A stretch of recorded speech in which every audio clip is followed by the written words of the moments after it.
Your Majesty. King Graham?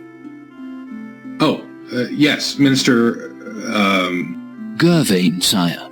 Of course. My apologies, Gervain. Not necessary, Your Majesty. After all, I've been your security and defense minister for but a short while. Yes. Where did you say you were from again? Just some small, insignificant land to the far south. Pales greatly in comparison to your realm, my lord. Ah, do you have something to report? As a matter of fact, my liege, there's a small concern regarding the duty shifts of some of the castle guards and of the countryside patrols. Also, we are expecting our armed entourage from our nearest neighbor to return within the week. And there is the matter of an alliance with... my liege? My apologies again, Minister Gervain. Please, continue. Yes. As I was saying, there is the matter of an alliance with Hesperia. They've become a strong nation now, and it may be prudent to show our willingness to support them, lest they decide we are more of a hindrance than a help. Does the king there have any daughters who've come of age? I do not believe so, sire. As for the security arrangements for the royal ball held last week, I do believe the evening went by very smoothly. I dare say just about every princess in this region attended, and not one lost slipper, to coin a phrase. Ugh, please, do not remind me. Indeed, they were none too fetching. Would you like me to go over your plans for today, my lord? Very well. Oh, forgive me once again. I am afraid that my mind wanders much these days. I wonder if my predecessor experienced times like these. No doubt. Though I did not know King Edward the Benevolent personally, I understand he was a happy and astute man during his married life, before his wife passed away, that is. If I may be so bold, perhaps my lord is feeling that certain rooms in his castle are somewhat sparsely filled. The throne room, for example, and other rooms that serve but a single soul, like your dining room and your bed chambers.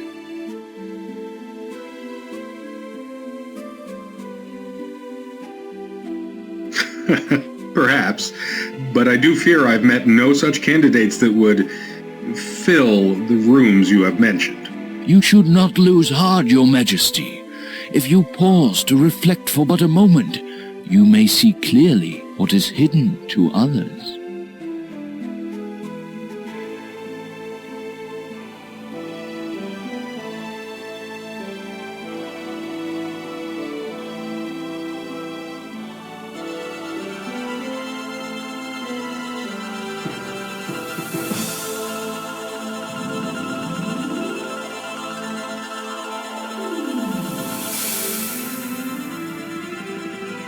You gaze into the mirror. The minister's words seem to echo in your head. If you pause to reflect for but a moment. Not that you've been doing much else lately. For many weeks now, you've been reflecting over the direction your life has taken. While Daventry has prospered under your wise leadership, so far your existence has been a dreadfully lonely one. Wait, the mirror is changing. As you watch, you begin to see a series of images, though you struggle to fathom their meaning. You recognize the landscape. It is Kolyma, a land not far from Daventry.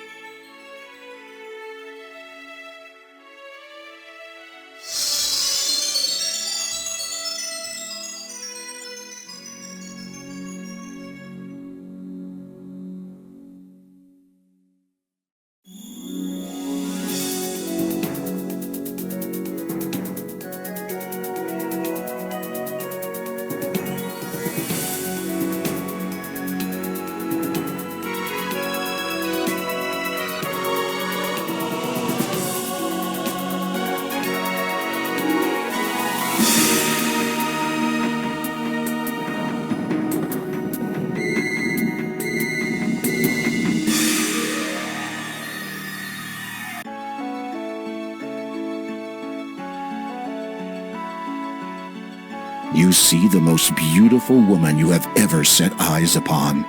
Somehow you can feel her sadness and her intense desire to leave that place. She is a prisoner in that tower.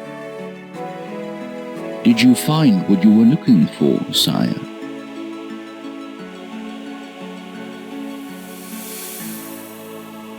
I require my ship ready for transport, Gervain. I shall be going on a trip presently. Indeed. Where shall I tell the captain you'll be heading? To Kolyma. I have to find someone. I see. Well, if you must go, it is my duty to ensure that you leave prepared. Arm yourself, sire. I hear Kolyma is not the safe haven it once was. Of course. I shall take the sword of the first king, as is my right. A wise precaution, sire. And, if I may be so brash to ask, who might you be seeking? If all goes well, my bride.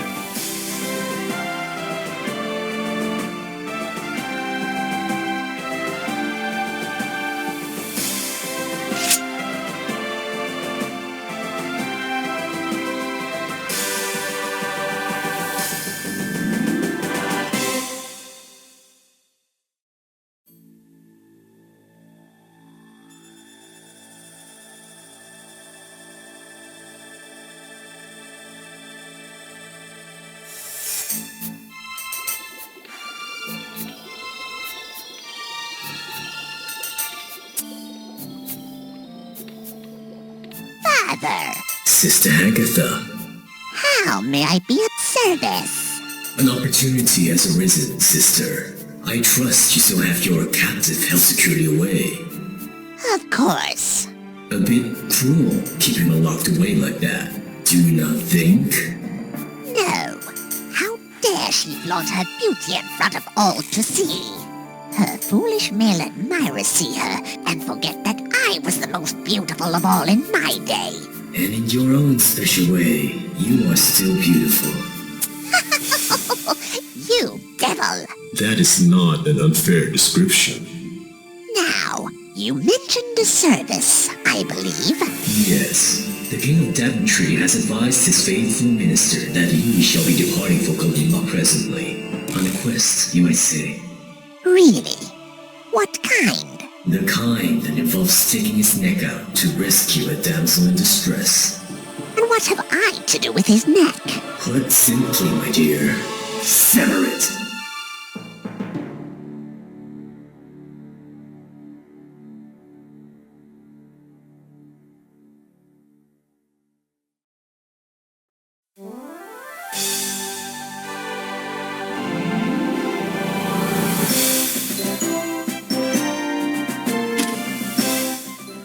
A day's journeying from Daventry has found you by the shores of Kolyma. Your ship, the Grand Thor, and its crew have deposited you and will return the day after tomorrow.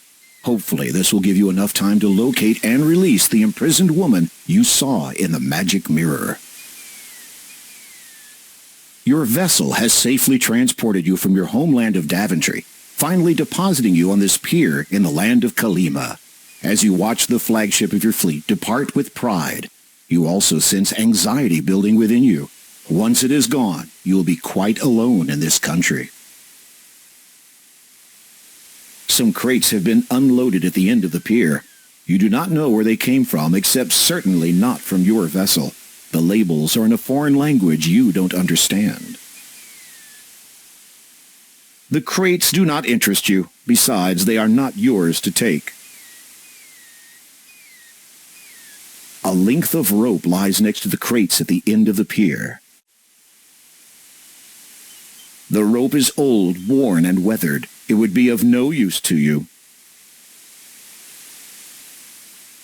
A net has been caught around one of the pier's pylons. You can't reach the net from here.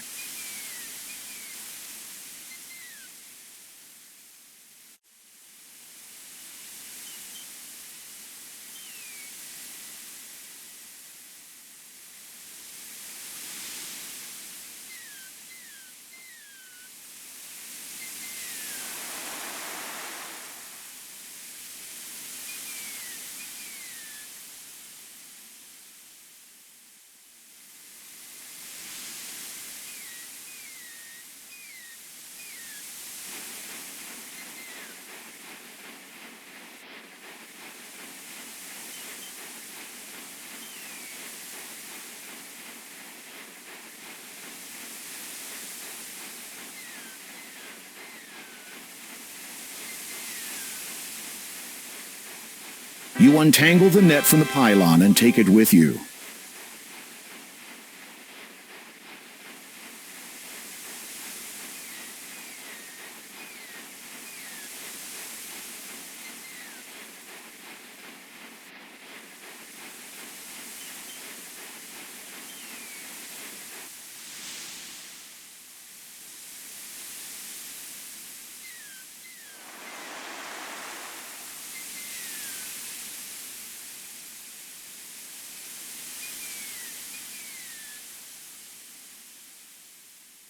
The fishing net is fashioned from a material that is unfamiliar to you. It is well made.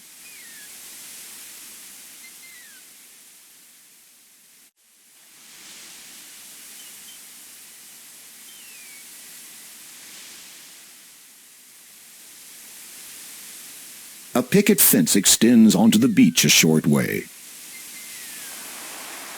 One of the pickets has fallen loose from the rickety fence.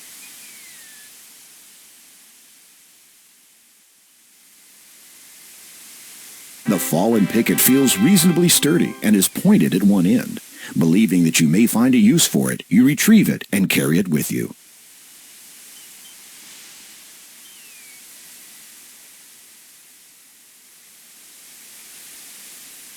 It appears to be an ordinary fence picket. Its pointed end reminds you of a stake.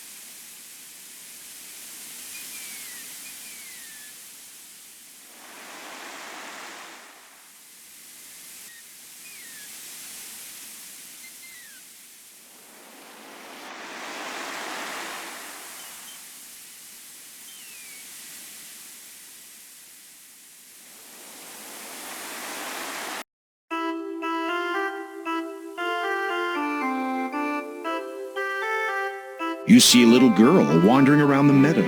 She wears a ruby red cloak and appears to be searching for something.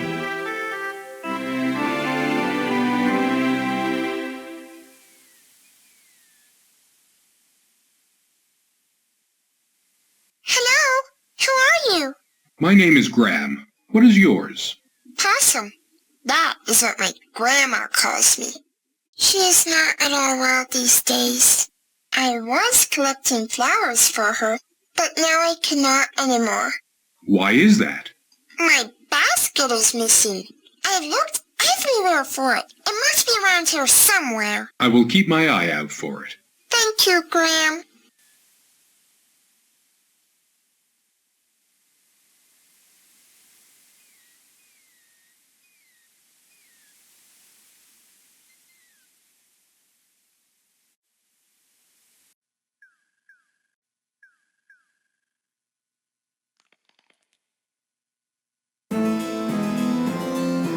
You have run into an evil enchanter.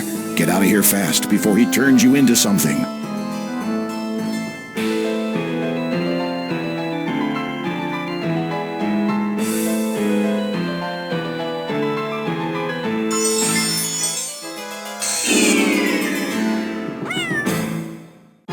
What an enchanting encounter.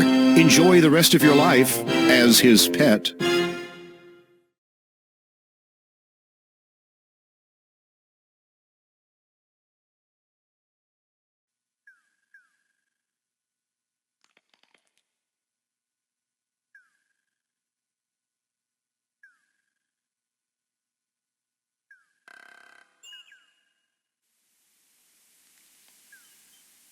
The beautiful blue lake has a clear and pristine quality. It is a baby bird, and not a terribly pretty one at that.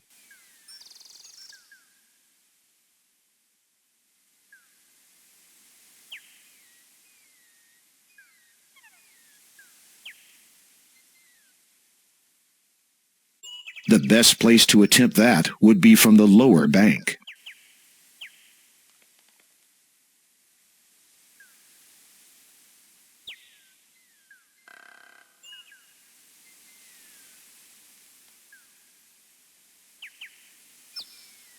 You walk into position and try to catch the baby bird.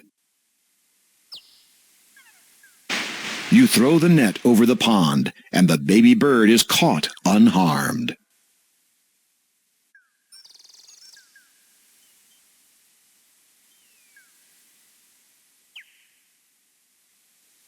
It is a baby bird, and not a terribly pretty one at that.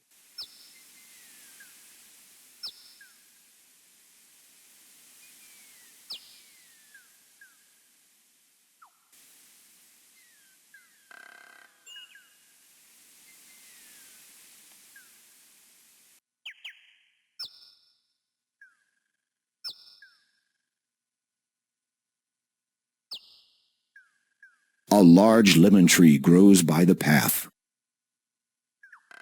Some lemons have fallen from the tree. The lemons on the ground are spoiled. You would do best to pick a fresh one from the nearby tree. You reach out and pluck a large, juicy-looking lemon from the tree.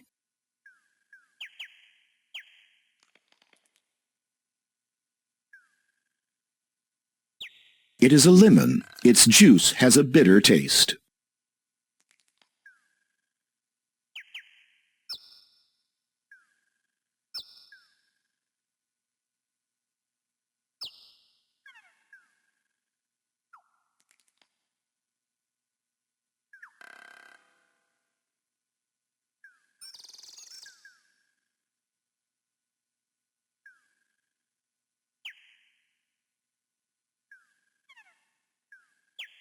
You peer into the depths of the chasm. That is one long drop.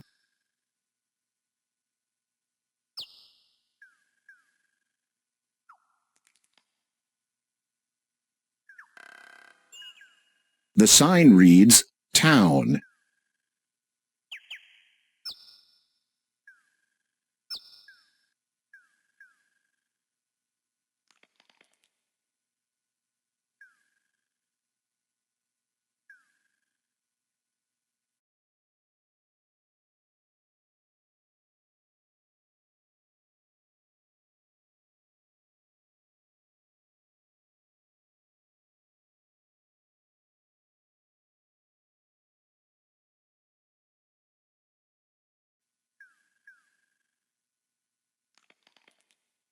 One of the trees here seems to be growing around some rocks. There is a sizable hole in one of the trees. When you peer into the hole of the pine tree, you see a mallet lying there. You pick it up and take it with you.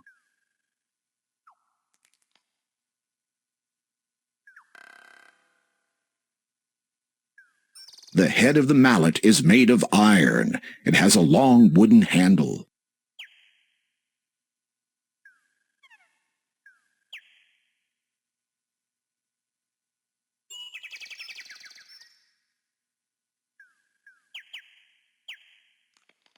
The sign reads, Kolyma. The only means of entering the town are currently open. It is likely that this haystack was piled here by farmers from the town. A faded blue sheet has been tightly stretched across it to prevent the straw from blowing away in the wind.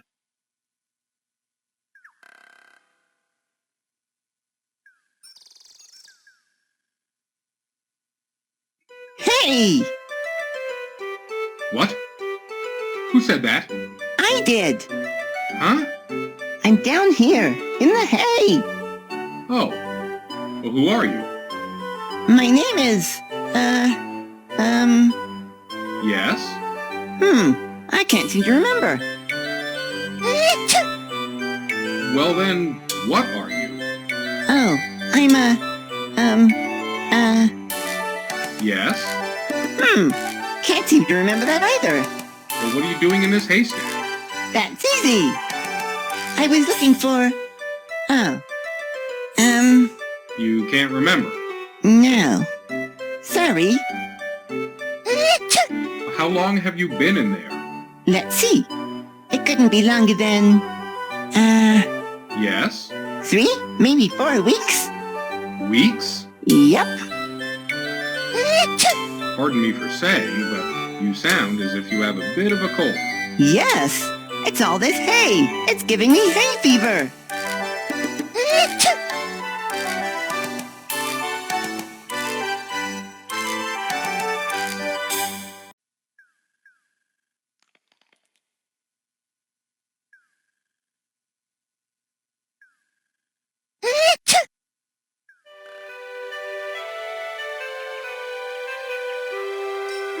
You see a man bending over the fountain. He appears to be trying to retrieve something from it.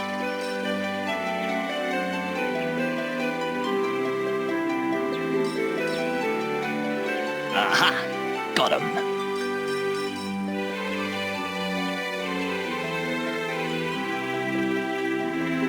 You have entered the town of Kolyma. What a charming place. Residents, farmers, and merchants make their way to and fro along the paths. A statue has been erected here, and many stores line the road to the east and north. 2 buildings in particular catch your attention: the antique shop and the town library. The sign atop the store simply says, A. The antique shop is located close to the town's entrance, a very wise move by the owner. The sign reads, Kolyma Library. The town library of Kolyma looks to be about as old as that statue, perhaps 40 or 50 years. It stands taller than most of the constructions of this town, which might indicate that the residents hold it in high regard. A tall statue of a man stands prominently at the entrance of town. It looks to have been placed here quite a number of years ago. The statue bears a plaque which reads, Count Kaldor, ruler and protector of Kolyma. The merchant has a distinct out-of-town appearance and a get-out-of-town aroma.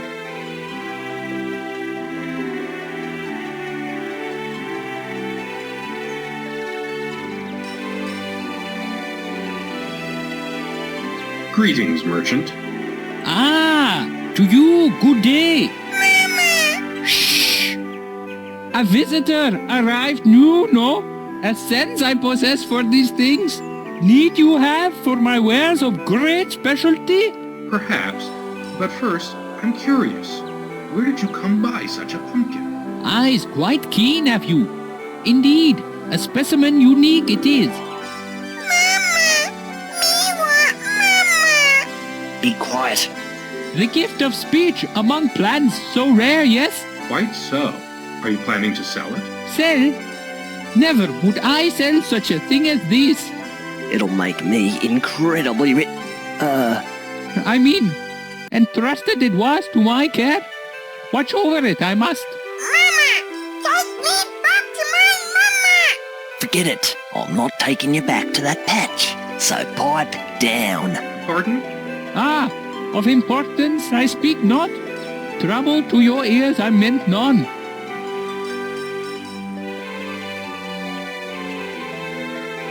You do not feel like doing business with the merchant at the moment, and you do not have anything else to say. Yet.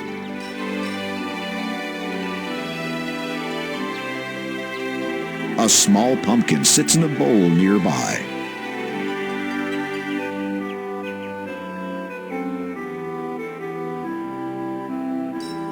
Mama? No. Sorry.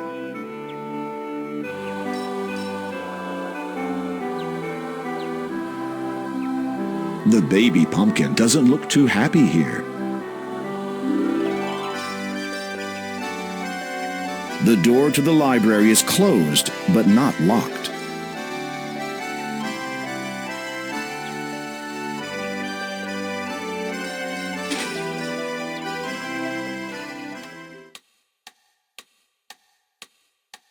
The town library of Kolyma is not much more than a room packed full of books.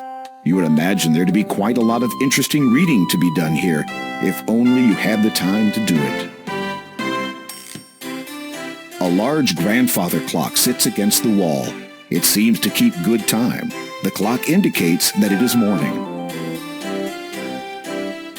A rather plump and stern-looking woman is seated behind the desk. Every so often, she glances away and appears to lose her train of thought. The monotony of being a librarian must be getting to her. It is a simple quill standing in its ink pot.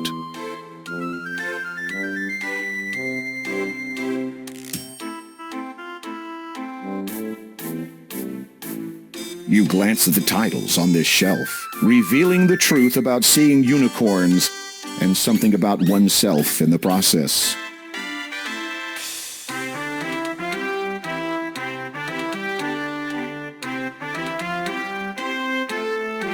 May I help you? Yes, I was hoping to enrich my knowledge of this fair land by way of perusing your historical texts. My, that was well put. No. Not terribly effective, though. Pardon me, perhaps I was not clear? You were. Then may I? No. Why can't I? You are not a member. Well then, can I become a member? No. Why can I not become a member? We already have far too many members. It's difficult to keep track of everything. How many members are there? 2. If I may inquire, who are your 2 members? You may not. Neither the Count of Kolyma nor the elderly gentleman who lives next door would approve of my divulging that information to you. Ah, thank you anyway. You mentioned the Count of Kolyma is a member of this library. Yes. Have you seen him recently? The librarian looks at you strangely. No. Is there any way I might meet the Count? Yes. How? Die. I would have to die to meet the Count? Depends. On what? Your importance. And if I am important? Then you might be fortunate enough to be buried on his estate. Who is buried on the Count's estate? Counts. Aha. Past Counts, of course. Anyone else? Yes. Who? Him. Pardon? Do you mean the Count is dead? The librarian decides to avoid your gaze and seems disinclined to speak further with you on the subject. The librarian seems disinclined to speak further with you.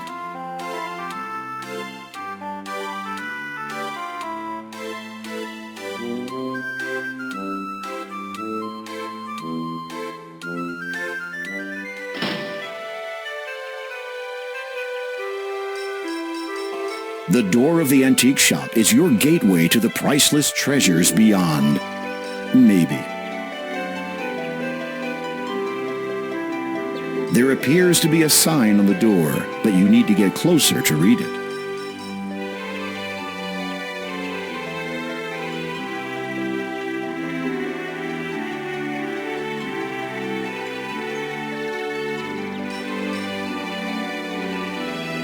The door is plain and has a mail slot. It also has a sign posted on it. You read it.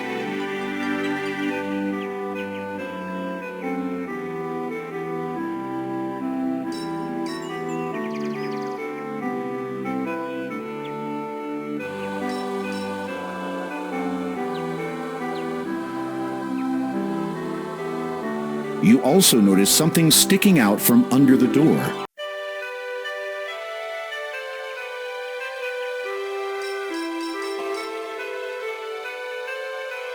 You can't quite get your fingers on whatever is visible under the door.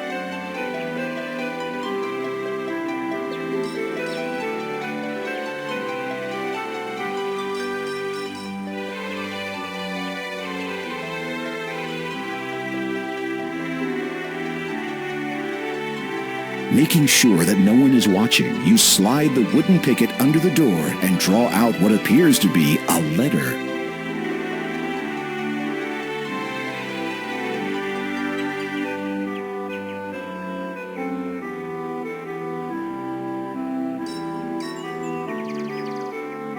You open the letter and read it. Dear applicant, please find enclosed the library membership card to which you are now entitled.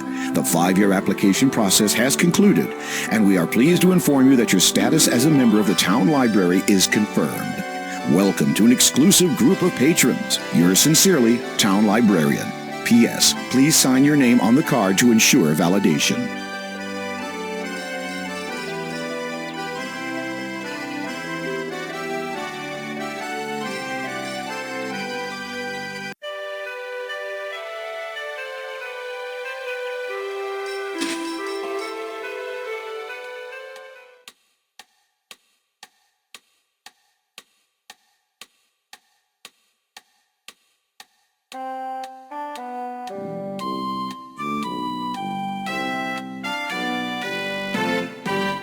Will you accept this? No, Why not? it has not been signed.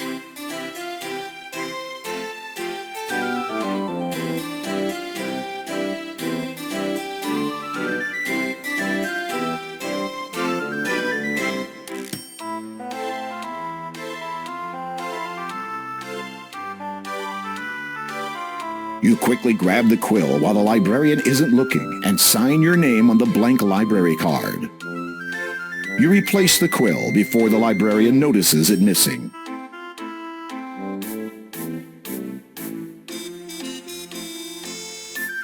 Will you accept this? Yes, you are younger than I expected.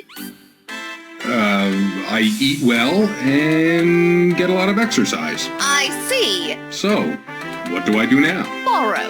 You mean I can take books from this library? No. Oh.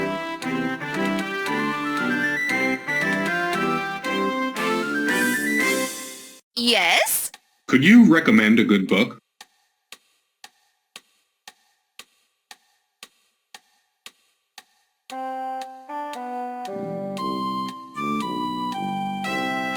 There.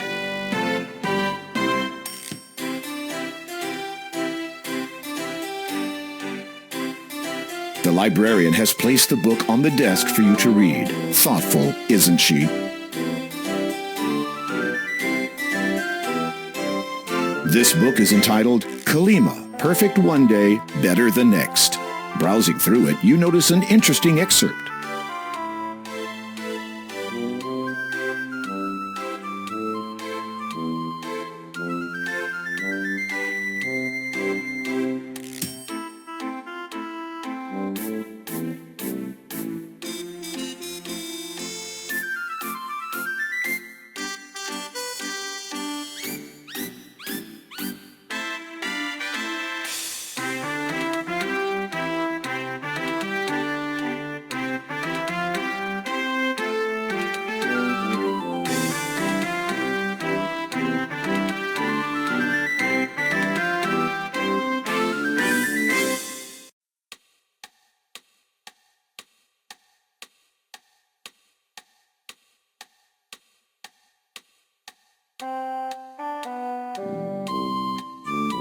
You have nothing else to say at the moment.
A patch of orange, healthy-looking pumpkins is growing in this secluded little area of the forest.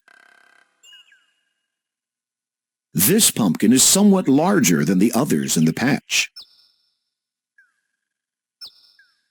You look for a nice, large pumpkin to take from the patch.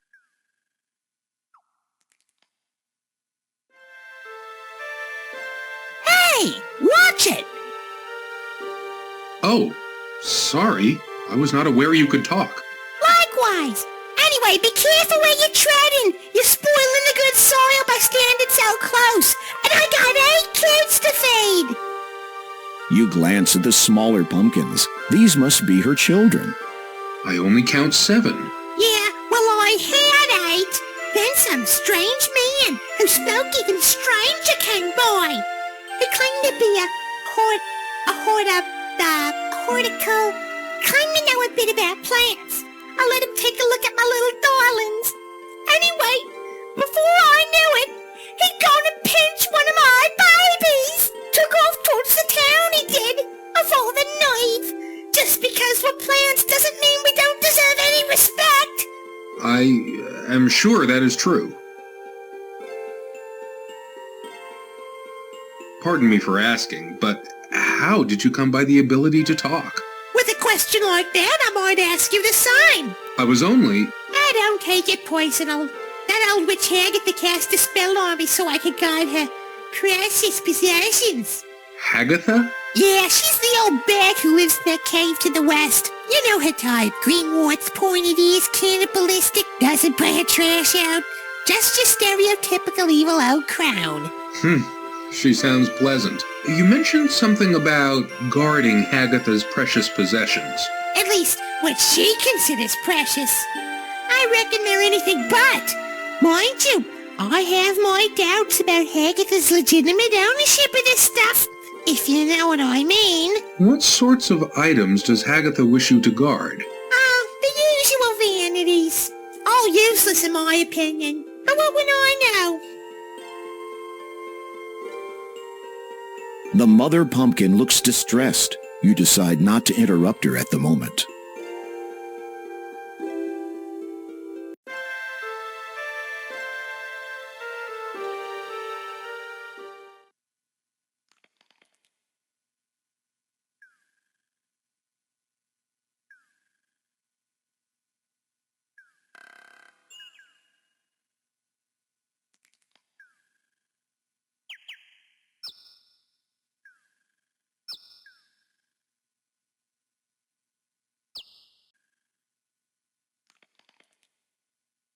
Three gold coins shimmer in a nearby patch of grass.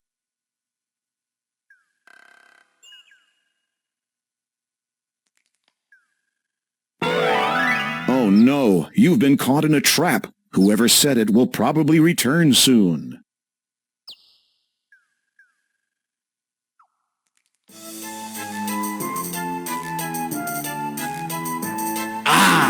Marvelous! What a catch! I feel like a bit of target practice.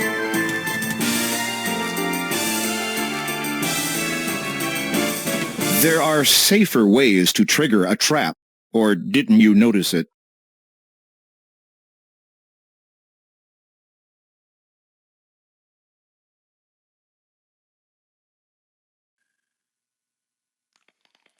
Three gold coins shimmer in a nearby patch of grass. The tree on the east side of the clearing looks quite sturdy. A piece of rope looks to be tied around its upper branches.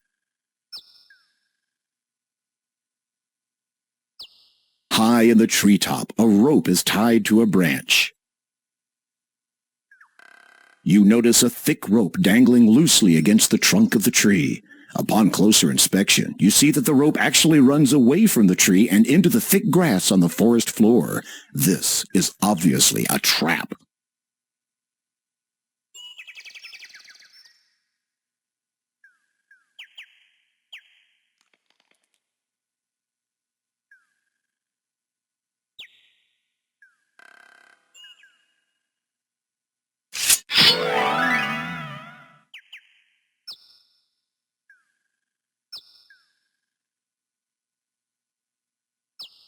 As you pick up the gold coins, they suddenly turn dark. Now they resemble ordinary metal. Wait a minute. This isn't gold. It's fool's gold.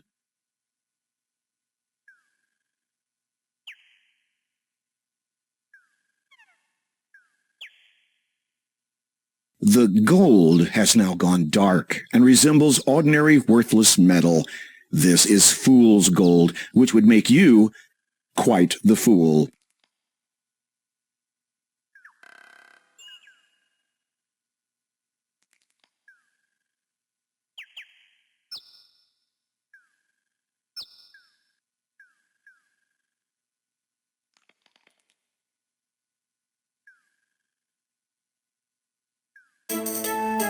You have come upon a quick little dwarf.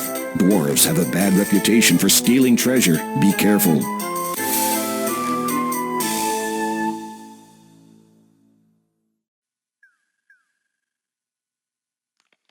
You peer into the depths of the chasm. That is one long drop.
The fool's gold again shines the instant the coins leave your hand.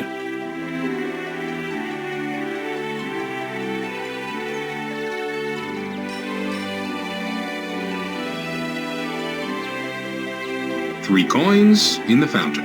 What? Let me see.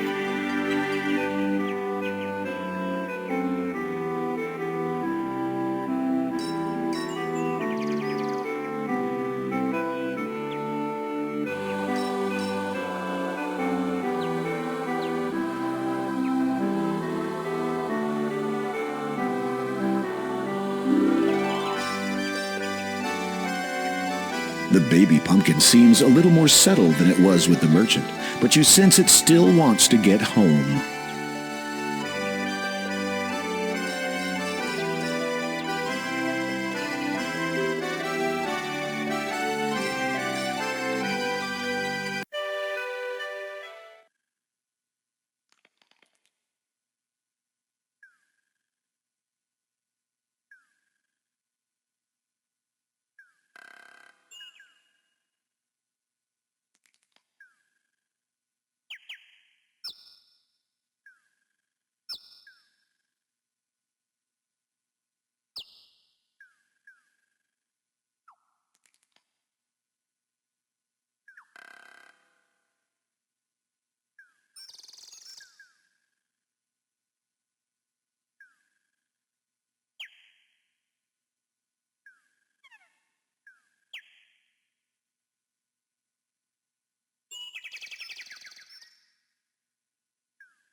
My baby! Mama!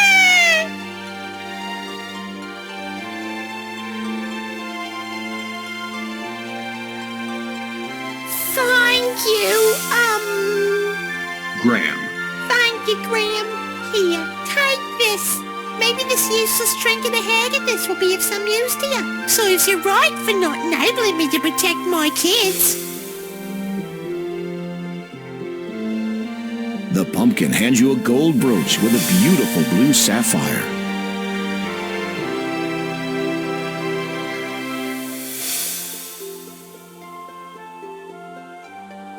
The brooch has an enormous sapphire encircled by 2 rows of glittering diamonds.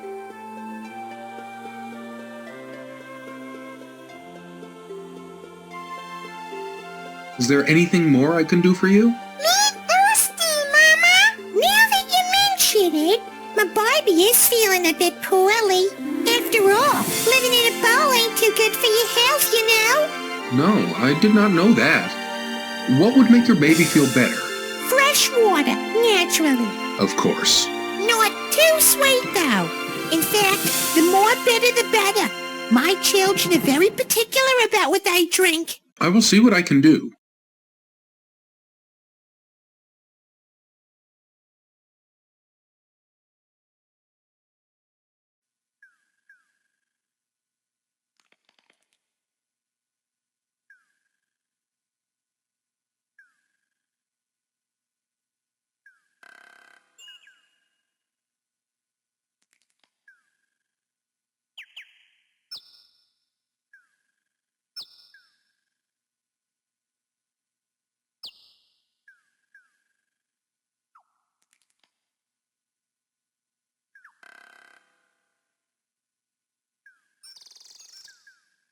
An old stump juts out of the ground. There is nothing special about it.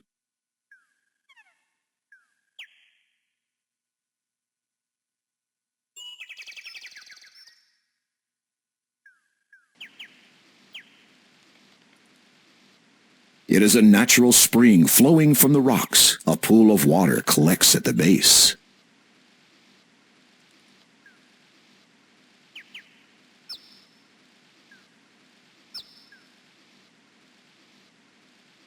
You fill the bowl with the fresh spring water.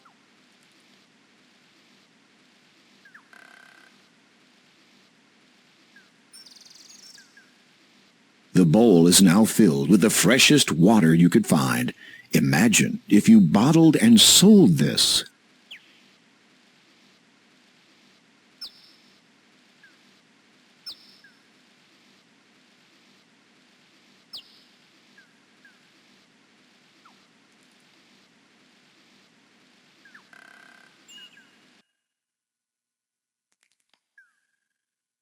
There's a log nearby.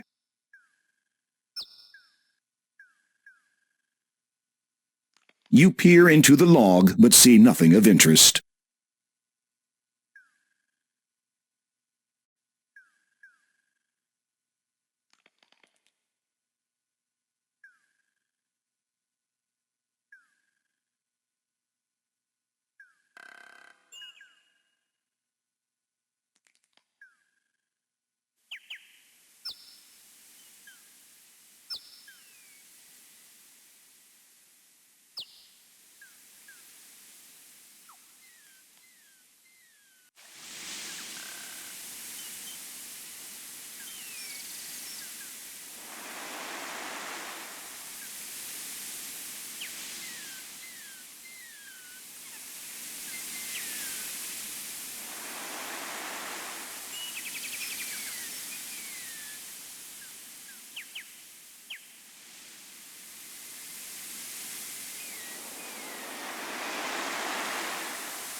Excuse me, Possum?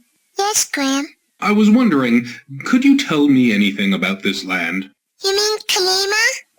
There is a town to the northeast, and a church not far south of that. Grandma and I live in a house near the beach. You should not enter the swamp to the north. It is said to be influenced by magic.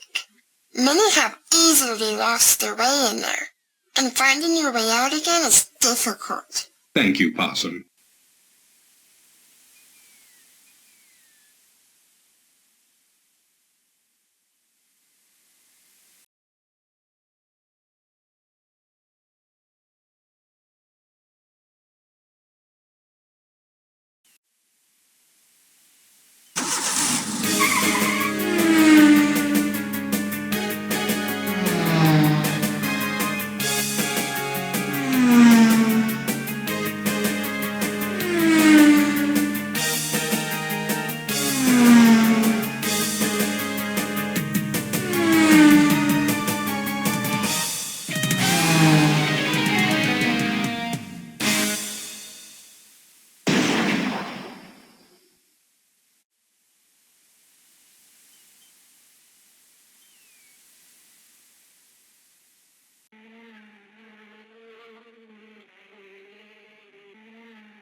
Through the clearing, you can make out part of what appears to be a gloomy swamp.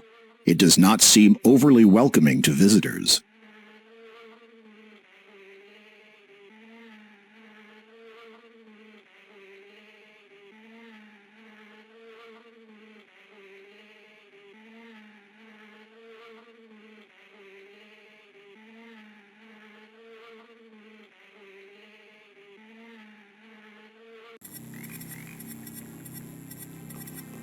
This is a dreary, oppressive swamp.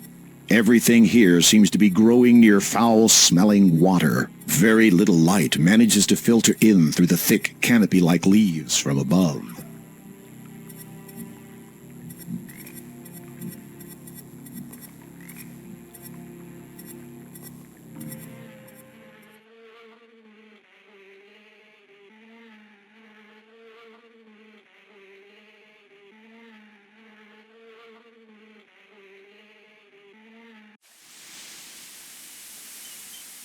You are standing on a beach. The glittering white sand feels soft. The azure water of the ocean laps up to its edge. This is an ideal place for a stroll.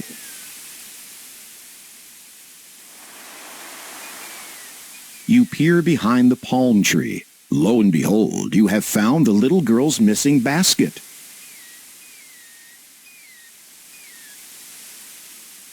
You take the basket.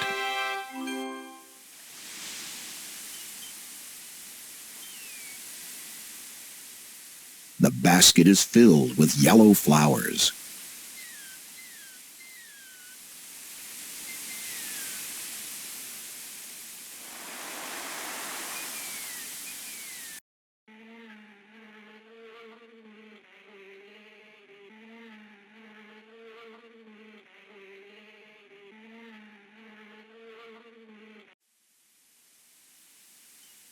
As you near the cave, the bat symbol above the entrance starts radiating an ominous black glow.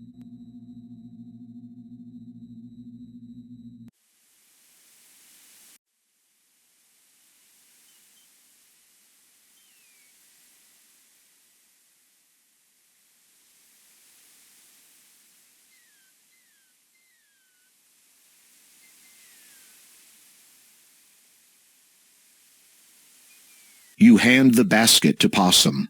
Thank you, kind sir. Please take this flower. I'm afraid it's all I have to give you. It is more than enough. I notice that you have picked only yellow flowers. Of course.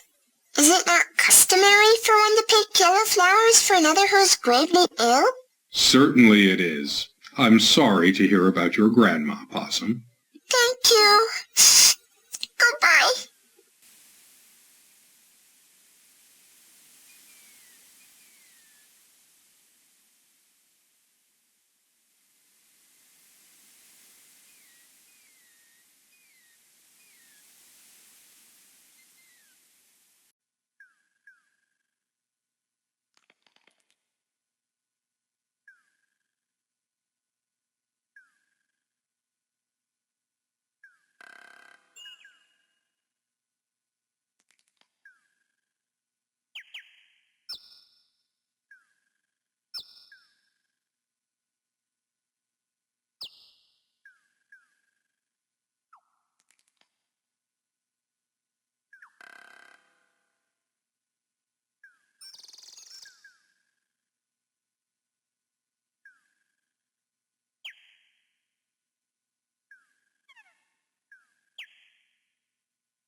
After using your sword to cut the lemon's surface, you squeeze some of its juice into the bowl. Then you discard the lemon.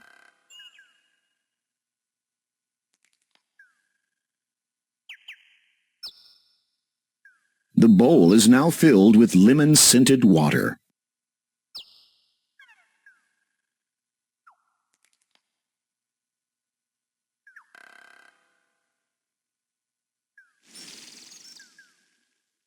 You pour the bitter water over the baby pumpkin.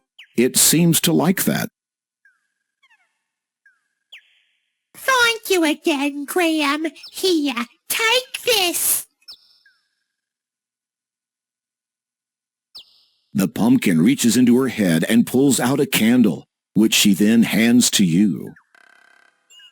That thing has been jammed in my head for as long as I can remember. I know it ain't much, but maybe you'll find some use for it. Thank you. Don't mention it. Besides, it's really hard for me to sleep with that thing lit up inside my head all night.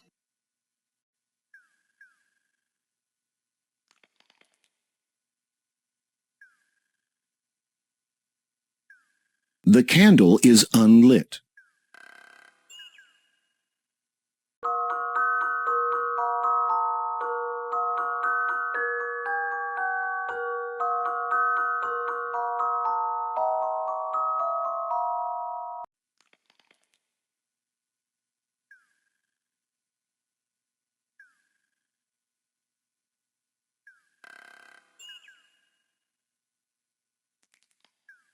The small pond is a beautiful feature in this part of the forest. You imagine a variety of bird life would find this a very suitable place to travel for the breeding season. A beautiful, majestic white swan gracefully glides across the lake.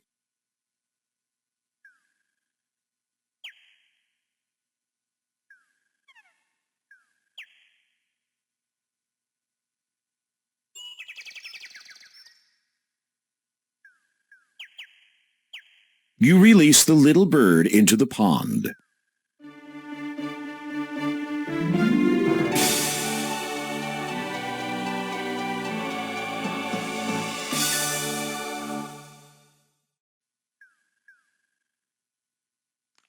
A white feather lies on the ground near the pond.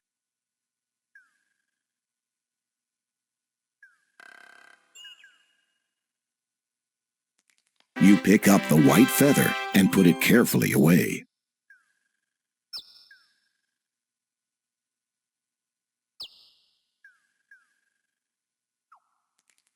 It is a swan feather of the purest white you have ever seen.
A bridge forms the only means of crossing the chasm here.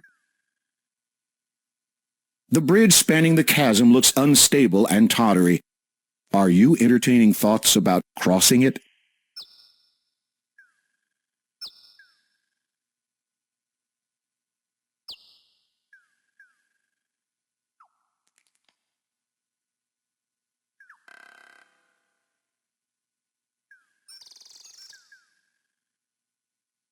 You are standing in an area surrounded by a deep chasm and a mountainside. The only exit is the bridge spanning the chasm to the south.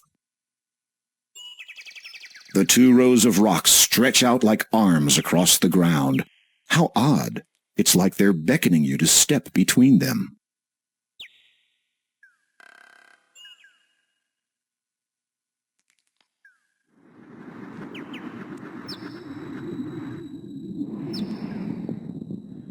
Incredible. The door you have discovered has taken on the appearance of a face.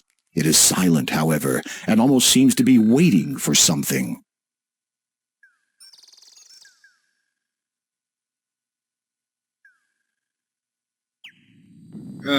Greetings. I am King Graham of Daventry. Would you by any chance know of the way to a strange island on which stands a quartz tower in which a beautiful woman is being held captive? You feel more than a little foolish. Surely a door, even one with a face, would neither hear nor understand you. I am the door of destiny. I am sought out by many, found by few, and opened by none so far. For indeed, only once can I be opened. Such is the magic that I am. Through me will you find the destiny you seek, if you can but perform a task. Anything! You feel intense exuberance that you have come so close to your goal in such a short time. You must bring me the gems of nature. I beg your pardon? The stone door rumbles from deep within. For a time, it says nothing. And then... Gems of 3 I ask of thee to fetch, collect, and bring to me. In water shall you find the first, though not the type to quench your thirst. Spy the second, high in the sky, with wings or no, thou still must fly. Through swampy mire, so it is heard, in lone dark castle lies the third. Should you succeed, my noble king, to your fair maiden I will bring. I warn you though, you should beware, a danger cloaked awaits you there.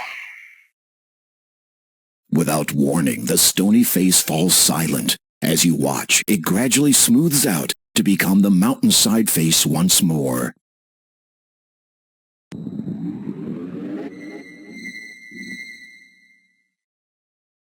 You notice that, within the door, 3 shallow indentations have sunk into the rock's surface.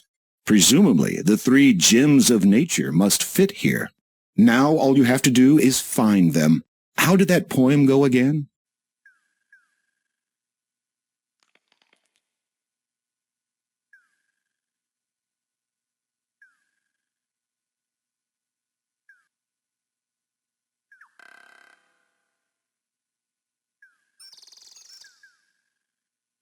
A piece of paper has blown here in the wind.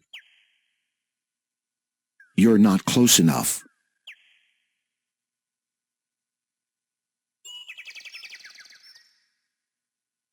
You have just discovered the gravity of your situation.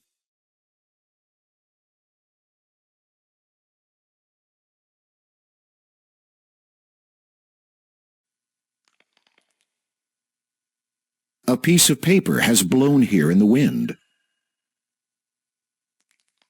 You're not close enough.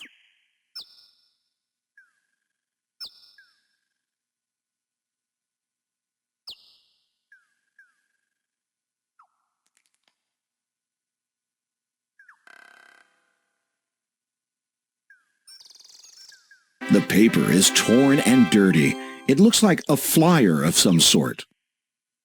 You smooth out the torn and tattered paper and read, "Curios I have, to the town do come, awaiting I am."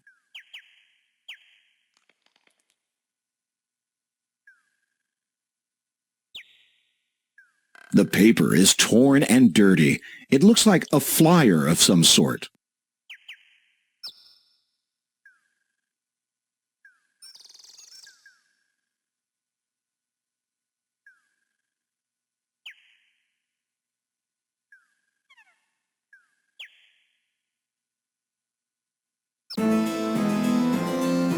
You have run into an evil enchanter.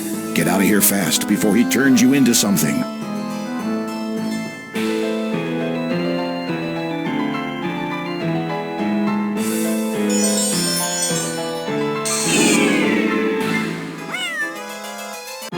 What an enchanting encounter. Enjoy the rest of your life as his pet.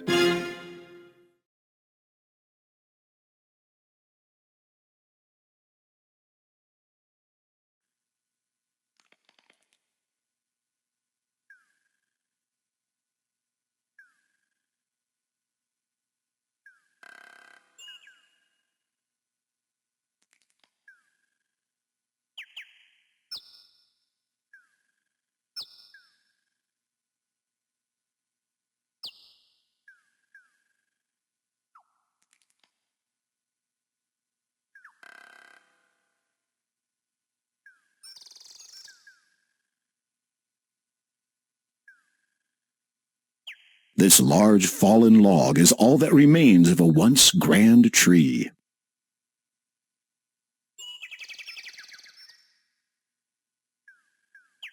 You peer into the depths of the dark hole. As luck would have it, you discover a beautiful set of earrings hidden inside. Each one is laced with glittering diamonds and contains a lovely blue sapphire stone in the center. Perhaps someone stashed them here. At any rate, you take them into your possession.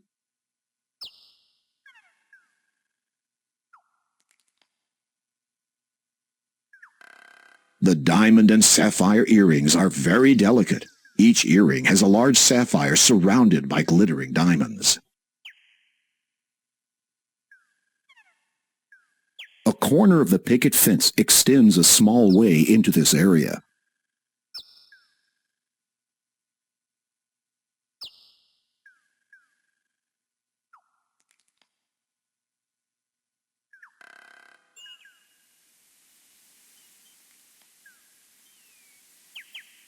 It is a mailbox. This is the first time you have ever set eyes upon one, which isn't surprising. The postal system won't be invented for another few centuries to come.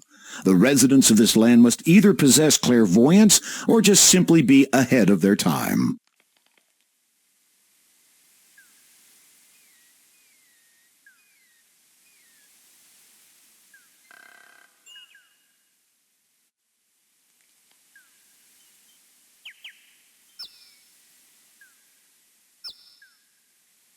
You open the mailbox. Inside there is, incredibly, a letter addressed to the resident.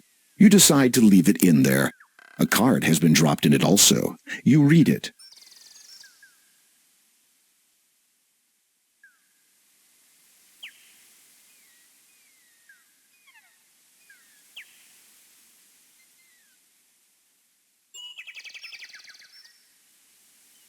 You replace the card and close the mailbox.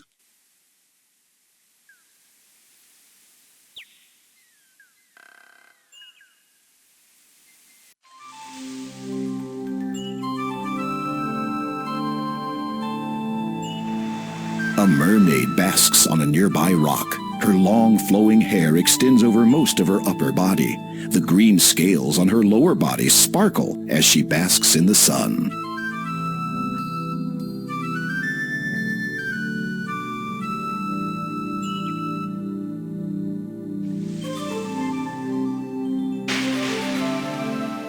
Oh no, you have startled the mermaid.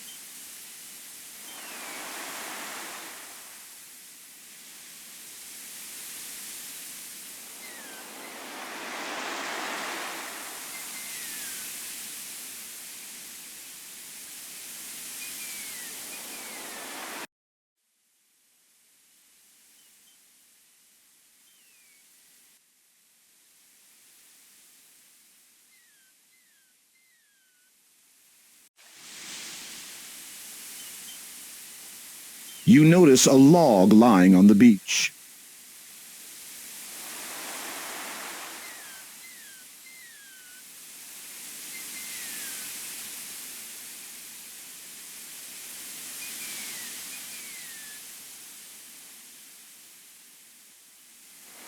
You look under the log and discover a clam lying beneath it. You pick it up.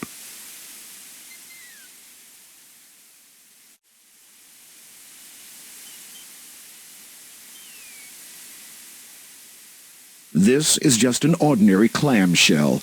There doesn't seem to be anything special about it. You open the clam and discover, to your surprise, a dazzling pearl.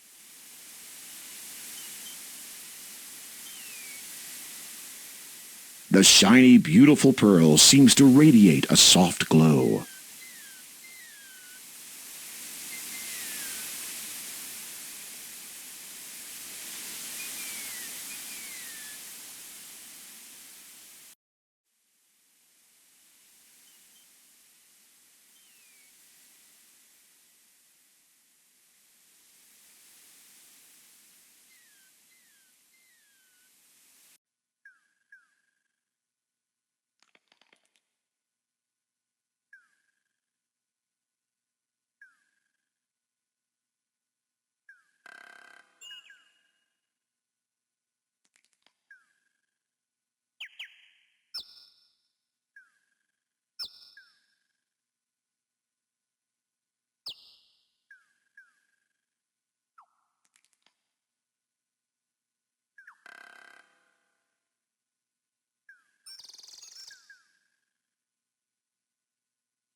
Greetings again, merchant.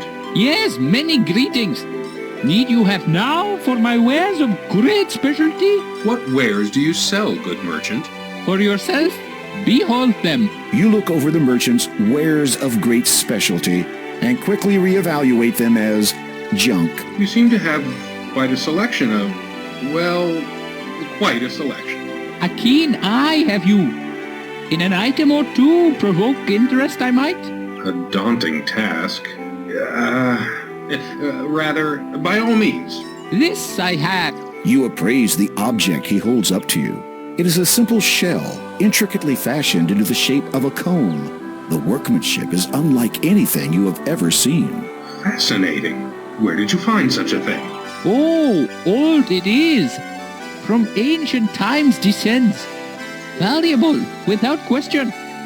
Royal property, former, to be sure. You consider his story. Then you begin wondering which beach he found it on.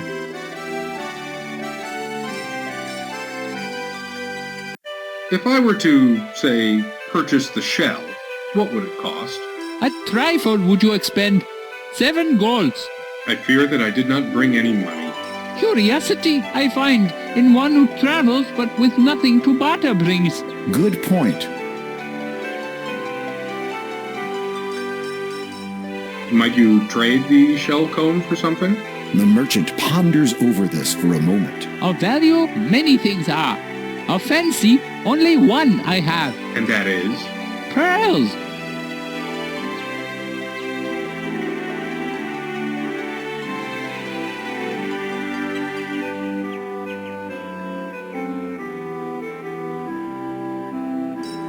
Would you be interested in this pearl? Indeed, I would. In return, the shell I present to you.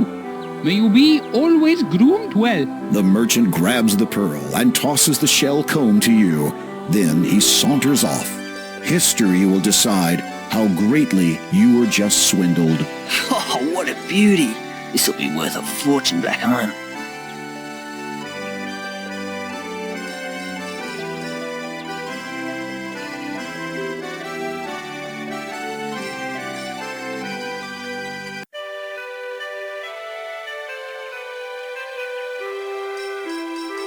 How ingenious! It's a shell which has been intricately fashioned into something resembling a comb.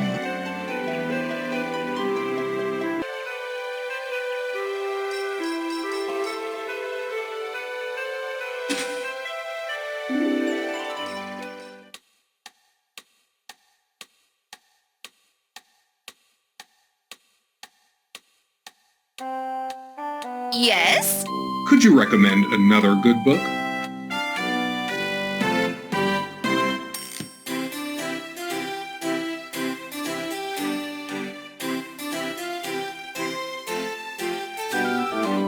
There!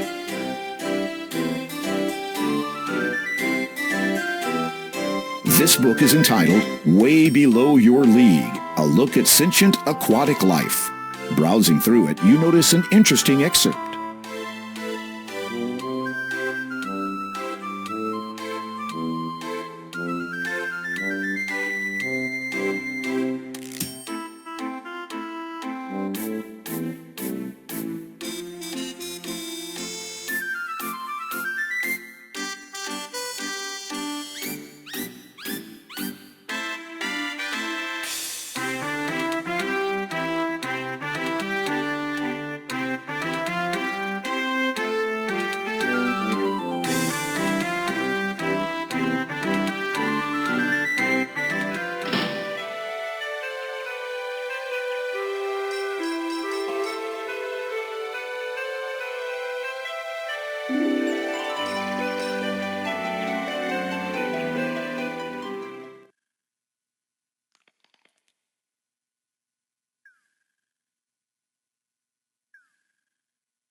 mermaid basks on a nearby rock. Her long flowing hair extends over most of her upper body.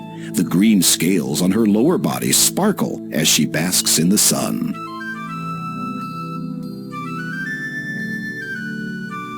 You say a few words to the mermaid. It quickly becomes apparent to you that she cannot understand your strange speech, let alone speak it.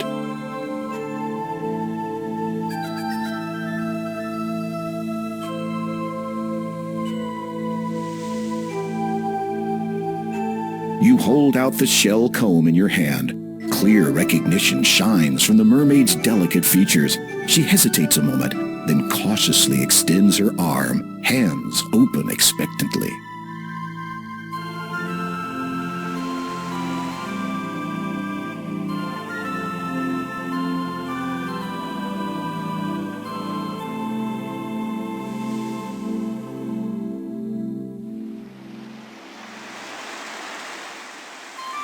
You gently place the shell comb in her palm.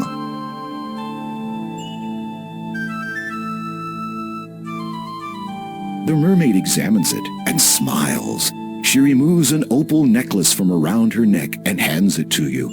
After a moment of admiring her once-lost possession, she looks at you with anticipation.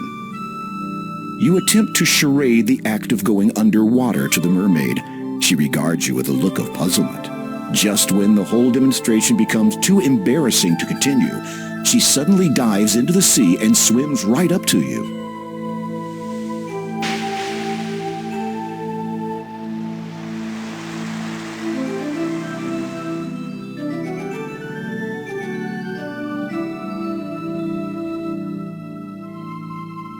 After giving you a rather intense kiss, the mermaid dives under the water again. You wonder where she has disappeared to. Then suddenly, you feel a pulling at your legs.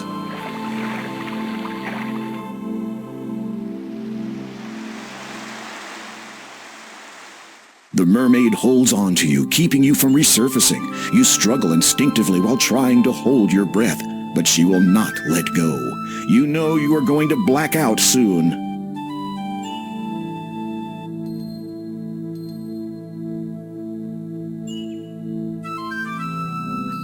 Wait a minute, you're still breathing. How can this be? Could it have been the mermaid's kiss? Speaking of which, where has she gone to this time?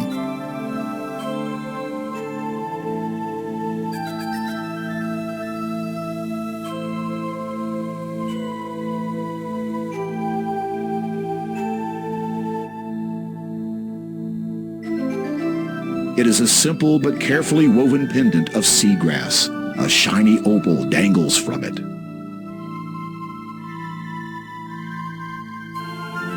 The seahorse is waiting for you to mount its saddle.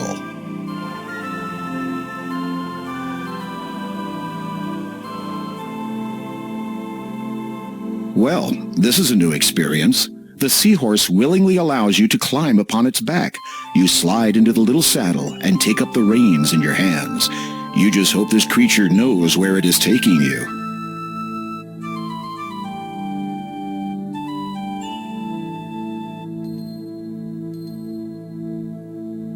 After a time of traveling through ever-deepening water, you arrive at a massive stone archway. Passing through it, you notice it is covered with many different intricate symbols, none of which you recognize. Mer writing, perhaps? As you emerge on the other side of the arch, a grand sight greets your eyes.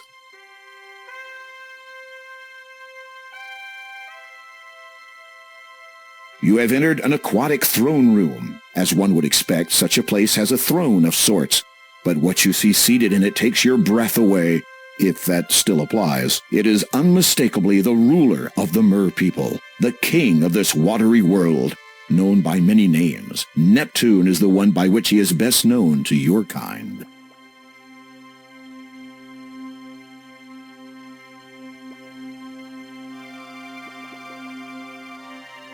King Neptune is tall and imposing and has a long gray beard. A crown fashioned of an unknown metal adorns his head. A regal carpet runs up to the king's throne. The king's throne is truly remarkable. Even in the murky depths of this underwater kingdom, its golden sheen is dazzling. Neptune's royal guards remind you of your own castle guards, except these are naked from the waist up and have fish tails. You expect that you would get about the same length of conversation out of them, perhaps less. You bow before the king. He returns the gesture with a lowering of his own head. You open your mouth to speak, but only a bubble emerges. It begins floating up to the surface.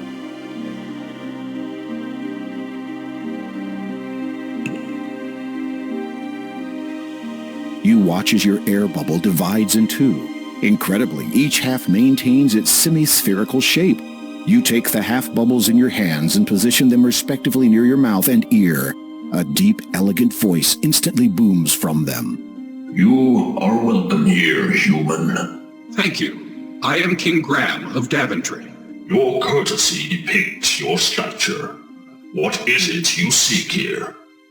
You explain that you are seeking the 3 gems of nature, and that you believe one of them to be somewhere in this realm.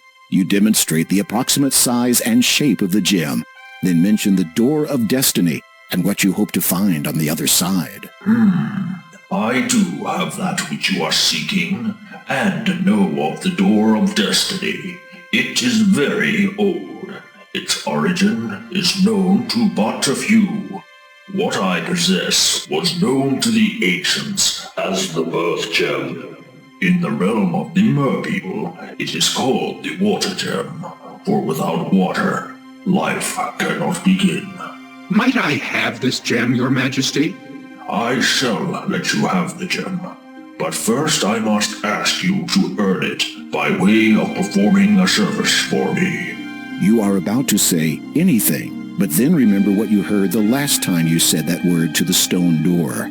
Instead, you just nod and allow Neptune to continue. My trident, the symbol of my power and the strength of my people, has been stolen.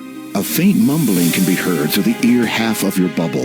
This event is obviously of concern to those in attendance. It is believed that one of our allies and neighbors have taken advantage of the Merpeople's kindness, and that their own king now has possession of the trident. If you can reclaim it in the name of the Merpeople, I will grant you ownership of the Water Gem. Will you do this, King Graham? The murmuring has stopped.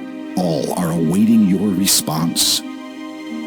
I would be honored to reclaim your trident, Your Majesty. My sentries will escort you to the border between our 2 kingdoms. You may continue to use that steed to hasten your journey. It is my best. My sincerest hopes that you do not fall victim to the Sharkies. As you prepare yourself for this new quest, a sudden pang of apprehension seizes you. Did the king just say Sharkies, as in sharks? Your Majesty, is there anything you can tell me about the Sharkies? They are large, fierce, and carnivorous. Anything else? They are always hungry. Anything that might be of benefit? Like something to help you live longer? I do recall that they have poorer vision than we Merpeople do, as they dwell in the darker waters. So I might have a chance were I to encounter one. You can always hope. That was not inspiring. Why was your trident stolen? That is a matter of great concern to me. Should the Sharky King determine the trident's nature, he would assuredly bring about the deaths of countless Merpeople. I shall return as soon as I am able, Your Majesty. Good luck.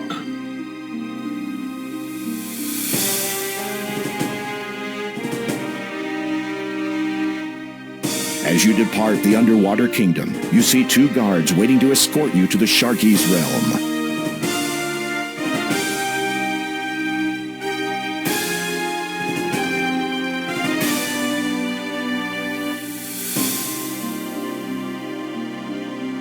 The sentries swiftly guide you along the bottom of the seabed, descending into much darker, colder water. After keeping pace with them for what seems like an eternity, you notice a forebodingly dark area looming closer and closer. You have arrived at the border of the Sharky's kingdom. This is as far as the sentries will take you. One of the guards salutes you. Then they both head back to the safety of their own waters. You're on your own from here, Graham. Those guards were sure in a big hurry to get out of here. This underwater realm belongs to the Sharkies. The water drops noticeably in temperature as you progress further into it. There are bound to be sentries on patrol around here, so you remind yourself to be alert.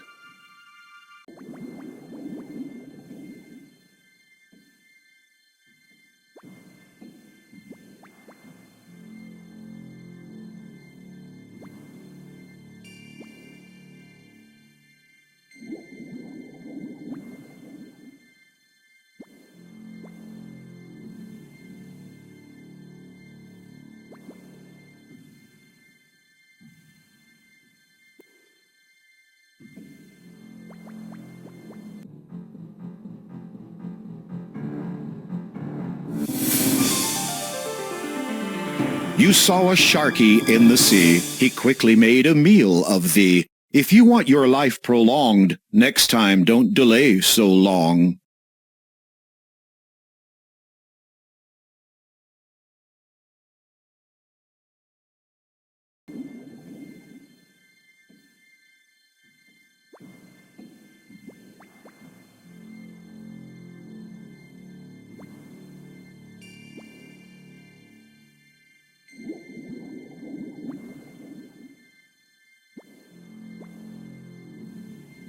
Debris from a wrecked vessel lies strewn and half-buried on the seabed.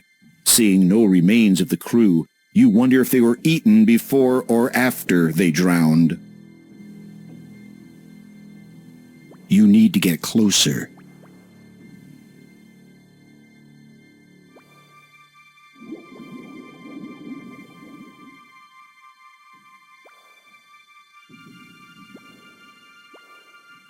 Examining the heavily waterlogged remnants of the vessel, you notice an old antique bottle, half buried in the sand.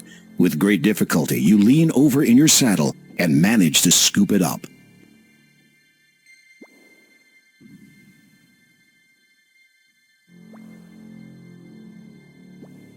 It is a clear bottle with a cork at the end.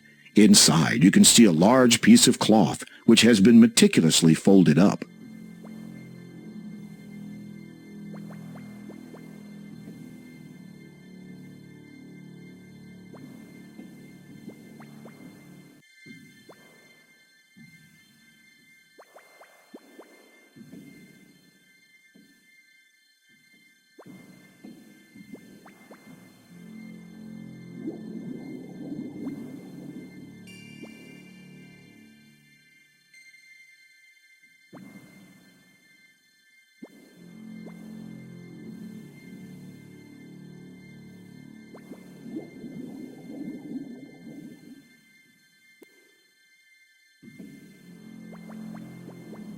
These small, luminescent fish are feeding on a strange-looking plant.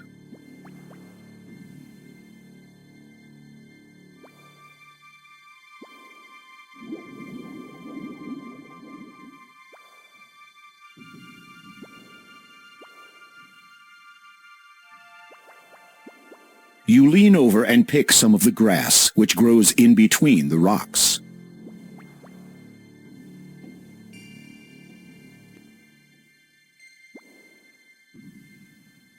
This dark, green, weed-like grass seems to have a saccharine content.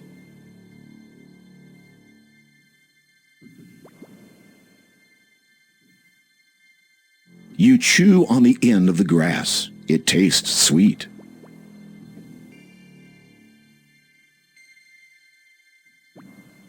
You remove the cloth from the bottle. It is a large sheet of cloth.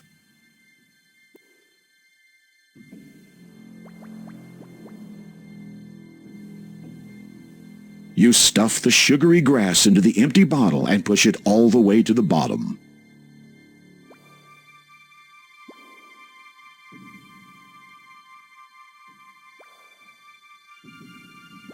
You place the baited bottle on the seabed, close to the luminescent fish.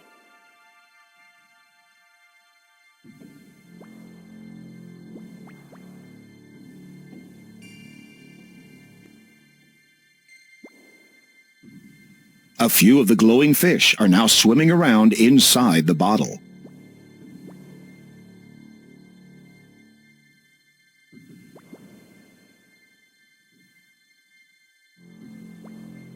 You take the bottle.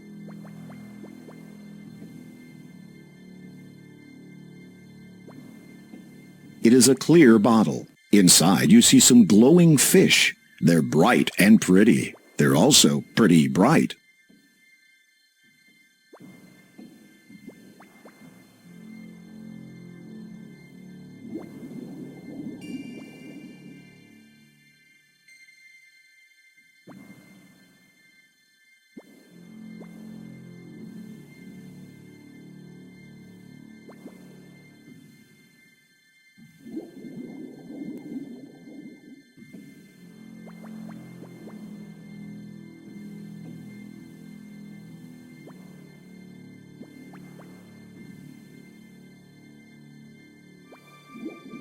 This underwater realm belongs to the Sharkies. The water drops noticeably in temperature as you progress further into it.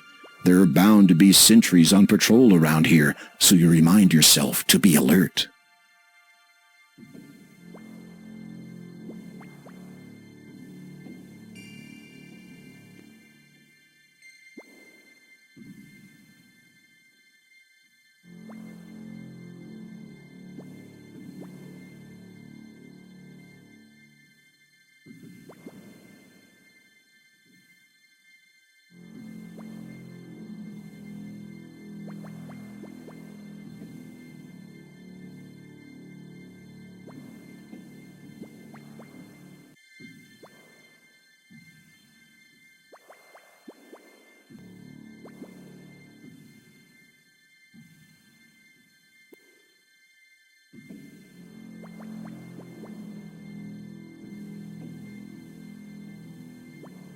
Having noticed the fish moving suspiciously in and out of the rock wall, you reach out and touch it.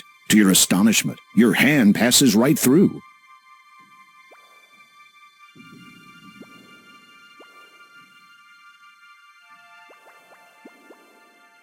The western wall is but an illusion. You easily pass through it into a series of caves and tunnels on the other side.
A large opaque shell seemingly blocks a tunnel to the north.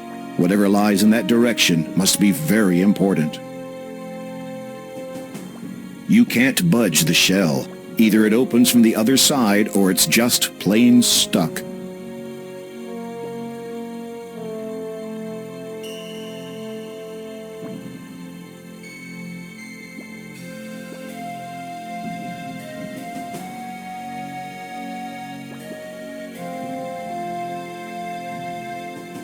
You slide your blade through a small gap in the door and pull with all your might. It is difficult handling your weapon underwater, and you realize that combat will not be an option. So if it ever comes to that, you're in big trouble.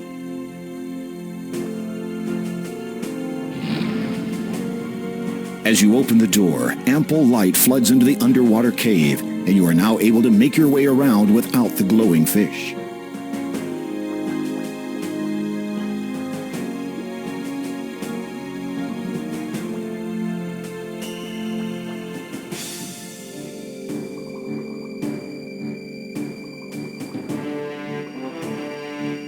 Oh no, the seahorse has followed you. Let's hope it doesn't give your presence away. You are safely concealed behind the remnants of a stone archway. This is fortunate, as the king of the Sharkies is also here. Aside from his menacing appearance, he also seems to be in a very bad mood. I do not understand it. It should work for me. Is it not written that Trident's power can only be wielded by those of goodwill? Well, is it not? The king's aides nod fervently. And do I not possess the greatest will in this kingdom? No one can best me in battle. My resolve is unshakable. No amount of bleeding can dissuade me from slaughtering my enemies. Does this not signify that my will is the best there is? The Sharky King's aides seem all too willing to agree. Then why does it not work? You watch carefully as the Sharky King taps 4 shells in order around the arch.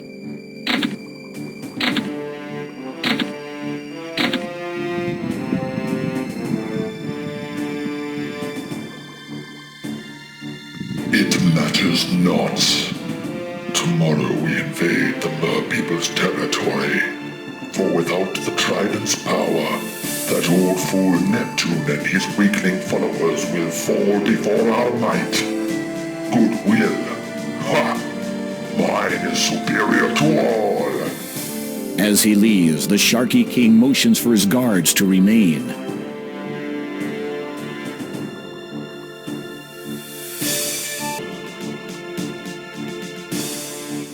The throne is not actually a seat, since the Sharky King would not sit in it as such.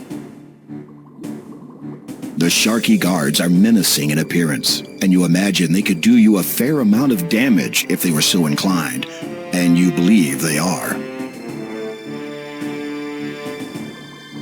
There is a door on the right side of the throne room. Shells surround its arch, and the door is currently closed. This must be the Sharky King's treasury.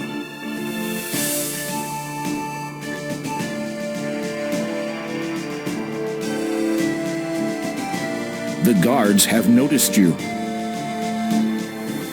Did you expect to just float by unnoticed? There are some intelligent guards out there.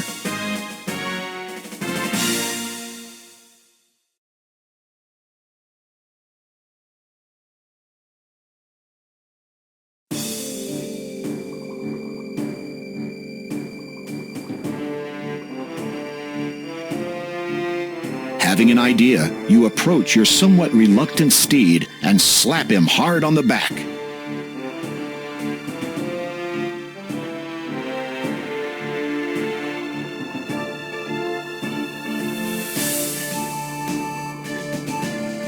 Look at him go. The guards are momentarily distracted. Now is your chance.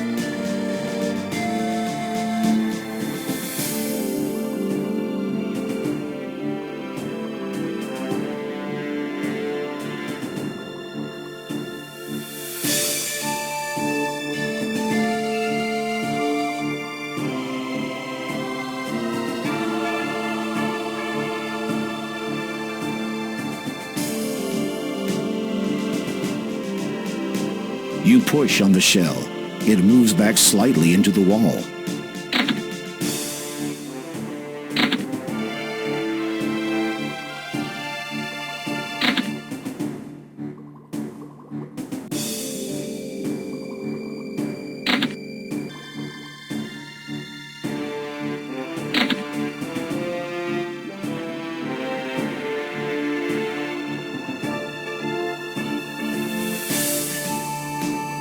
You were never any good with this sort of thing at school.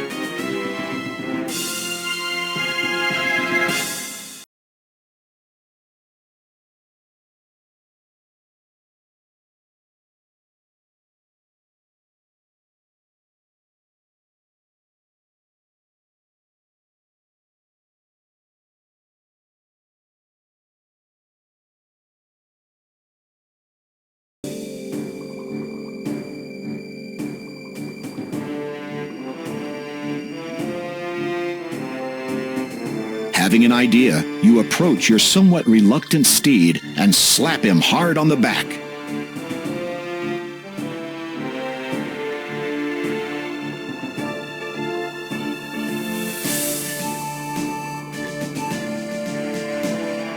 Look at him go. The guards are momentarily distracted. Now is your chance.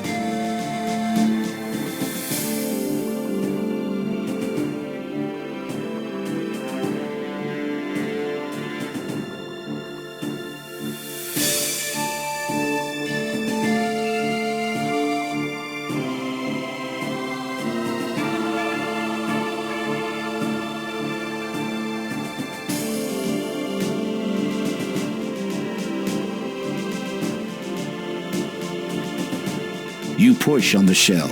It moves back slightly into the wall.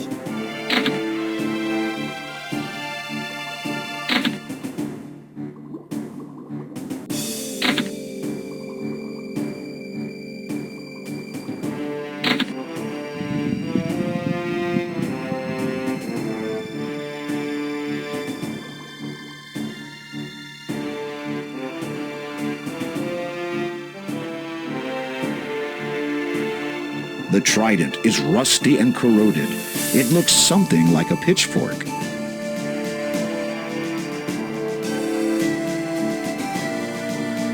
Without delay, you snatch up the trident before the guards return to their posts.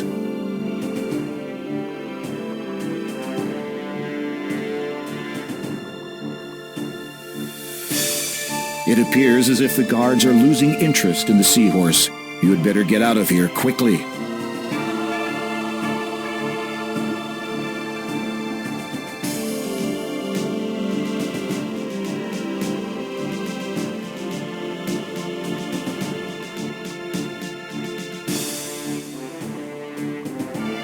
Oh no, the seahorse has followed you all the way back to the secret entrance. The guards are sure to discover you now.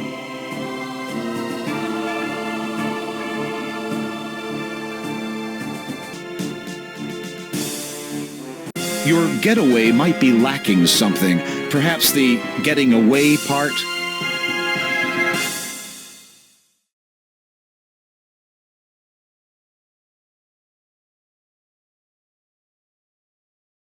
Oh no, the seahorse has followed you all the way back to the secret entrance. The guards are sure to discover you now.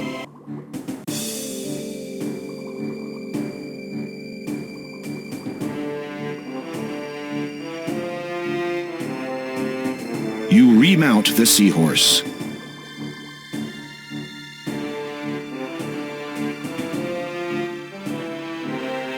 Your seahorse glides onward, flicking its little tail faster than ever. You grip the reins tightly, glancing nervously over your shoulder every so often to check for pursuing sentries. As you make distance, your anxiety melts into relief, but it is to be short-lived.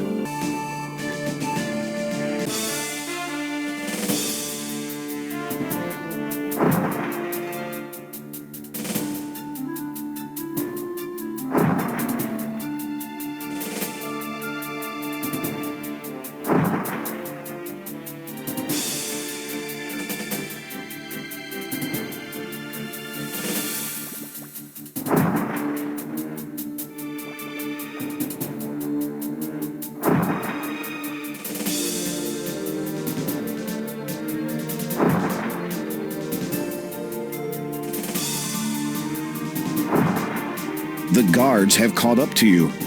Your getaway might be lacking something. Perhaps the getting away part?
finally you see the light at the end of the tunnel, you quickly make a dash for the exit.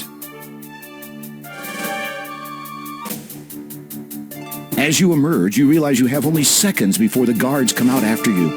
And even if you could outrun them, you're sure the commotion would attract the sentry's attention. Then you'd be in real trouble. Suddenly, you hear a strange voice in your head. He of noble and goodwill, royal trident thou may wield.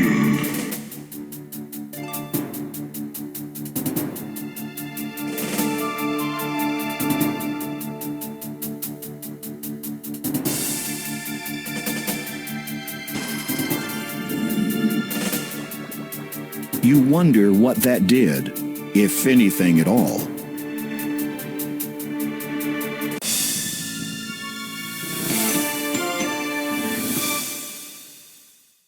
Oh.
The trident guides you back to Neptune's realm.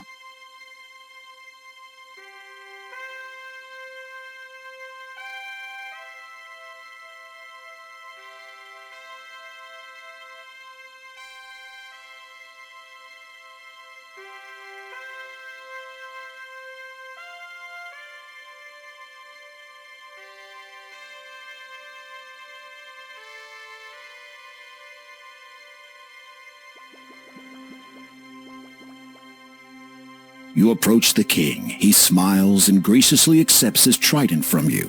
Then he calls everyone to attention. To commemorate the return of my trident, and to honor King Graham's success, I hereby call for a celebration.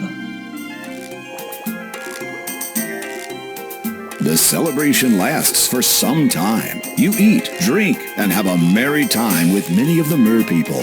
After a few hours, the festivities wind down, and you finally have a chance to speak with Neptune alone.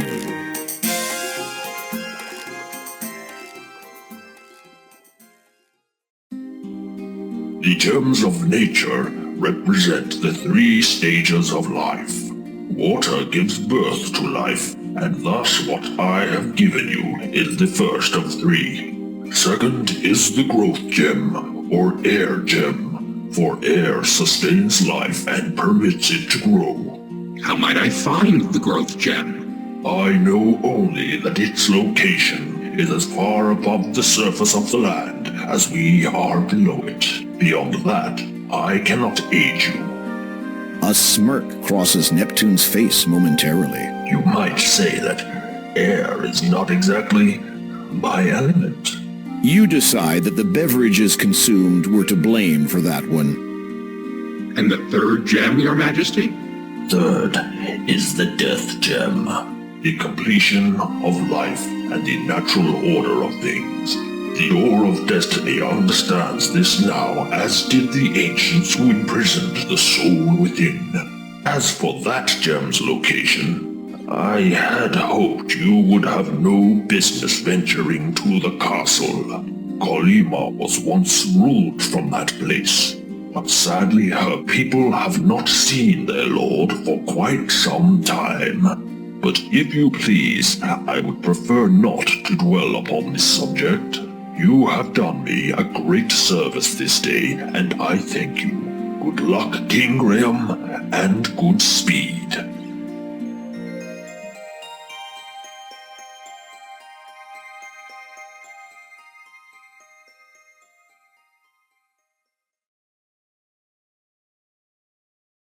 You depart the underwater kingdom and head back towards the surface. What an incredible experience. You are certain you'll never forget the adventure you just had. Additionally, you have acquired one of the gems. As you resurface, you realize that the magic which allowed you to breathe underwater has now subsided.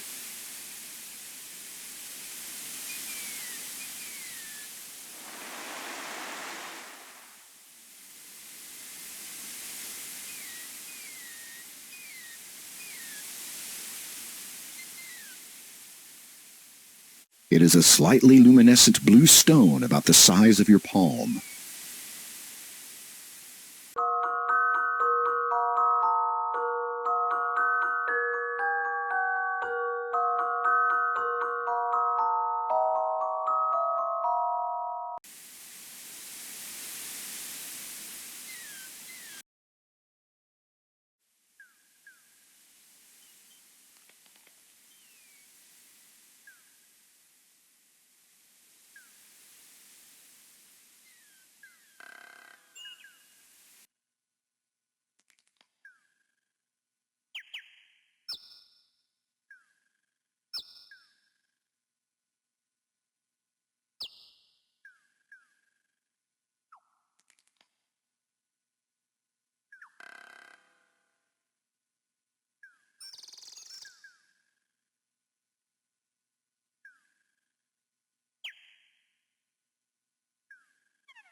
Here, this might help your sneezing.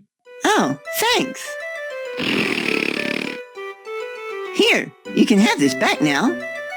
You retrieve the partially used cloth from the haystack. Feel better? Yeah, it's so good to be able to be...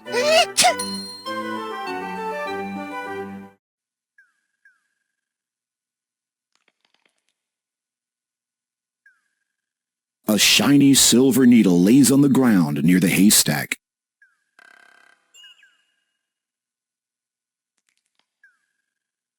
You take the silver needle.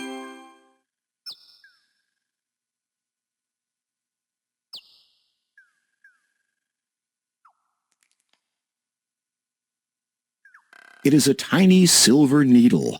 It reminds you of a dart.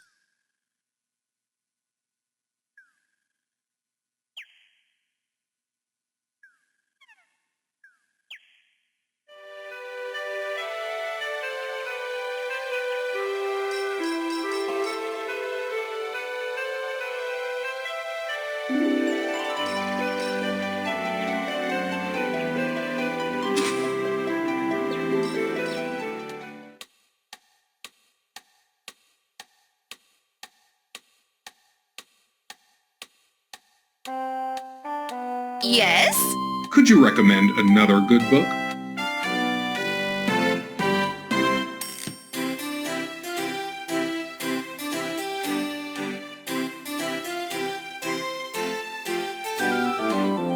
There!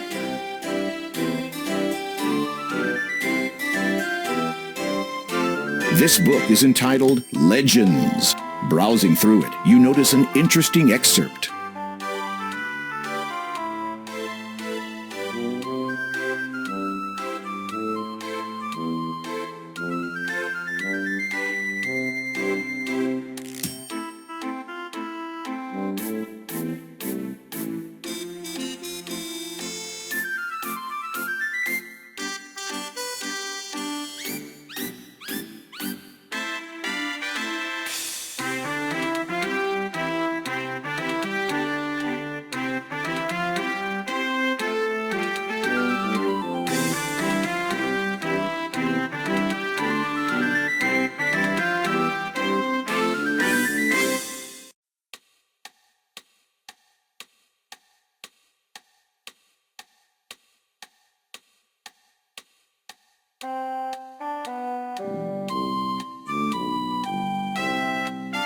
Yes? Could you recommend another good book?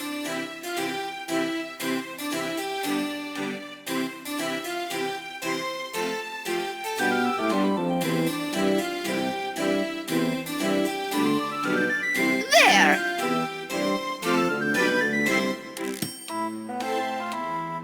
This book is entitled Power, Politics, and Pulpits. Browsing through it, you notice an interesting excerpt.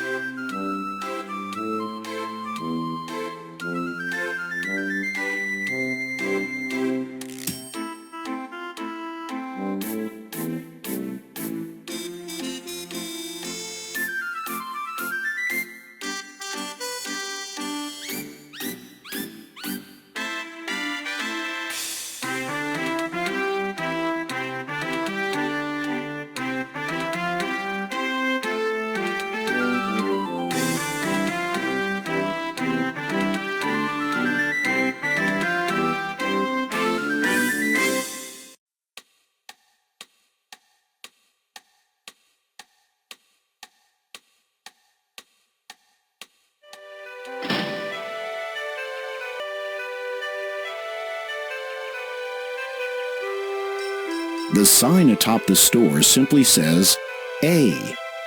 The door of the antique shop is your gateway to the priceless treasures beyond. Maybe.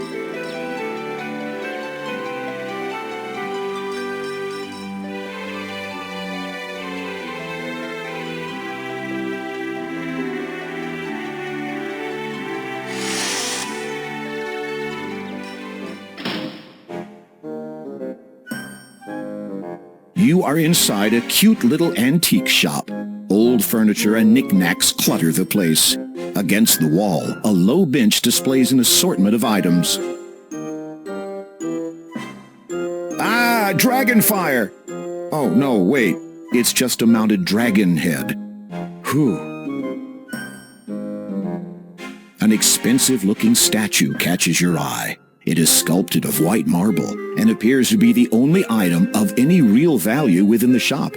You find it quite odd that this grand statue is situated amongst other ordinary items of far less value.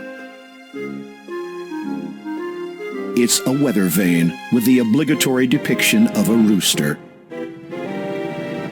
Some old shields are lying around in the antique shop. A rather beaten and tarnished brass lamp is positioned on the countertop. You'd really like to know just what became of the rest of the ship. The little old lady is tiny, with twinkling blue eyes. Her white hair is done up in a neat bun on top of her head. She appears at first to be in her 60s. Then you notice the sheer quantity of makeup plastered on her face, and decide that she may well be older than that.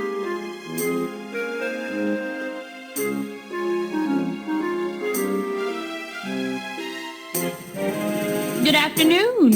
What can I do for you, dear?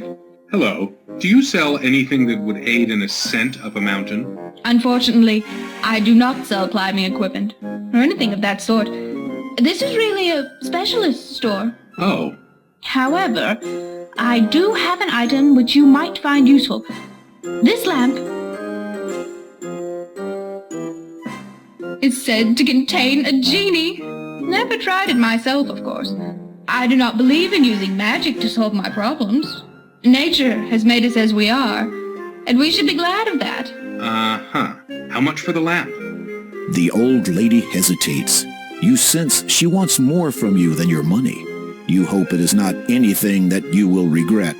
Well, seeing as how you are a man who seems adept at taking care of himself, perhaps you could do a small favor for me? Somehow, you knew she was going to say that. I once owned a beautiful nightingale. Quite rare around here. But the sentimental value far outweighs its monetary worth. That foul old witch Hagatha has stolen it from me, probably to use in some concoction or another. Her nose screws up in disgust. So, if you could be a sweetie and retrieve it for me, I will trade you. The lamp for the bird. Agreed? Well, I will see what I can do. Do be careful. If Hagatha should spot you out of her good eye, then you'll be in for it. You have nothing more to say at this time.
You can't see a thing past the cave entrance. Judging from the smell wafting out of it, you're not sure that you want to.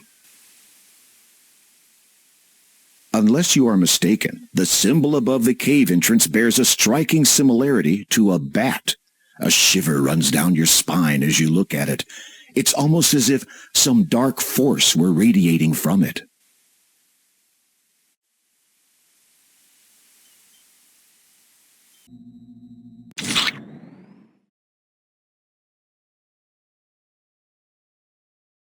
You saw black glow. You did not slow, turned not away. You've had your day.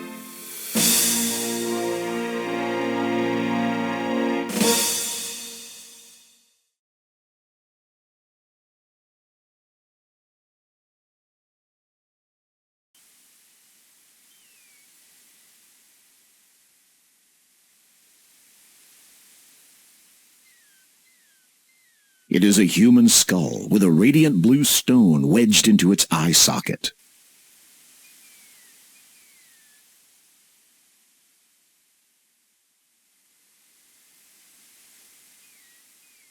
It is a human skull with large eye sockets.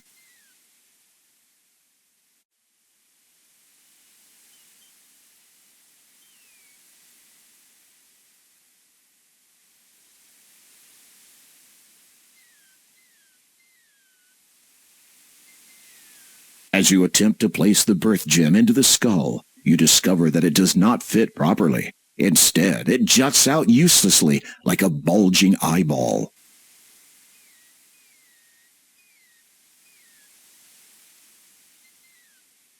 The birth gem protrudes from the skull like a bulging eyeball. You'll somehow need to push it in further.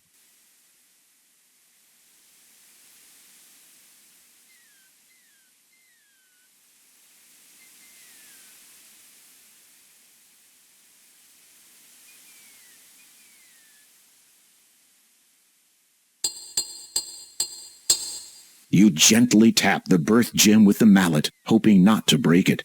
It budges only slightly. You give it a harder hit. It moves a bit more. You hold your breath and give the gem an almighty thwack. It pops into the skull.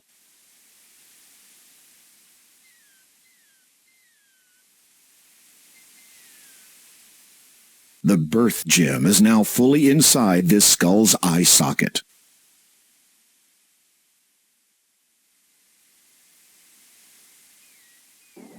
As you face the skull towards the image of the bat above the cave, you notice that its wing has faded slightly. However, you suspect that whatever danger the bat represents is still in effect.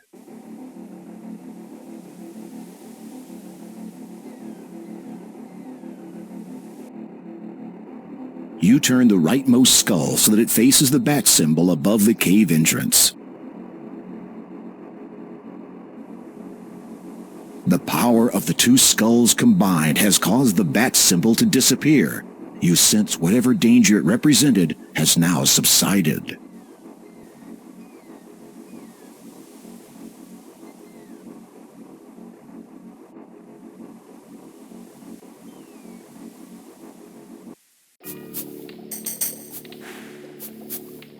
As you enter, you are almost overwhelmed by the foul stench which molests your nostrils.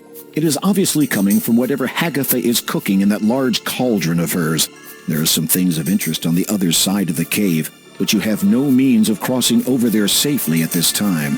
A caged nightingale sits on the floor near the northern cave wall. The light from outside barely penetrates the interior of this cave. So long as you keep your distance, Hagatha shouldn't notice you. This is the ugliest old lady you have ever seen. She has warts all over her face and matted gray hair. She clasps her stick with claw-like hands. The iron cauldron is bubbling with a nasty-smelling brew. A hot fire burns underneath. A simple but elegant black cloak hangs on a stand. A gilded cage sits to one side of the cave. A beautiful nightingale flits nervously inside. The cage is locked and chained securely to the wall. A glass dome, semi-spherical in shape, sits on the table. It reminds you of a shakeable snow dome toy that you once owned as a child. The skulls probably belong to unfortunate travelers who fell into Hagatha's clutches. Apparently, she is not a vegetarian. A simple but elegant black cloak hangs on a stand.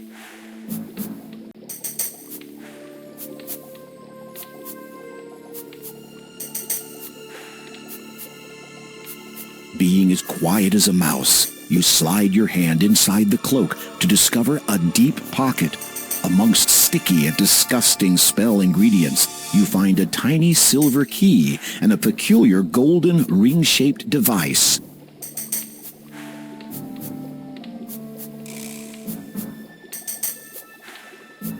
This odd circular device intrigues you. It depicts several different symbols around its outer rim: the sun, a mountain range, a drop of water, and a cloud. The key would fit a small lock.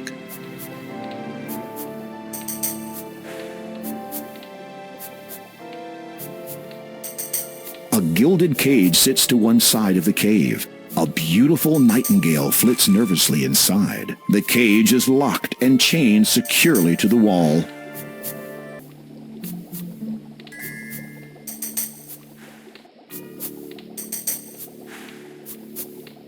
You slide the silver key into the lock. It fits. You turn it silently, and the chain falls to the ground.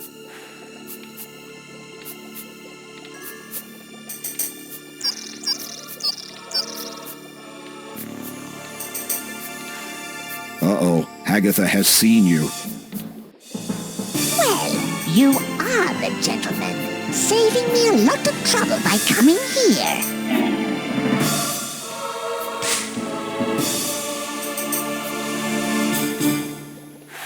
Ask the bird to be quiet next time.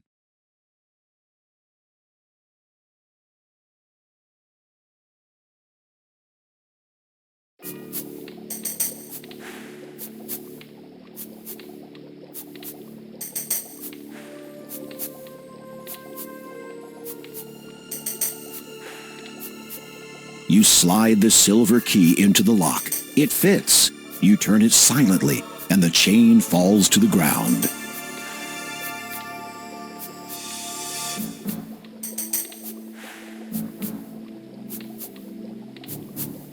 You silently drop the cloth over the cage. Without making a sound, you take the nightingale into your possession. You hear Agatha begin a chant of some kind while stirring her brew. The fluid of blood with bone and flesh.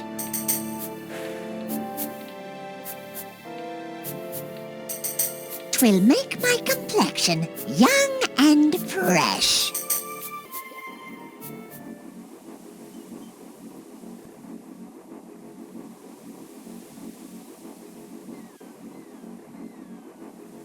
You remove the cloth from the cage. Looking at the bottom of the cage, you find that a letter has become stuck to it. You peel it off.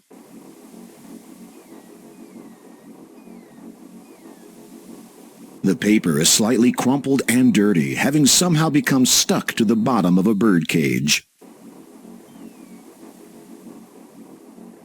You read the letter.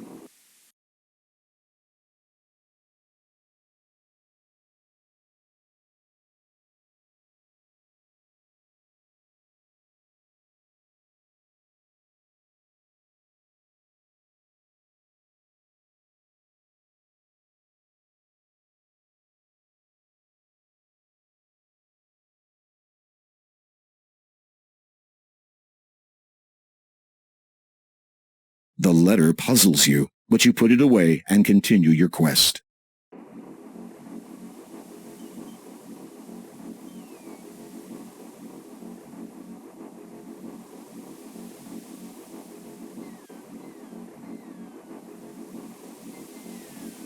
You strike the skull with all your strength, and it shatters easily.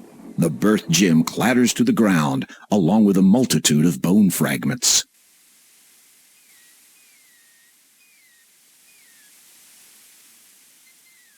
You reacquire the birth gem.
have acquired your nightingale. You have? Then please give it to me.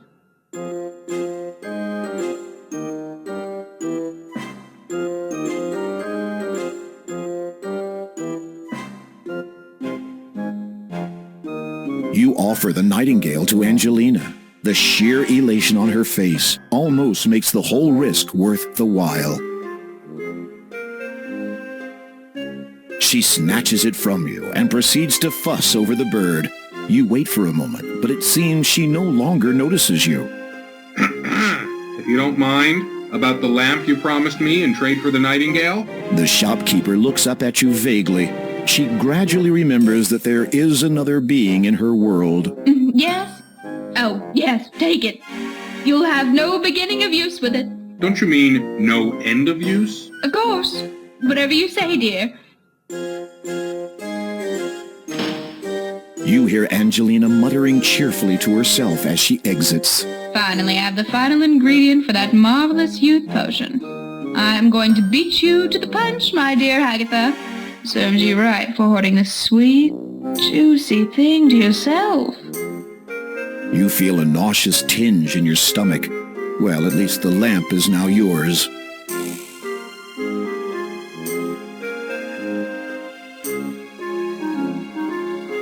You take the old lamp.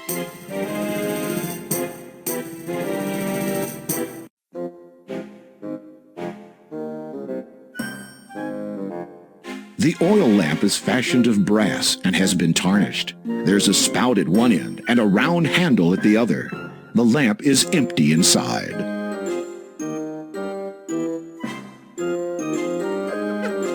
You rub the lamp and wait expectantly, but nothing happens. You're about to give it another try when a small puff of smoke appears at the end of the spout. It clears, revealing a note. As you remove it, the lamp disappears. You read the scroll.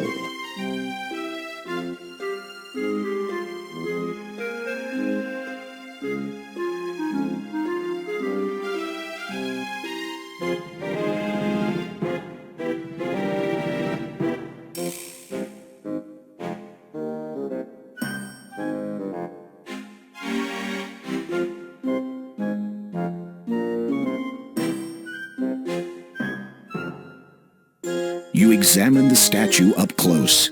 Aha! There is a hidden latch on it.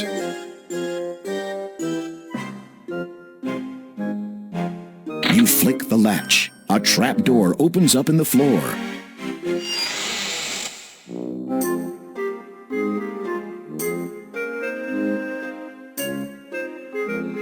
You close the trap door behind you. This is a secret room located directly beneath the antique shop. Obviously, the proprietor uses this room as a storage area for her worthless wares, although there may be something of value down here. You see a letter on the desk.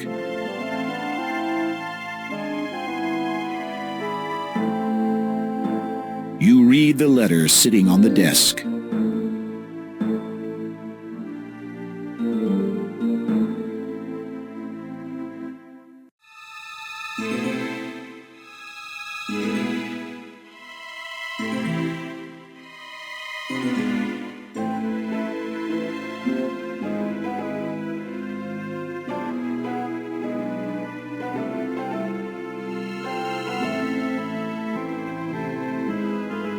Several large items have been covered with cloth to protect them from the dust down here.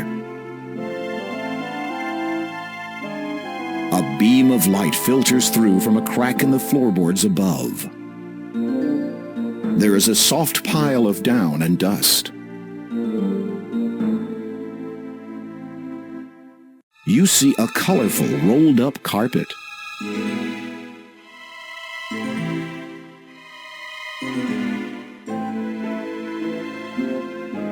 As you pick up the carpet, you notice a small label which reads, "Property of Al Den." There might be a faded letter or two in there, but you cannot be sure. Above you, from the back room, you discern Angelina's voice. I did it! I did it! The youth potion is finally finished. All I need to do now is drink it. Angelina, show yourself, you scurvy wench. Agatha? My dear! What an unexpected surprise. Don't you play the fool with me. I know you stole it. Stole? Really, I do not know. Silence. For your lies and deceit, there can be only one consequence. No, please. I can explain. I said silence. Oh, and one more thing.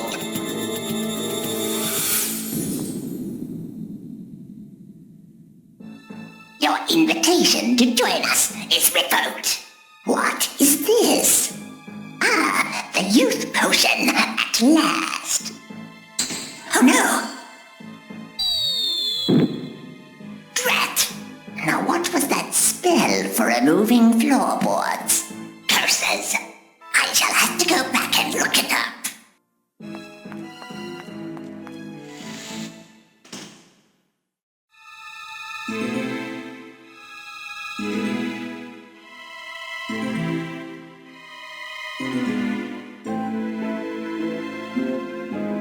The magic carpet is a beautifully woven Persian rug with a colorful fringe on the ends.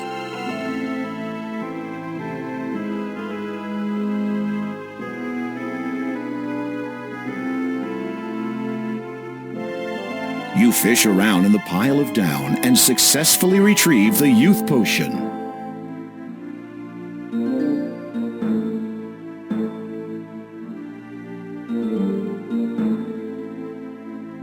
You think that this vial contains the potion of youth.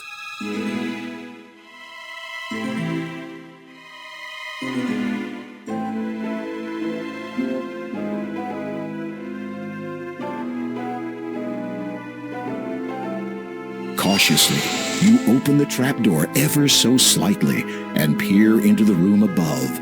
Agatha is nowhere to be seen. You make your exit from the basement.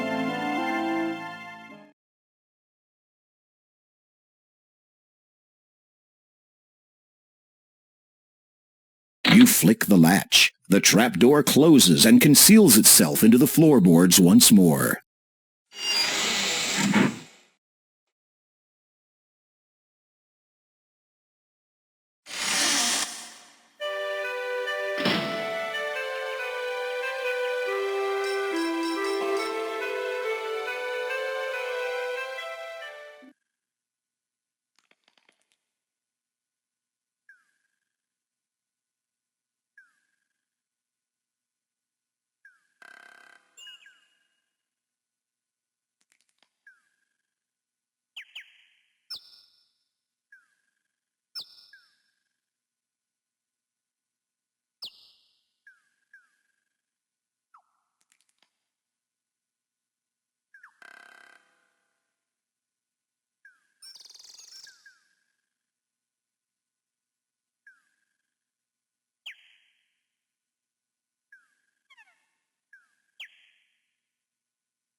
You unroll the magic carpet, lay it on the ground, and sit on it. The carpet begins to rise skyward.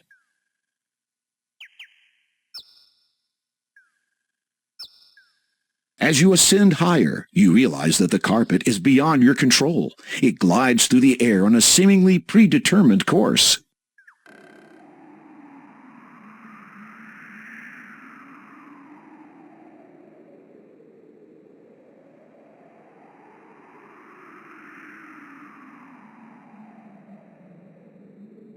The plateau is a natural lofty outcropping from this mountain. The view is incredible from up here. Below lies the land of Kolyma, stretched out before you. You can make out the coastline, most of the forest, and a dismal swampy area to the north.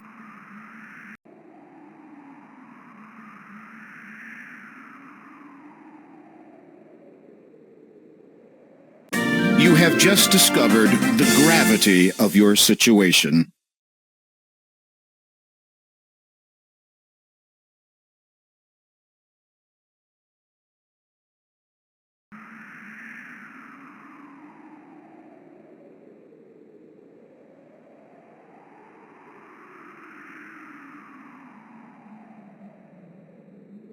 The plateau is a natural lofty outcropping from this mountain. A snake blocks your path to the east. It appears to be about 10 feet long and is coiled up, ready to strike. The snake only communicates in hisses.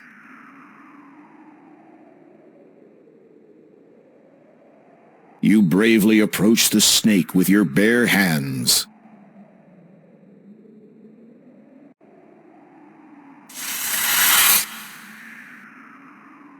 The snake lashes out, striking with precision. Its lethal venom kills you instantly. Your history.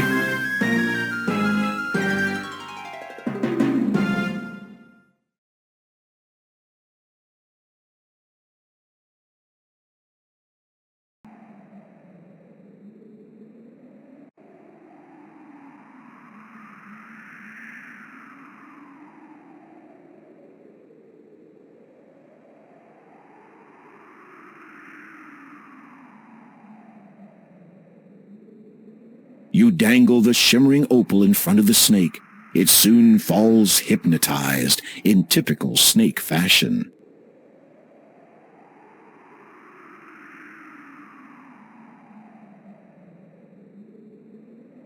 The snake snaps out of its sleep-like trance.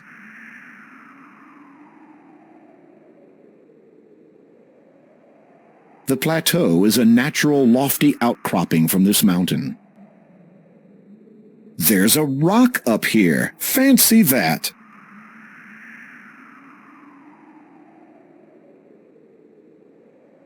It's too dark. You can't see down there.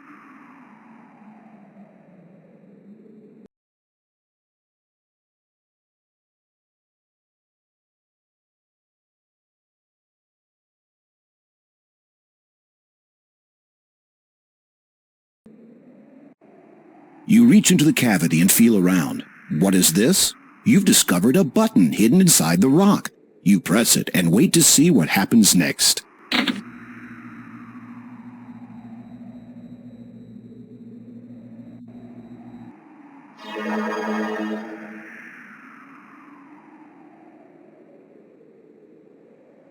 In an instant, a man stands beside you. He appears to be somewhat of an adventurer, much like yourself.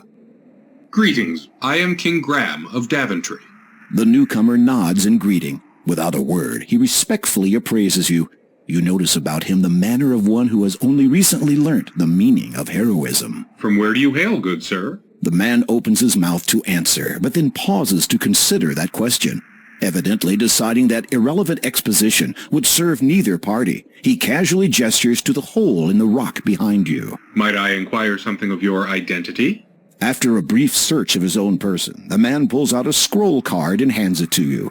You unroll it, and it reads, "Having fulfilled the requirements in accordance with the statutes of the famous Adventurers Correspondence School, the bearer is a qualified would-be hero." The man also shows you a medallion. Upon it are the words, "Hero of Spielberg." You reverently return the scroll to the man. You don't say much, do you? With a sigh of resignation, the man shakes his head silently. Surely you might speak to me of your adventures. The man becomes quite enthused about the prospect of relating his most recent adventure to you. Just as he is about to speak, however, you notice something on the ground that the man must have dropped. You retrieve the paper. It appears to be a scroll. Upon it is some writing. Disclaimer, you have just witnessed a rather shameless plug for the remake of Quest for Glory 2 Trial by Fire by the entities of AGD Interactive. Available now. As you read the writing, the words are ingrained in your mind. The scroll disappears.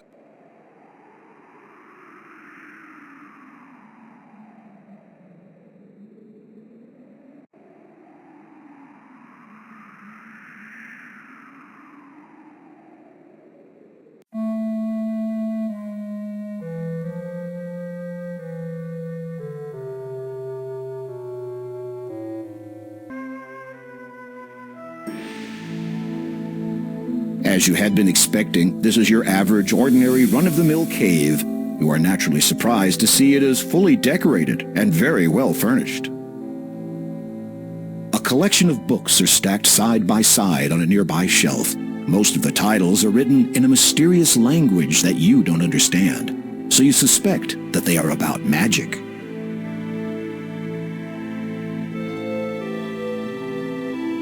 You approach the workbench for a closer look. A clear beaker. It is useful for mixing various fluids, chemicals, and minerals together. When lit, this device heats the beaker and any contents that it contains. A wick leads into the base, which is made of flint stone. These elaborate candlesticks are quite expensive looking. The ancient book bears the title, Ye Old Book of Enchantments, Causes and Cures. It looks very old and has been propped up on a pedestal. You flip through the book entitled, Ye Old Book of Enchantments, Causes and Cures. The first half contains a list of enchantments. These do not interest you, as you have no desire to inflict inconvenience upon others. However, the Cures section does capture your curiosity. While browsing, you spy a promising paragraph.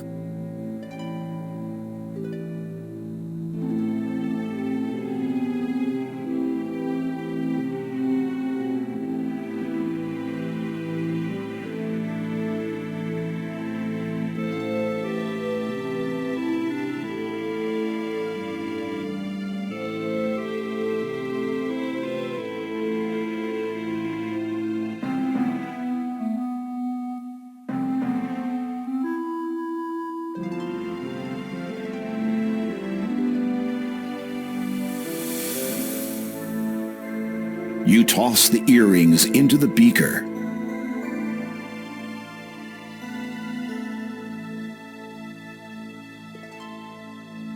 You toss the sickly yellow flower into the beaker.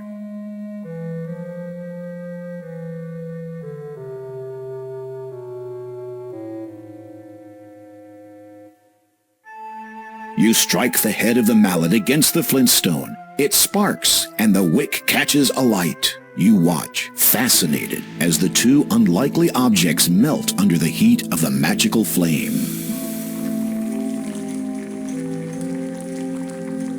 The contents of the beaker have melted into a thick, greenish liquid.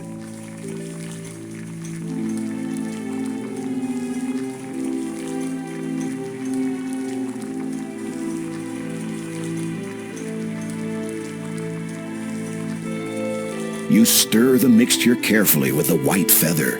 It soon dissolves in the hot liquid.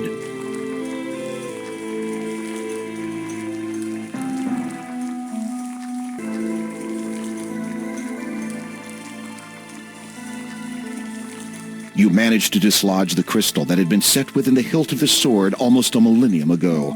You feel a tinge of guilt and wonder what all the past monarchs of Daventry would say if they saw you damaging ancient crown property.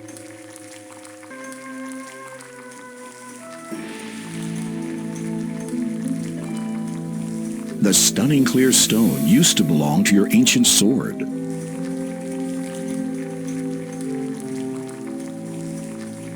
You drop the crystal in and watch, amazed, as the green liquid slowly seeps into it.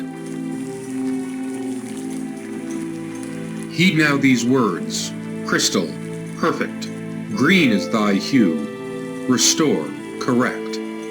Guard well my form. Preserve, protect. You recite the words correctly, line for line, and sure enough, only a brilliant emerald remains in the glass beaker. You quickly blow the flame out so as not to overheat the emerald and cause damage to it.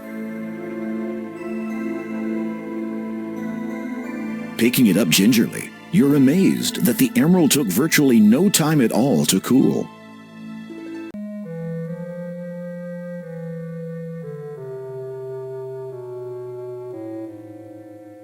Your crystal has become a dazzling emerald.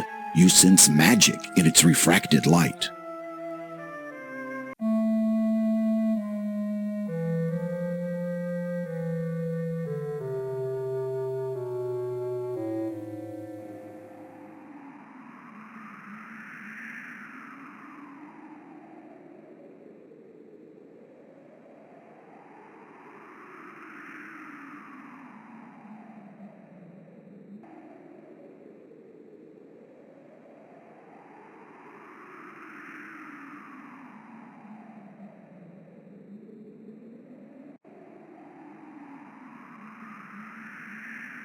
As you direct the sun's light through the emerald at the snake, you behold a wondrous transformation.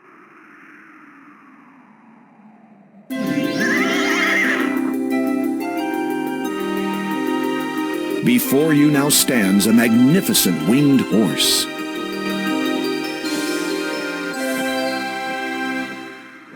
Thank you for freeing me. A horrid enchanter transformed me into that legless thing after I refused to be his steed.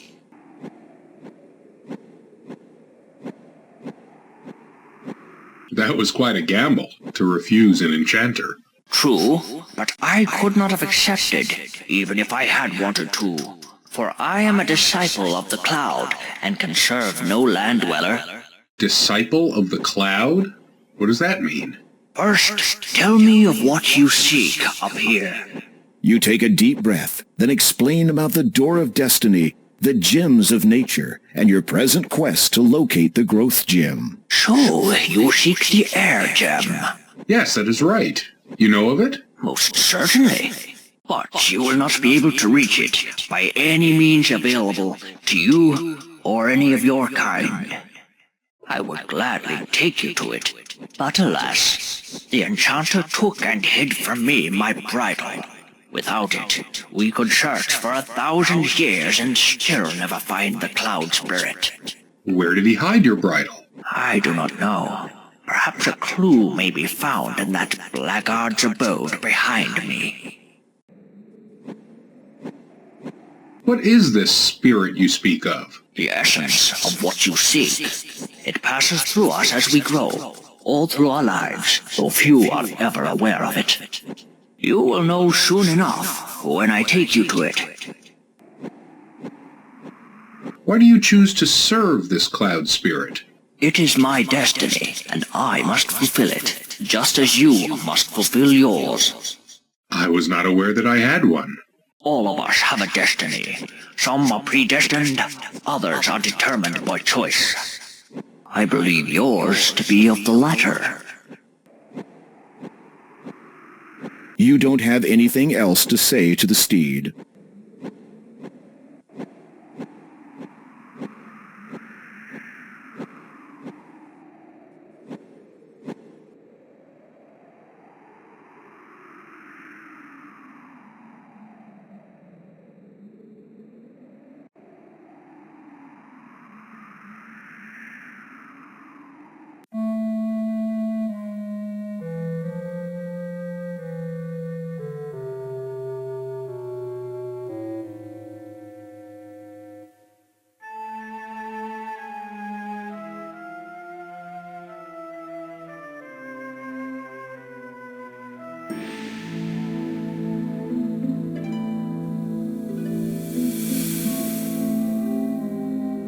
You hear footsteps approaching.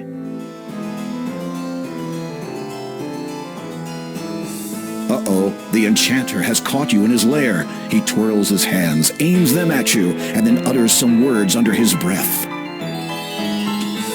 You feel a tingling sensation all over your body as the enchantment attempts to transform you into whatever the enchanter has fancied. At the same time, you also feel the comforting energy of the emerald shielding you. The enchanter's twisted smile turns downwards. He scowls at you.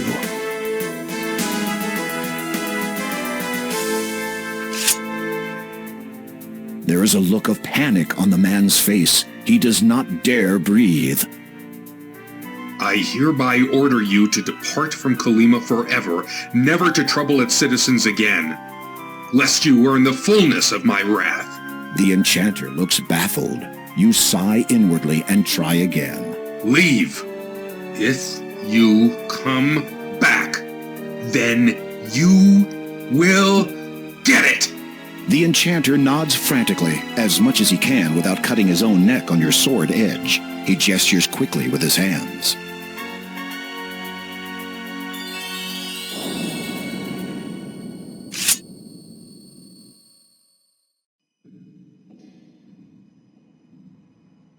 You notice that some writing has been engraved into the wall.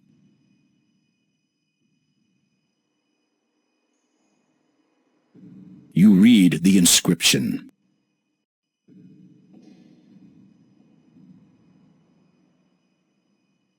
The engraving on the wall reads, "In row of stones that number 6, half and a pair from left do pick. Quell then my spell, avoid the tricks."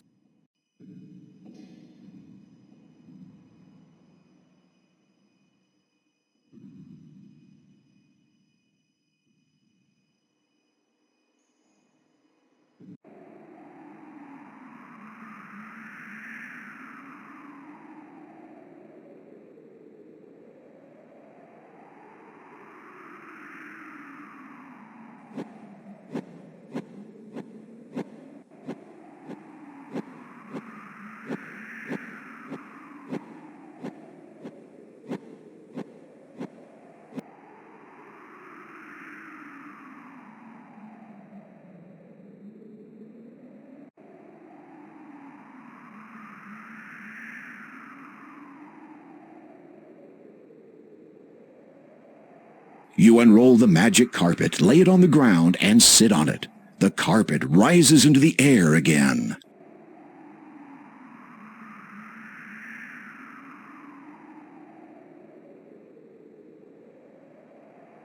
The carpet begins to descend.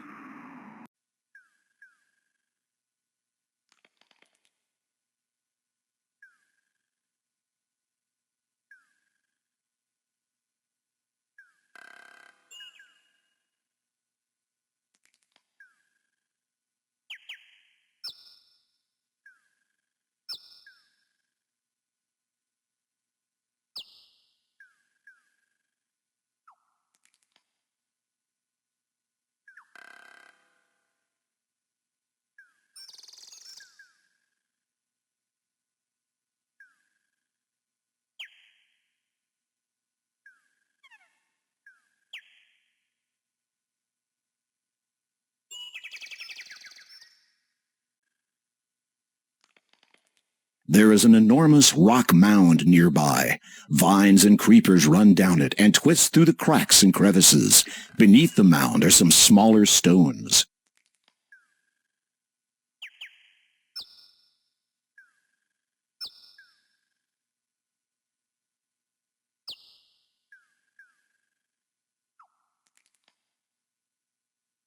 You bend over and hold the emerald above the stone so that the sun's light channels through it.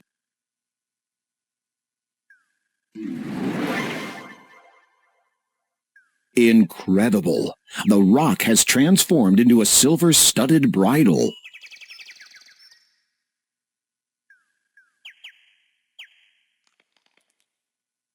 You take the bridle.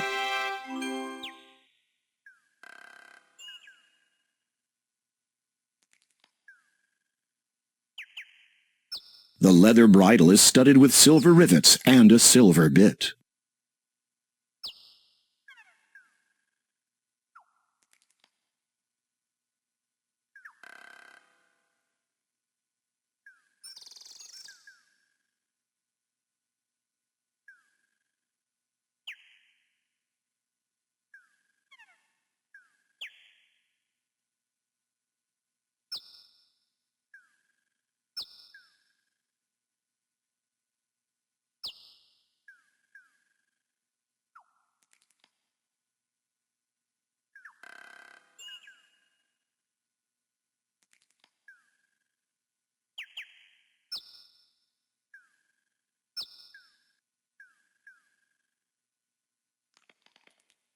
You unroll the magic carpet, lay it on the ground, and sit on it.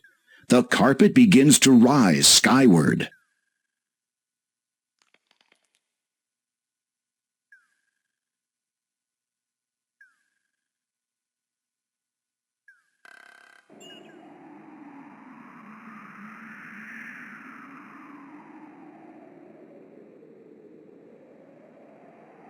As you reach down to get the carpet, it vanishes into thin air without even so much as a puff of smoke.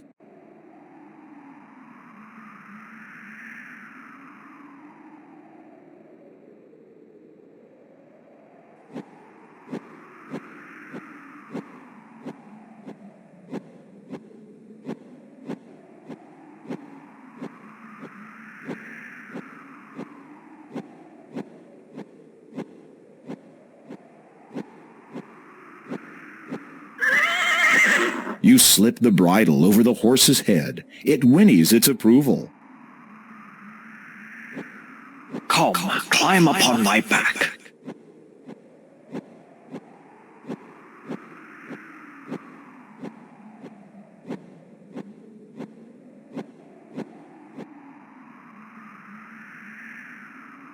Hold on.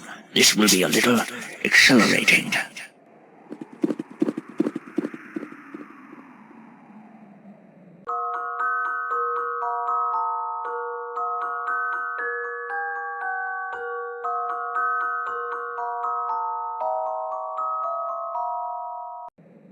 The disciple of the cloud gracefully soars high into the sky.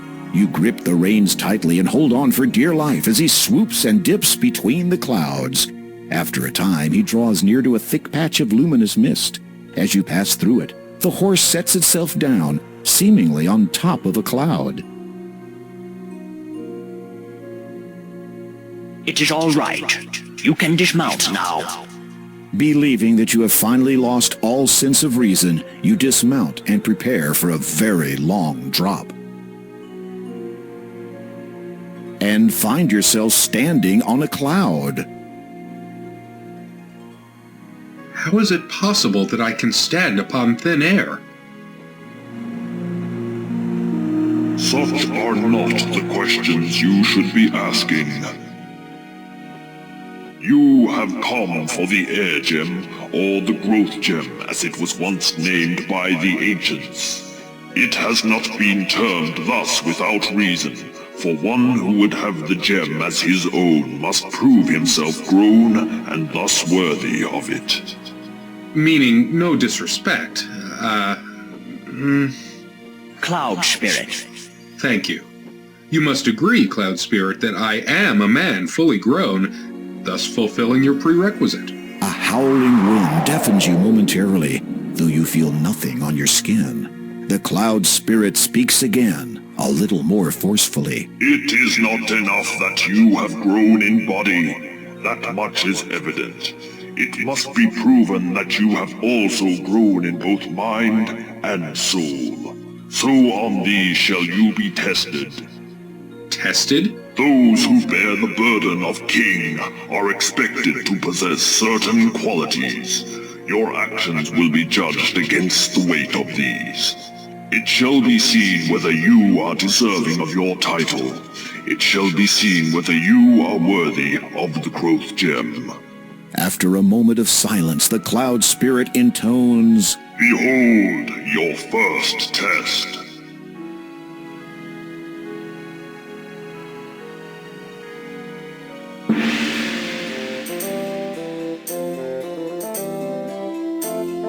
The mist around you clears, and you find yourself in a familiar place. This is Daventry, and furthermore, you are a child again. A slight dizziness overwhelms you for an instant. How strange, you no longer recall anything past this moment in time. It is as if this is happening again for the first time. Even stranger, you are still vaguely aware that you are undergoing a test of some kind, though for what purpose, you cannot fathom. But look, it is Malvolio, your best friend. The two of you are deeply engrossed in a game of bat and ball.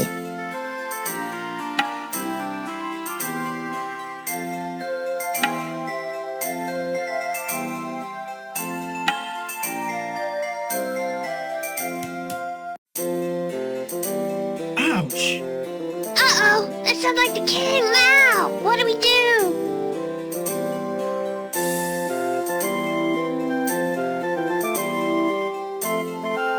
You there. Yes? Yes? Is that how you address your liege? No, your majesty, King Edward, sir. I mean, sire. Which of you two boys threw that ball? The one that just happened to land on my head?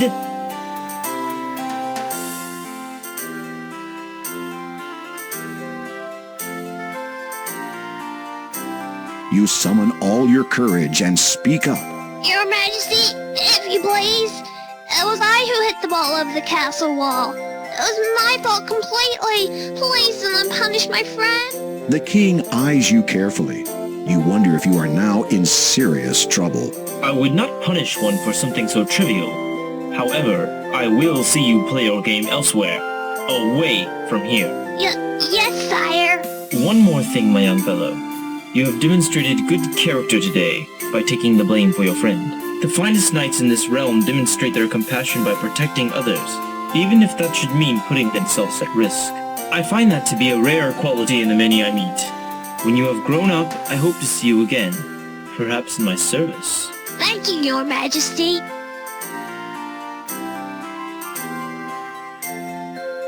Behold your second test.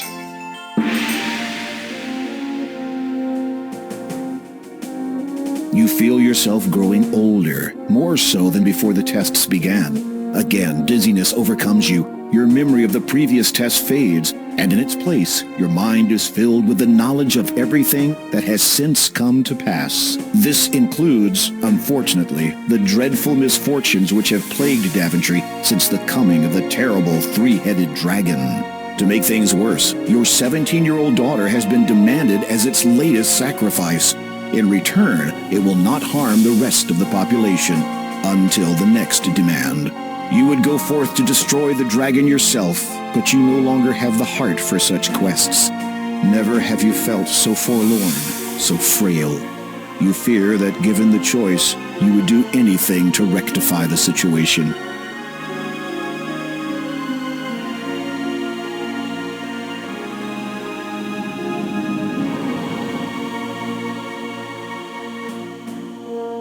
A charming view. No wonder you come here so often. You. I will see you hanged for this intrusion. Guards! Guards! Calling them will do you no good. For even if they come, they will find their king speaking to only the air he breathes. A pox on thee! Who are you? My name, my true name, has been heard by none for nigh on a millennium. It is enough that you know me as the Father. Then say what you have come to say and be gone. You never were one for small talk. You cursed my family. As a result, that dragon is now loose upon the land, and one of my children was kidnapped. Now that is not quite the truth. Do you deny your involvement? Not at all. It is just that you have omitted so much. Speak, and be gone. Very well. I want your crown. You cannot believe what you have just heard.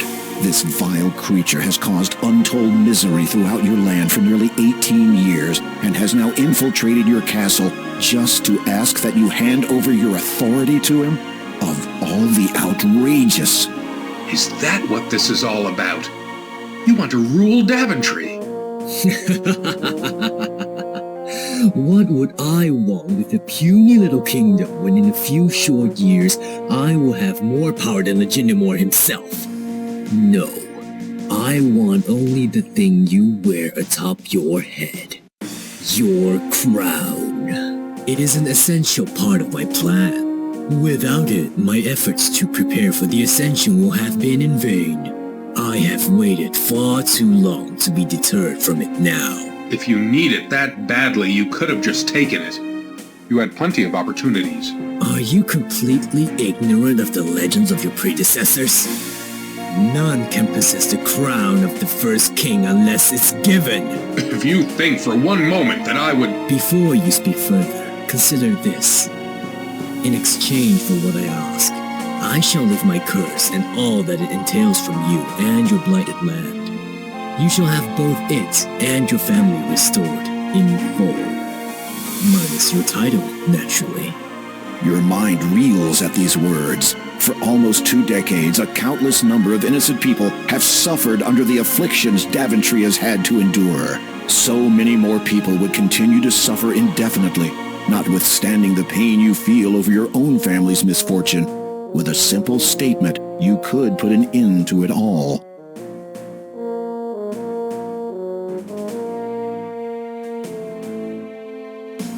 To give you my crown would signify a change of leadership, so says the law of this land. It also says that the crown is to be worn only by those with the highest regard and intent for Daventry. So, to give it to such a vile being as you would betray the honor and memory of all the past kings who have worn it. No, I will not do it. Not even for the sake of your family? There are some principles for which even one's family must be sacrificed.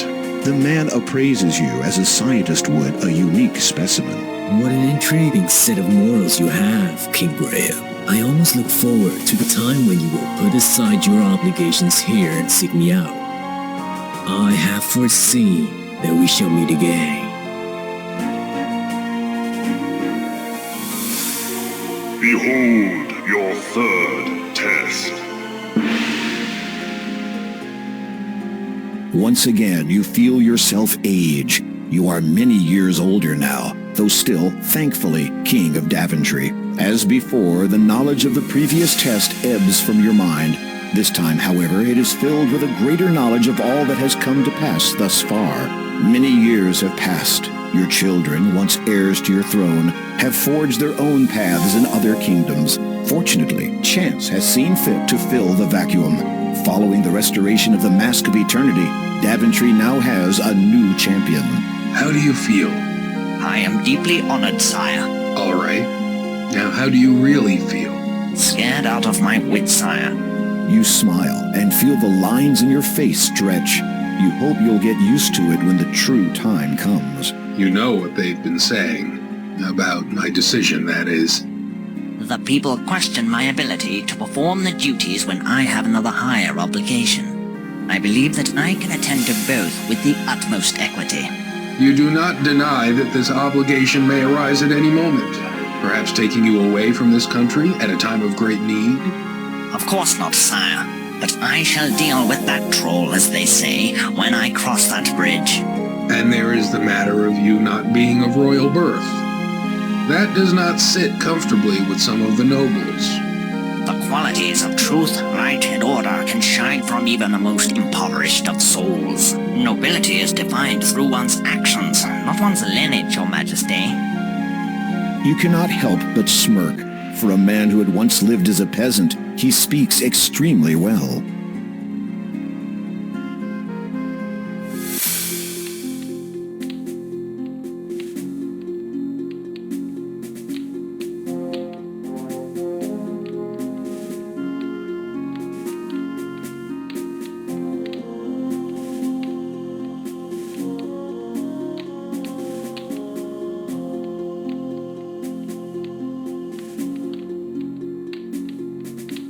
I have carefully thought over the matter put before me. It is true that I no longer have a residing heir to carry on in my place. However, I cannot place the future of this kingdom in the hands of one who, while possessing great skills, courage, and virtues, may not be able to serve her with singular devotion. Go back to your village, Connor. Yes, sire. Despite his gracious acceptance, you sense that Connor has been dealt a rather severe moral blow.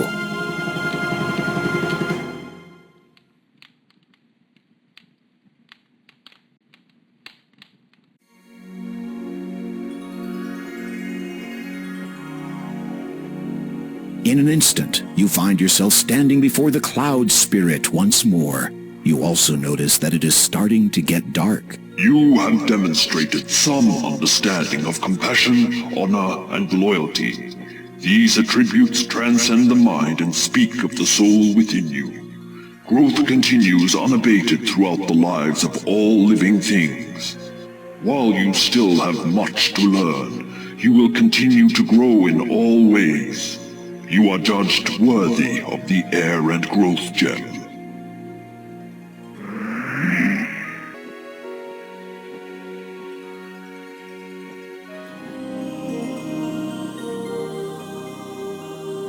You take the Growth Gem. As you feel the knowledge of the last test fade from your mind, the cloud beneath your feet begins to evaporate. You'd better get out of here quickly, Graham. The cloud has become too thin to support your weight, and gravity beckons. trying to hang on to your knowledge of the future, you forgot to hang on to something important.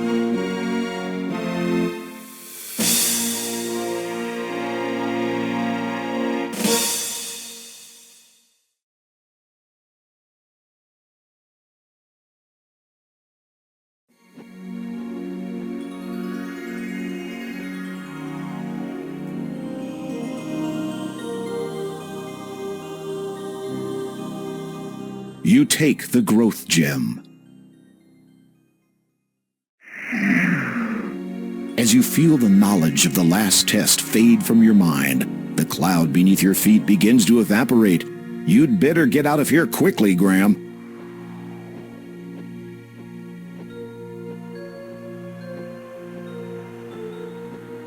It is a slightly luminescent green stone about the size of your palm.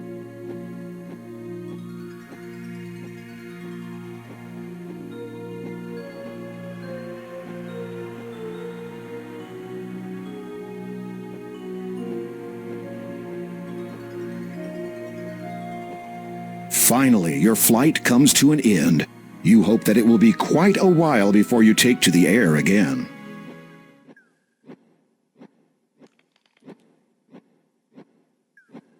Where would you like me to land? On the ground would be fine.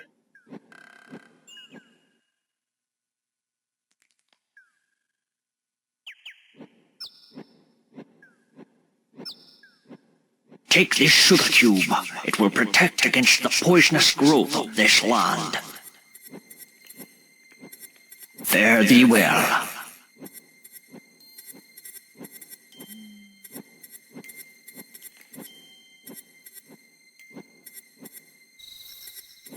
You notice you have lost a few things during your descent, mostly all that paper you were carrying. You are not concerned, though, as long as you don't get into trouble for littering. As dusk sets in and the pallid moon rises above the darkened horizon, you recall the Door of Destiny's words regarding the third gem, through swampy mire, in lone dark castle. Then you remember the great Neptune's disquiet reluctance to speak of Kolyma's lord. You sense a growing unease that this final gem may not be the easiest to acquire.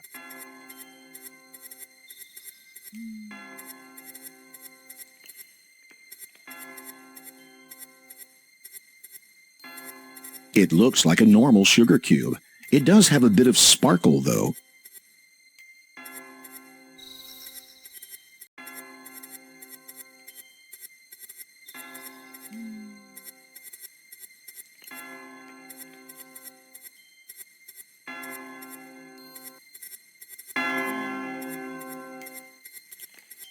You have come to the Church of Kolyma. It is said that all are welcome, and that the monks living here often help those in need. A beautiful stained glass window depicts a radiant full moon. It is certainly one of the more unique images you have seen on a church. The church bell is tolling. The church door is made of very thick wood held together by iron bars.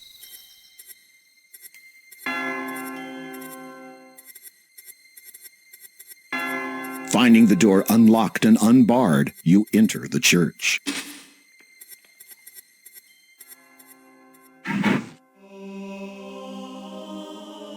The Church of Kolyma is where its citizens come to pray, confess their sins, and offer a penance, usually in the form of a coin.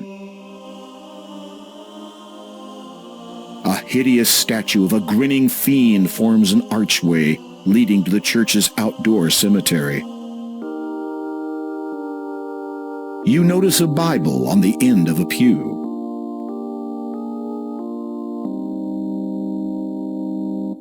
You look over the Bible, which appears to be many decades old.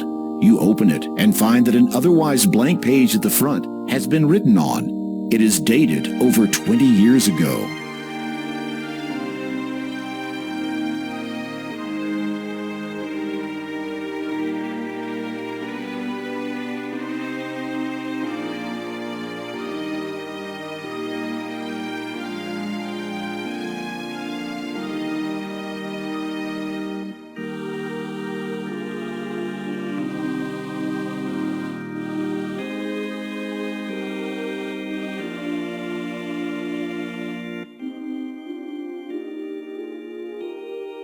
You return the Bible to where you found it.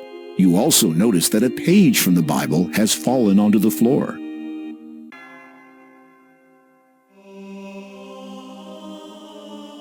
You pick up the fallen page and read it. The words appear to have been written recently. Shine why early, newborn sun, when sadly we'd nearly won.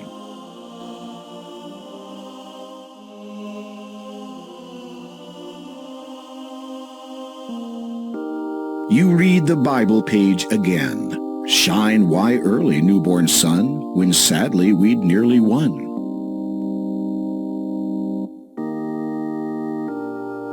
The symbol of the faith is displayed prominently in the church. From the pulpit, the sermon is delivered. The monk is dressed in a simple ankle-length robe. A belt of thick leather is tied around his ample waist. He wears worn sandals.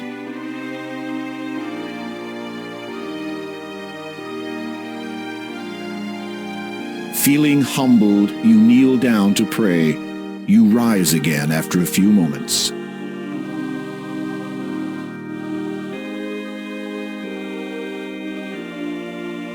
The monk stirs, stands, and turns to face you.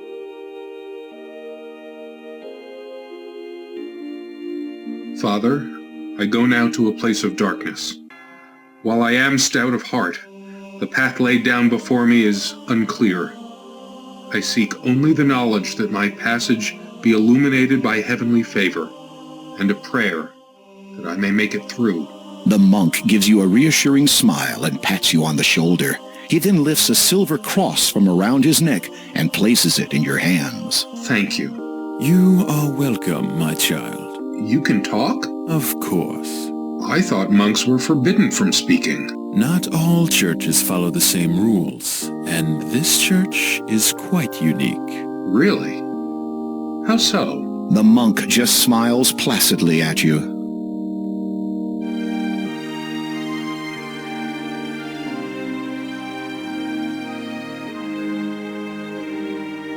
It is a shiny silver cross dangling from a silver chain.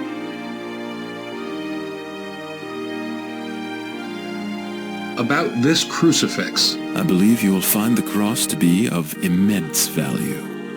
It has come to us at a huge price. It was expensive? I mean that it has cost us more than any value to be in possession of it.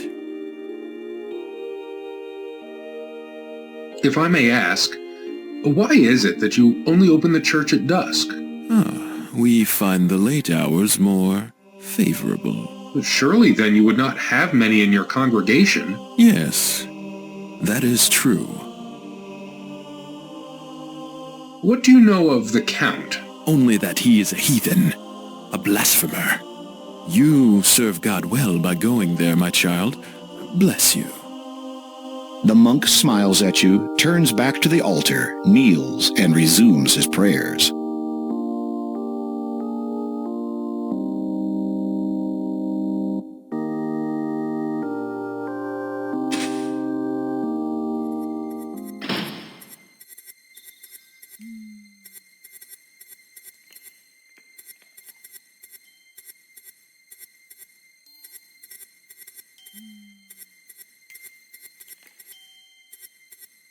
Without warning, a pair of wolves dart out of the dark forest and dash towards you.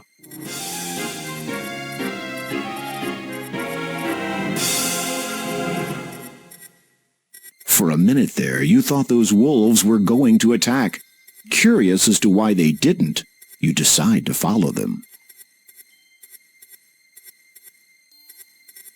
You see the monk standing alone outside the church. Then you notice the two wolves approaching him. You are about to yell a warning to the monk, but the words die in your throat as the man steps forward and pats the wolves' heads. No, my brothers, we must not hurt him. Not yet. He will go to the heathen's abode. He will do what needs to be done. What if he does not? Then, my brothers, we will complete the task before us, the one we began many years ago.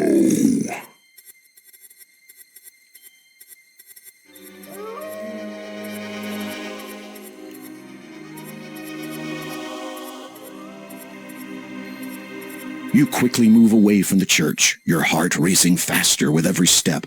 You have a good idea now what will happen once the moon comes out in full, and you do not want to be anywhere near here when it does.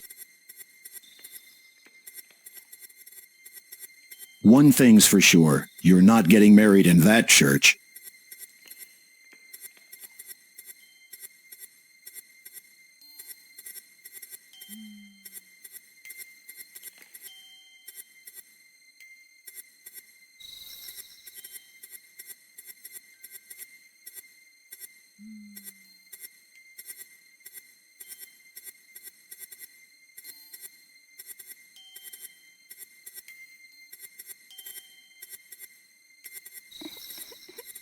You hear the sound of a child sobbing nearby.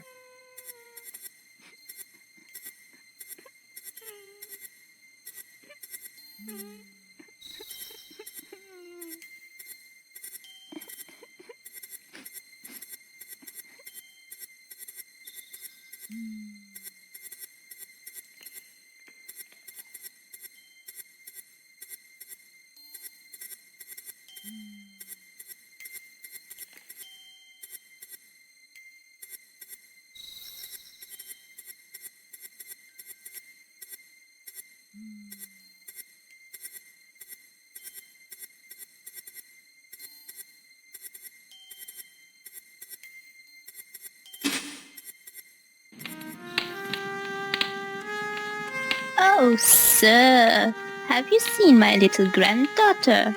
She ventured to the town to buy food for me, but has not yet returned. I fear she may be in peril. The forest is not safe at night.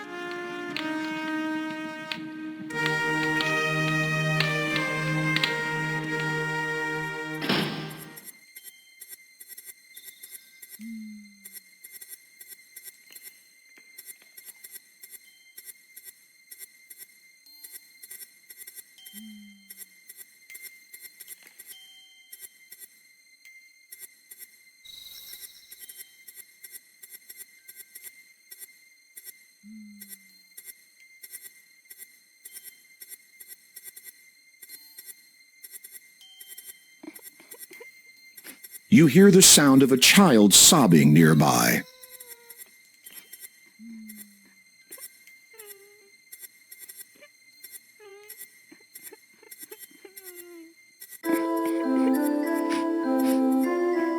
As you approach, you recognize the child. It is Possum, the little girl you helped earlier today. You see the little girl crying. What could have happened, and why is she out so late at night?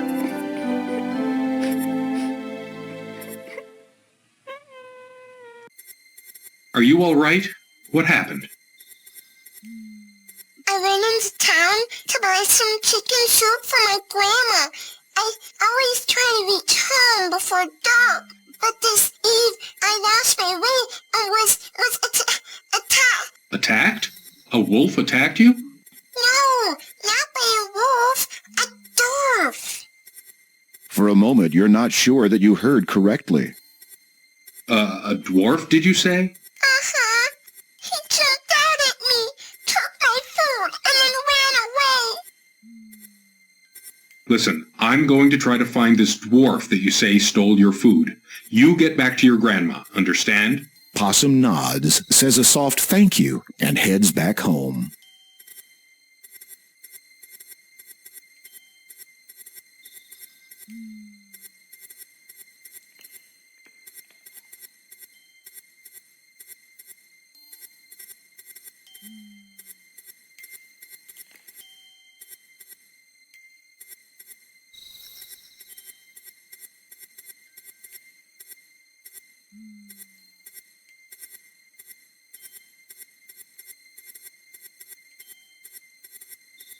What is this? There's a door built into the trunk of a large tree. It appears to be closed.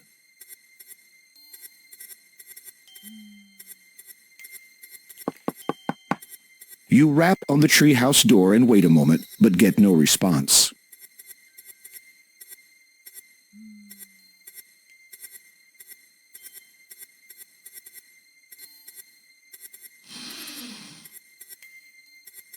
You watch as a little man runs out of the door, which has been built into a tree. You surmise that you have found the culprit's home. The vague aroma of chicken soup confirms it. That fiend!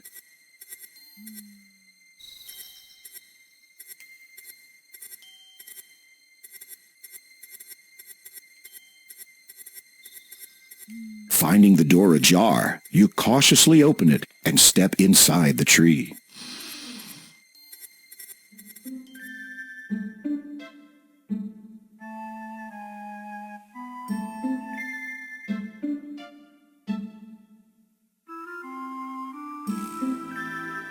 You are in a musty underground passageway. There's a narrow ladder leading up through a hole in the ground.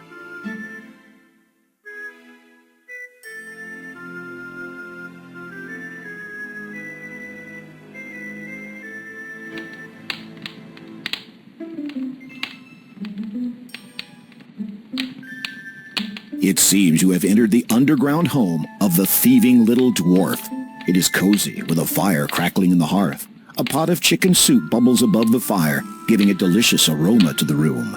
There is a trunk tucked away in the corner. The elaborate display cabinet sitting to one side of the room looks heavy and expensive.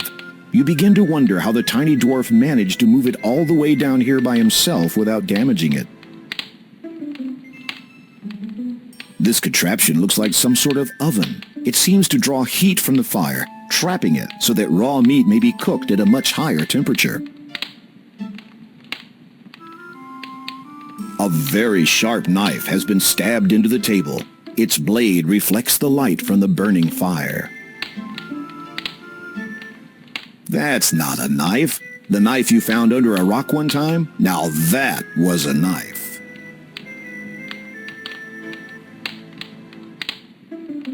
The fire crackles merrily in the fireplace. There is a pot of chicken soup boiling over the fire.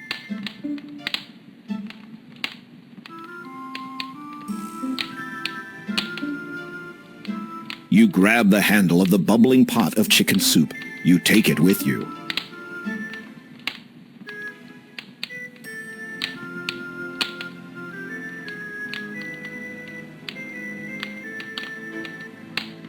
The pot contains hot, bubbling chicken soup.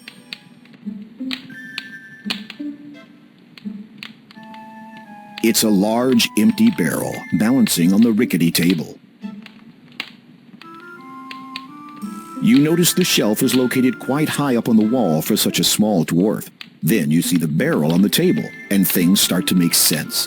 The dwarf must climb on it whenever he needs access to the shelf.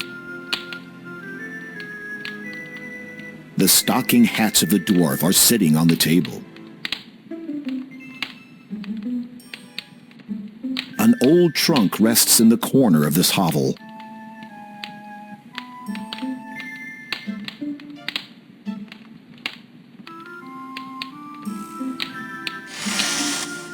Upon opening the trunk, you find a number of items that the dwarf has obviously stolen and stashed away. Among them are some gold coins. They display the distinctive face of the first king. They could only have come from the magic chest of Daventry.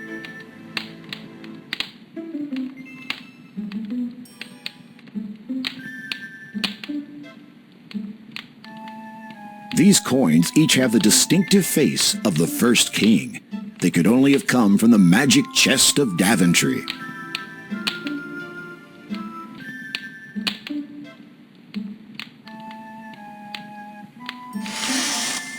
You close the chest.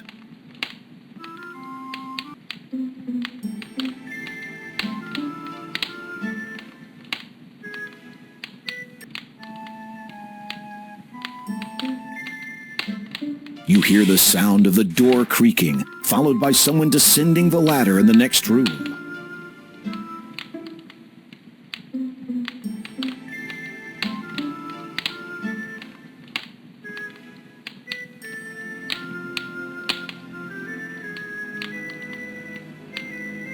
Being caught snooping around someone else's house usually has a negative consequence.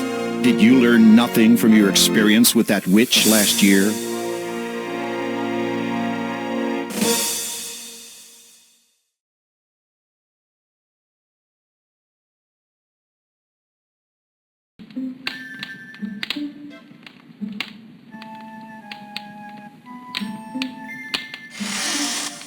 You close the chest.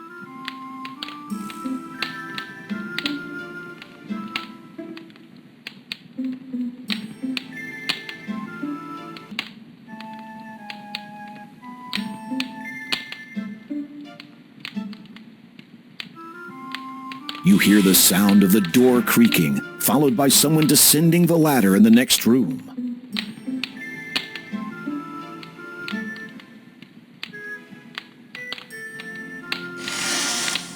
Thinking quickly, you hide in the trunk.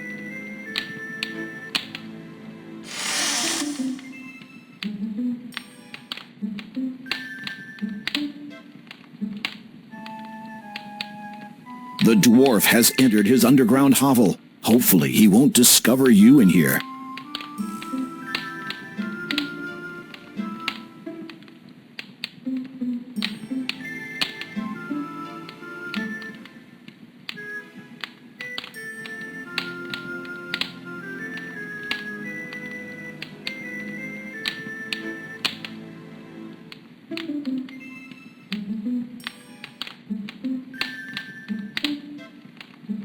You sense that the coast is clear again.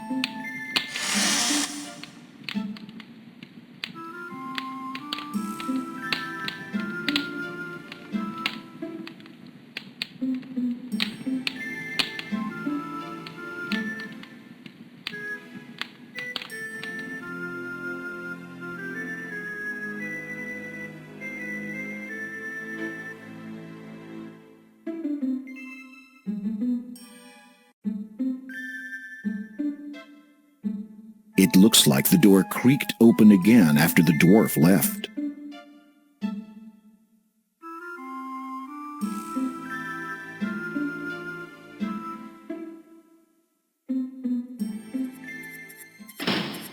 You hear the latch fall into place again as the door closes behind you.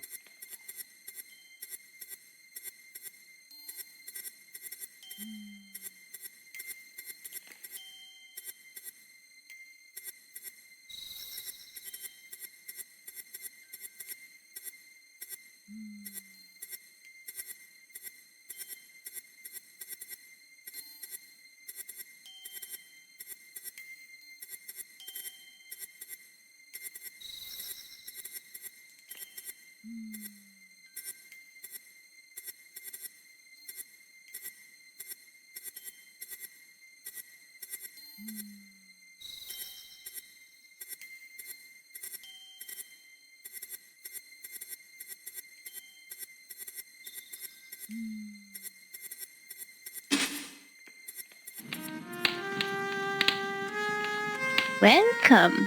Come in, please. Possum told me to expect you.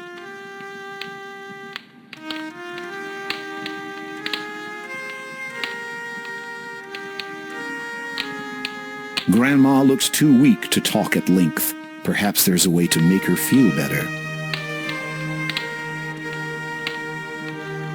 The little girl is fast asleep.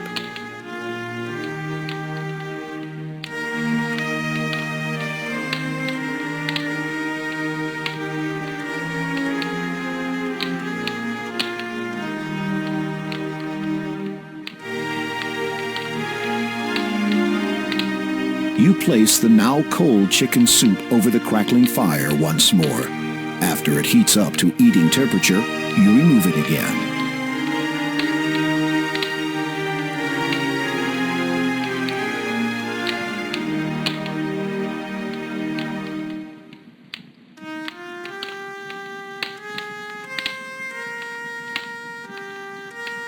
The pot contains hot, bubbling chicken soup.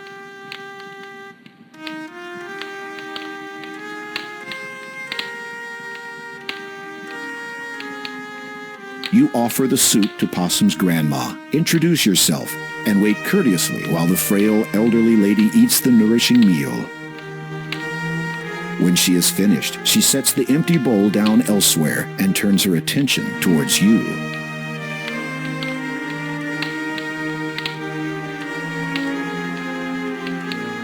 If you would like to speak with me for a while, I would welcome your company.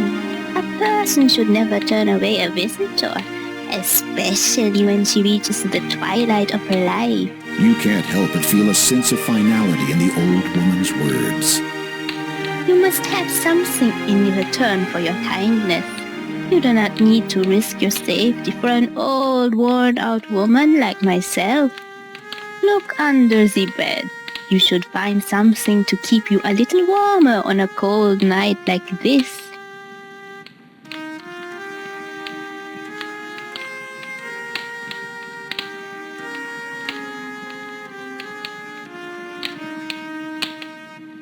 You peer under the bed and find a thick black cloak. Lying atop it is a beautiful ruby-encrusted ring. You pick both up with reverence. I could not possibly take these fine things from you. Oh, please. I want you to have them. Nights in Kolyma are cold, believe me. As for the ring, well, perhaps it is better that I do not have it to remind me. As you wish.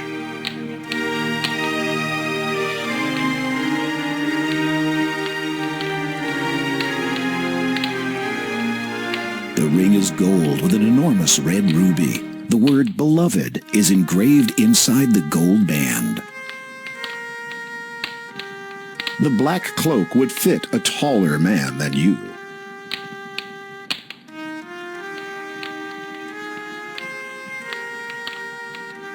You have a charming young granddaughter. Grandma smiles at you graciously. She is a treasure to me. I would do anything to ensure that no harm comes to her. If I may inquire, what became of her parents? Grandma frowns, and her eyes darken for a moment before she forces a melancholy smile to her face. They were lost to us many years ago. I am afraid dear Possum never really knew her parents. It must have been a daunting task raising a child by yourself, especially at your At my age? I am certainly not as young as I used to be, and there is no shame in that. I have tried to raise her as best I could, to keep her safe and well. However, I fear that as of late the reverse has become truer. If you please, I was hoping you might tell me of the cloak and ring's origin. The old woman closes her eyes as if the memory she seeks is painful to her senses. They were my husband's. He was a proud man, the last of his line. His family had been rich, a great deal of old money, you might say. They lived in that castle you might have seen to the north. Its location upon that island is evidence of how much they valued their privacy. He was a good man, my husband. He took care of me. Certainly he had his strange habits. Most men do, if you would pardon me for saying so.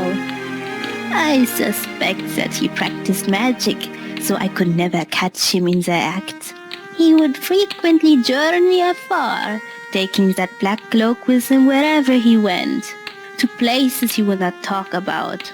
He said that it represented something important to a certain group of people, and that I was never to mention it to anyone. But he was always there for me, always, until that fateful night. We had been married just over a year, and I was heavy with child. We were both out walking in the weirwood forest late one night. The air was warm, and in our youth we paid little attention to the world and its many dangers. Besides, there was a full moon. We could see clearly enough. A shadow passed over us. We looked up, thinking it might have been a stray cloud. It was not. Descending upon us like a demon was the largest, most hideous bat I had ever seen. Its fangs were bared and it dove straight for me. I must have screamed. My husband flung himself in front of me to protect me. He swung his arms about frantically in hopes of warding the horrid thing away. Perhaps he was trying to cast a spell, but could not recall how in his panic. It paid him no heed and would not be deterred. It swooped again and again, relentlessly. At one point, my husband's hand must have clipped the bat's wing because it lost control and crashed into his shoulder. He tried to wrest the foul creature away, but then he shrieked suddenly. The horrid thing had bitten him. He never did recover from that incident. He just faded with each passing hour. Within 2 days of the attack, my husband had died. We buried him on his family's plantation on the island. Sometimes when I sleep, I can feel him watching over me, guarding me, protecting me.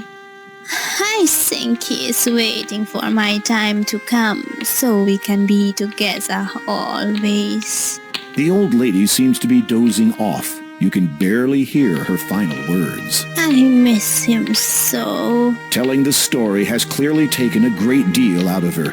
You watch the old woman a moment and notice her labored breathing as she sleeps.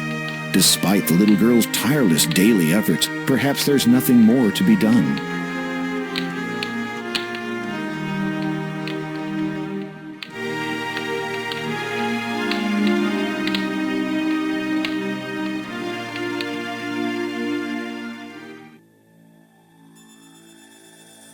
Sister Agatha, my dear, tell me you have good news. The king has arrived in Kolyma, father. That is not what I meant. Yes. Well, he appears to be quite resourceful. It seems his reputation was not totally exaggerated. He's still alive? For now. But that will change soon, I think. The king has discovered that one of the gems he seeks is in the possession of a colleague of ours. Do you remember? Kaldor. Yes. Is he still trustworthy? Totally. Still sharp, and there's no questioning his loyalty. My humblest apologies, father, but would it not have been simpler for you to have dealt with Graham personally? Fool! Imagine the ensuing chaos where Daventry's king murdered in his own land. How then would I be able to search for the item? I see. Failure is not an option. Understood, father. Keep me informed, preferably of good King Graham's death.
This is a dreary, oppressive swamp.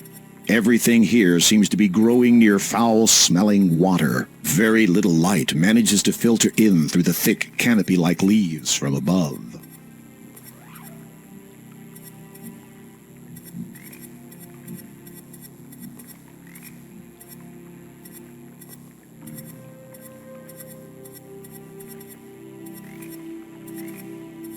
You feel the poisonous water seeping into your skin. Its potency takes effect immediately, and you perish within seconds.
This is a dreary, oppressive swamp.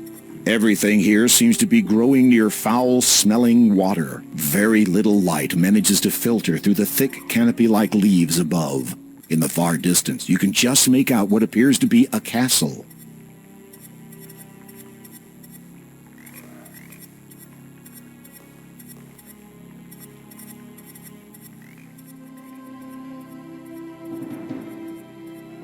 You're standing on a small peninsula, which ends abruptly a short distance to the north. Further passage in that direction is blocked by an impassable lake of poisoned water. The castle looks cold and forbidding. Several sinister towers rise from it, like jagged rocks. Beyond that, it is difficult to see any details from here. You wonder if this place is still home to anyone, or anything. The dark water looks foul, and it reeks of something even fouler.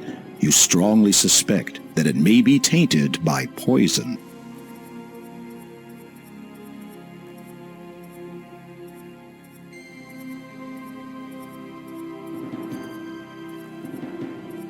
You feel the poisonous water seeping into your skin. Its potency takes effect immediately, and you perish within seconds.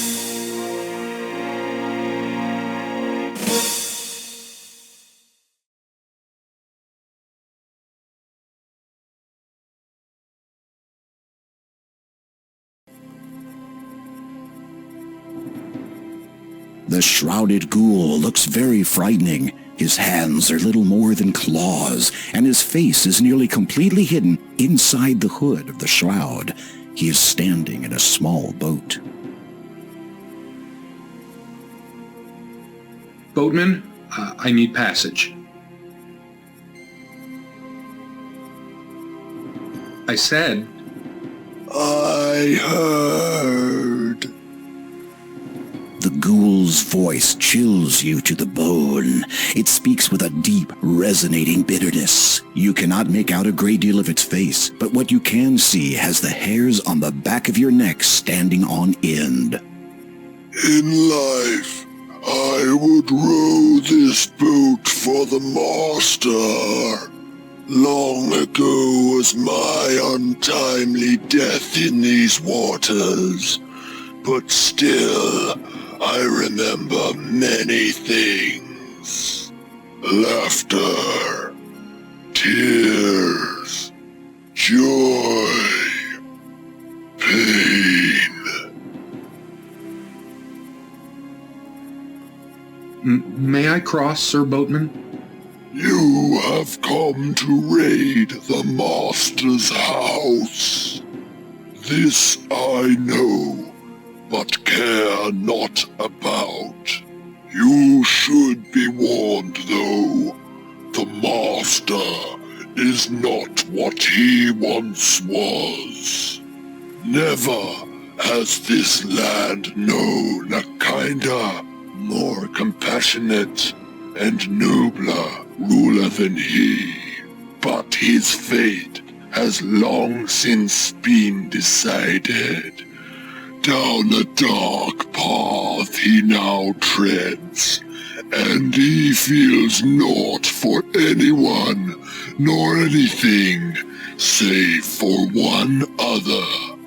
And even that is a rare trait for a Nosferatu. You freeze. Neither the Door of Destiny nor Neptune mention this count as being undead.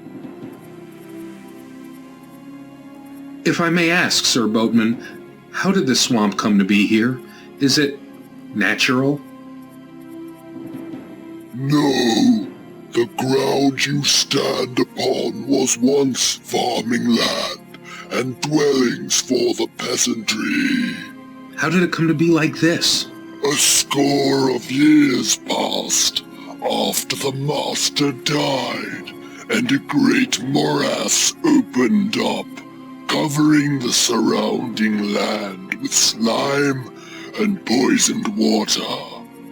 Once rich and fertile, now it is no longer. The Count has caused this? It is believed so, for why else would his own castle be spared? Ah, thank you, Sir Boatman. The boatman has nothing more to say.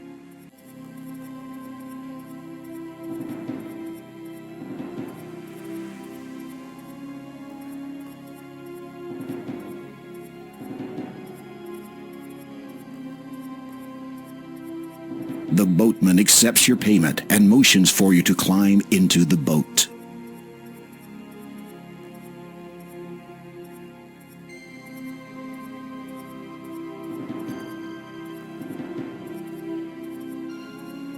The shrouded ghoul paddles across the toxic lake to the shore on the other side.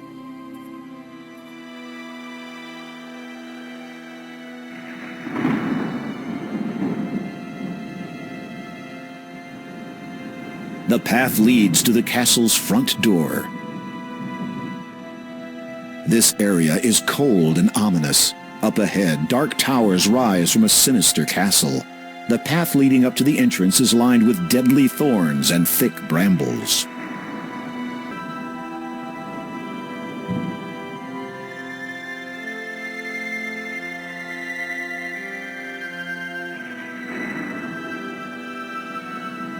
Ouch! You feel the sharp brambles graze your skin.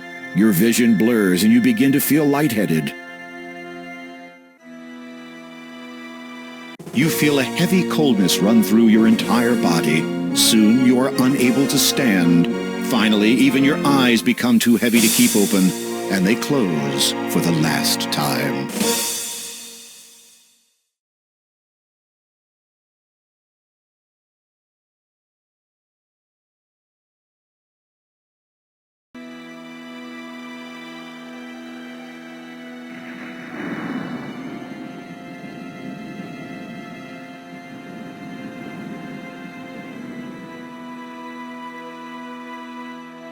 After swallowing the magic sugar cube, you get a feeling of invincibility.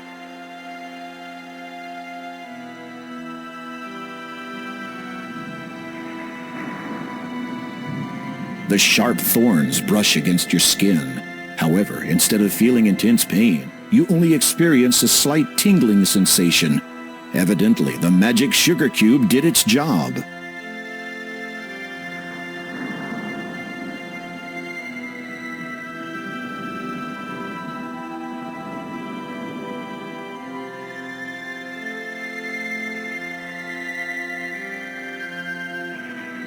The castle's main entrance is as foreboding as the rest of this island. Everywhere you look, you feel the overpowering urge to turn around and leave this place. The ghosts waver, as if being threatened by even the slightest breeze, yet something holds them in place. It may be nothing more than an intensely strong determination or sense of purpose that keeps the spirits anchored to this world.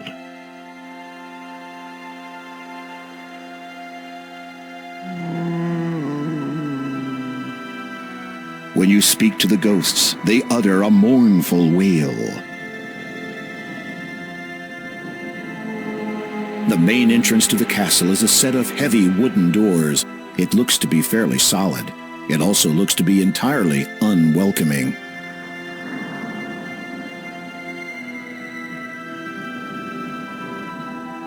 The ghosts descend on you, sucking the life force right out of your body. Maybe you're taking the can't beat 'em, join 'em philosophy a bit too literally.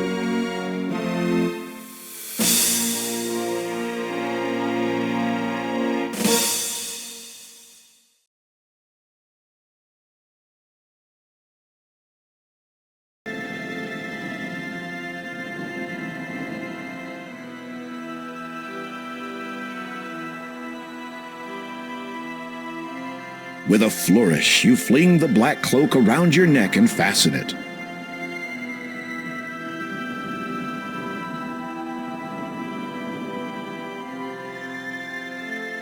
As you approach the ghosts wearing the black cloak, they seem to notice you, and then begin to drift away towards the cemetery.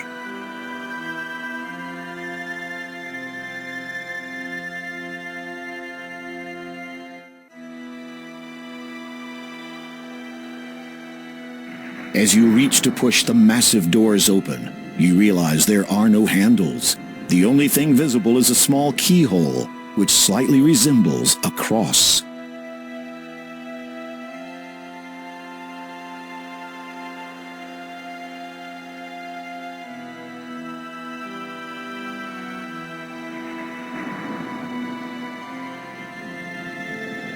Having an idea, you push the crucifix into the cross-shaped keyhole.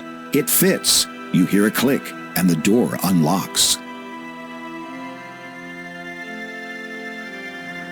You push the heavy wooden door open, take a deep breath, and step nervously inside the castle entrance.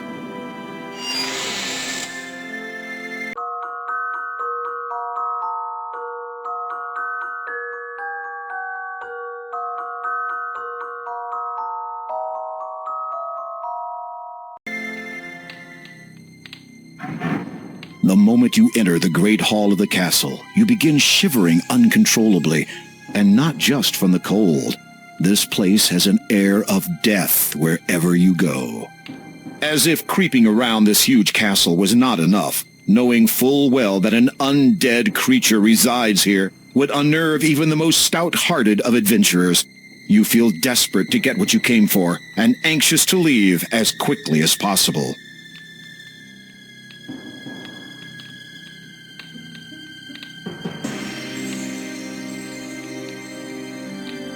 The portraits on the wall depict the couple who once lived here. They look young and proud. Behind the mask of apathy that comes with aristocracy, there's a certain kindness in their eyes. The fireplace looks as if it has not been used in quite a long time. You shudder, both from the cold and from the thought that the resident likely has no need of a warm house. As you peer down the hallway, you see numerous doors on either side, all locked most likely. At the far end, the corridor appears to open into another room. A grand staircase runs up the left side of the Great Hall. A grand staircase runs up the right side of the Great Hall. The Great Hall of the castle is a large room, quite regal in appearance, even in its simplicity. You can imagine that, in days long since past, this would serve as an impressive welcome area to guests and visitors. You suspect that such a grand entrance would be experienced by few, if any, nowadays.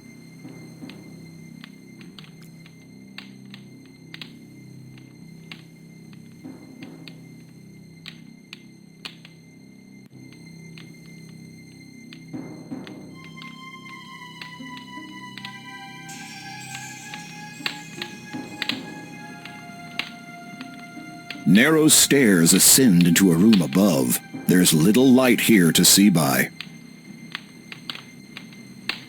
A torch has been mounted to the wall here. It does little to cheer up the place, even when lit.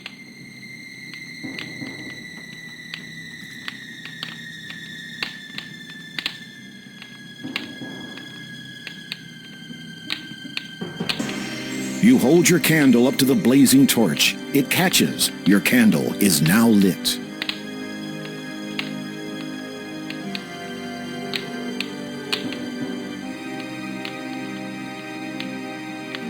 The wax candle burns brightly. Hot wax drips onto your finger. Ouch! An old shovel rests against the stone wall. It looks well used. You take the shovel into your possession.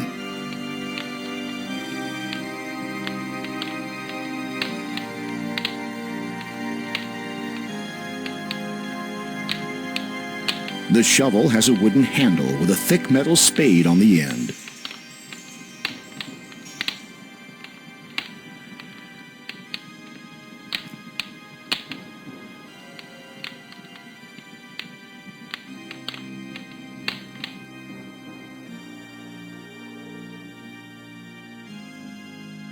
Unnaturally pale light illuminates a small area of this tower.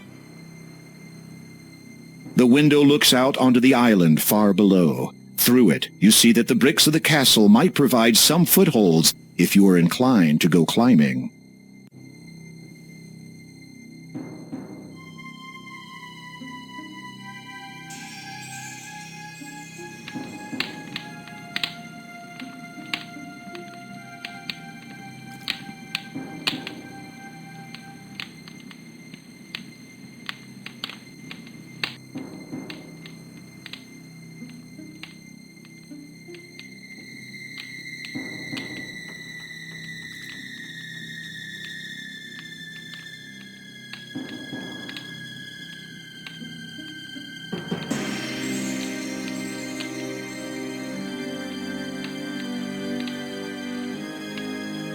This is evidently the dining room of the old castle. It is still as drafty here as it is everywhere else, so you imagine yourself declining an opportunity to dine in this room. It is a long dining table completely covered with dust. Scratches scar the legs of the table. 8 chairs have been placed around the table. You have a hard time imagining a joyous company of people celebrating in this cold room. The northern arch opens into a room beyond. You cannot discern any details, though. The stairway beyond appears to lead down into the dark depths of the castle.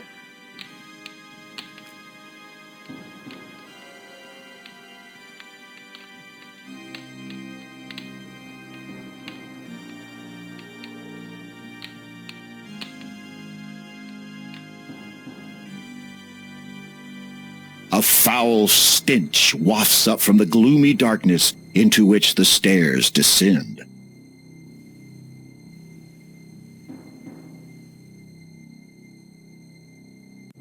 The staircase beyond is very dark. Fortunately, your candle provides just enough light to see where you are going.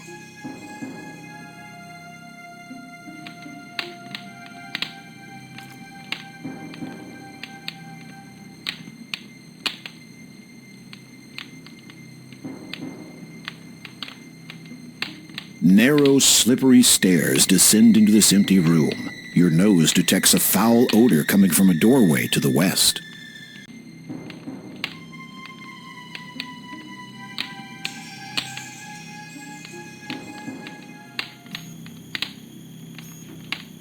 There is a beautiful, ornate coffin to one side of this eerie room. Dust is everywhere, cobwebs fill the corners, and a sickly odor permeates the air.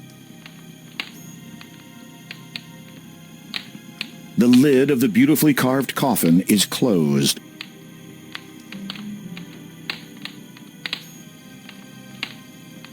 The thick black cloak that you are wearing hampers your efforts to lift the coffin lid. Try removing the cloak first.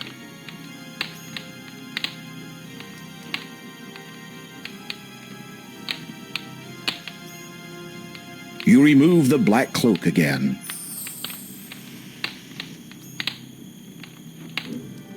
Nervously, you lift the heavy lid of the elegant coffin. You peek into its red satin interior.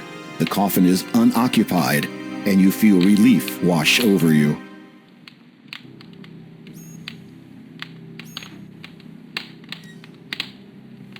As you prepare to look inside the coffin, King Graham, I presume. You turn on your heel. There, blocking the only exit from this dismal room, stands the Count. His skin is pale, his eyes jet black. He wears a black cloak nearly identical to the one that you possess. You know me? Ah, yes indeed. Sister Hagatha alerted me to your arrival, dear king.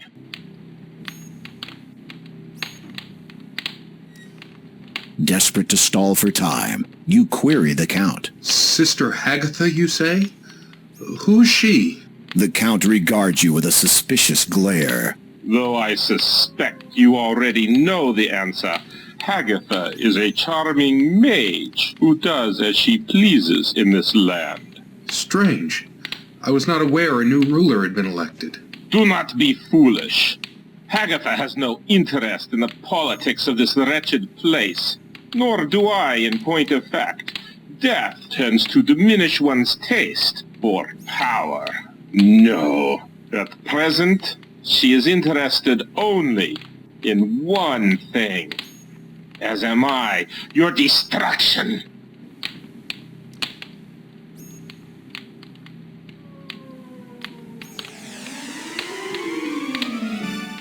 In an instant, you are flat against the wall. The Count has you pinned so well you can't move a muscle, much less put up a defense. You can feel the Count's iron-cold hand on your throat. You have barely seconds before the inevitable happens.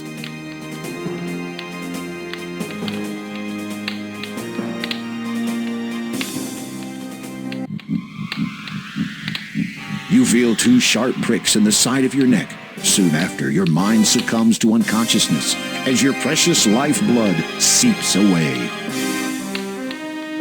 Down for the Count.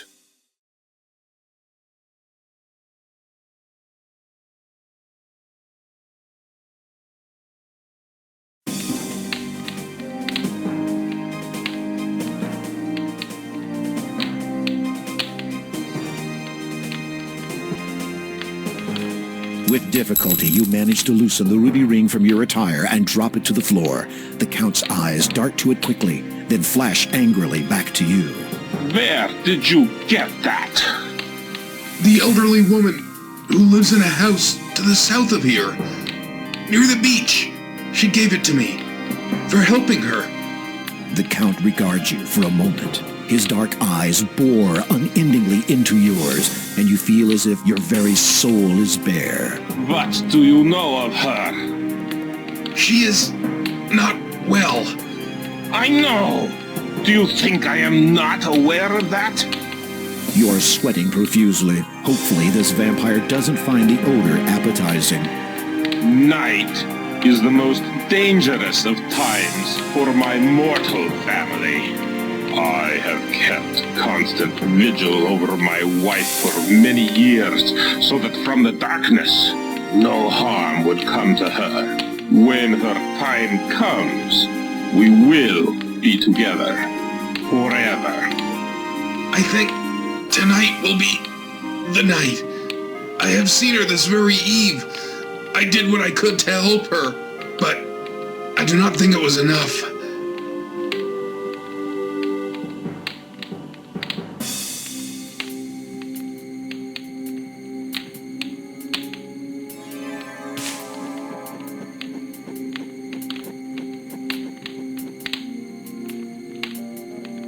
As you watch the giant bat fly out of the room, you realize with dread that the Count has confiscated your crucifix.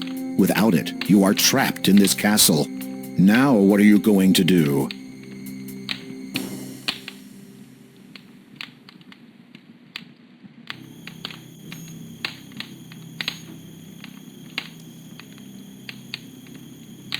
You peer into the ornate coffin.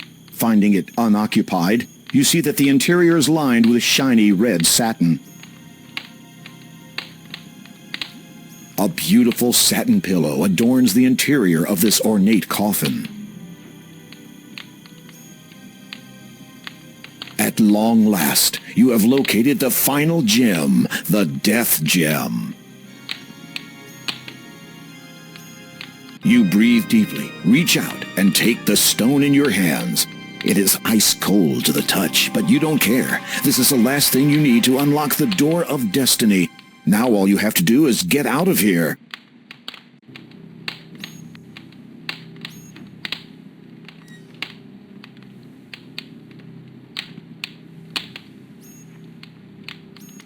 It is a slightly luminescent red stone about the size of your palm.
The window looks out onto the island far below.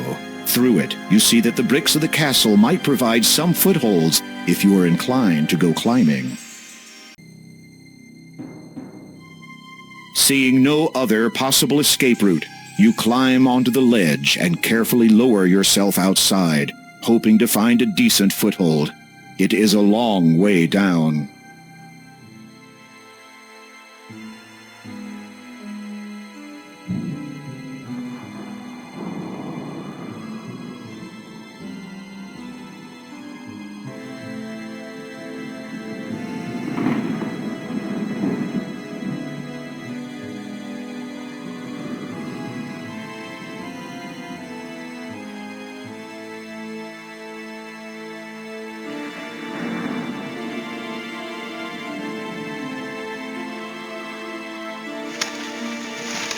Suddenly, you hear a swishing noise in your ear.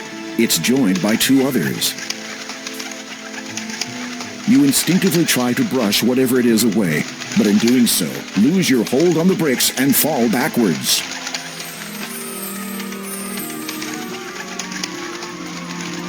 Time slows as you fall, and your world turns black.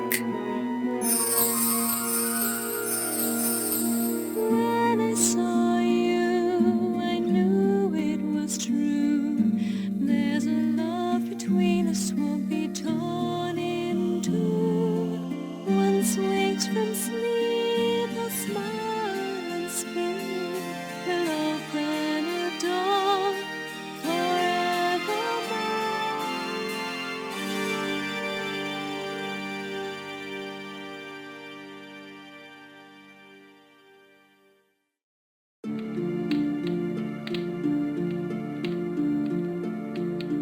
Our guest has awoken, my love.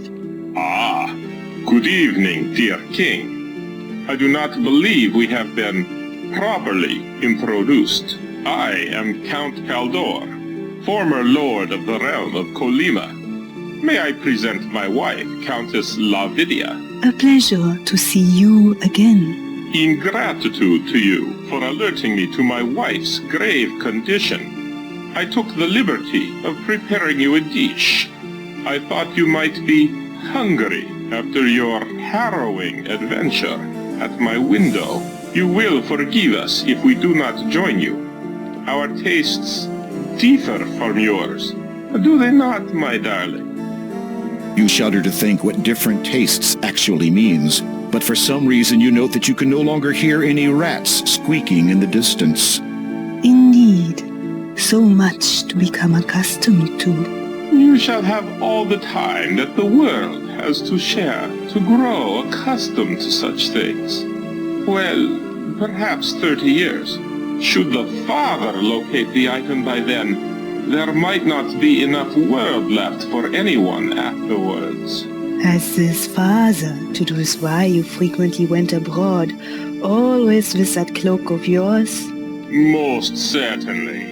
But I think that my affiliation with him and his association has come to a close. My obligations to them took me away from my beloved too often. I do not wish to repeat that mistake. You are forgiven, my love. Their attention, which seemed to have wavered momentarily, now redirects back to you. Well, well, well. What to do with this one? What were you going to do with him? Kill him. I had quite clear instructions from Hagatha, who had apparently received them from the father himself. But if you are not, as you say, affiliated with his association anymore... They both share a knowing smile. Tell us, King Graham, why are you here in Kolyma? You take a deep breath, trying to ignore the fact that you are the only one capable of doing so, and relate your story of the vision in the magic mirror and your quest to find the 3 gems of nature. The Count and Countess exchange cryptic smiles. Romancing the stones. Indeed. Obviously, that was a private joke, as you did not understand it. So you search for the one with which you would share the rest of your life. On that I cannot fault you, nor on your intentions here. Therefore, I can forgive the trespassing. However, there is the matter of the dark gem you wish to remove from my castle.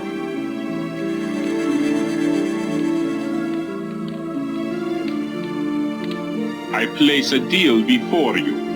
I am looking for a magnificent sapphire-encrusted tiara. It is a valuable family heirloom and has been on this estate for centuries. This castle and its estate are old, though. It could be virtually anywhere, in any number of hiding places. I suspect there are many that even I am not aware of. I wish to present this tiara to my wife as a gift to commemorate the eternity we shall spend together. If you can find it and bring it to me before sunrise, then I will give you the gem you seek and your freedom. You nod, unable to believe that you have virtually been ushered away from death's door just so you can run an errand for a couple of vampires. You do not want to think about the consequences if you fail to meet the deadline.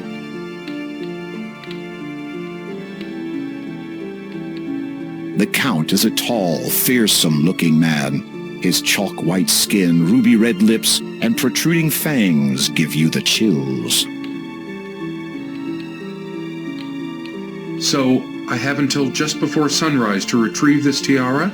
That is correct. And if I am unable to before that time? The Count's eyes glint red as he looks directly into your own. For your own sake, I shall hope that you are successful.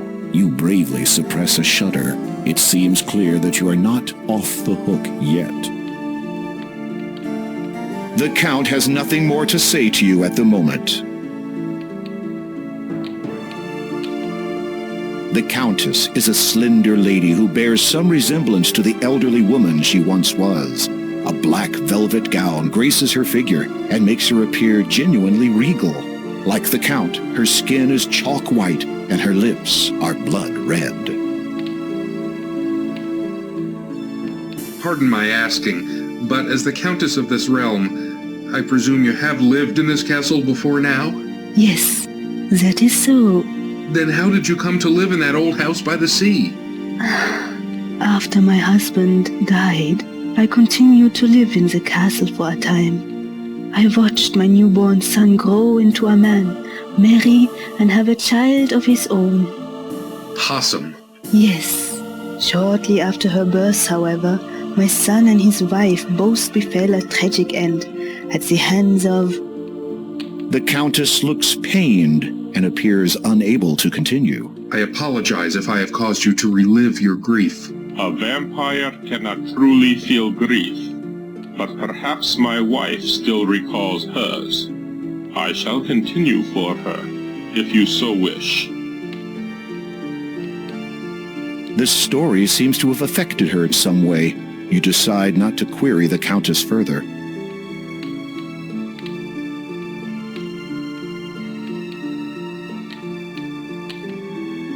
An entire smorgasbord adorns the tabletop. It sits upon an elegant blood-red tablecloth. There is a leg of ham on the table.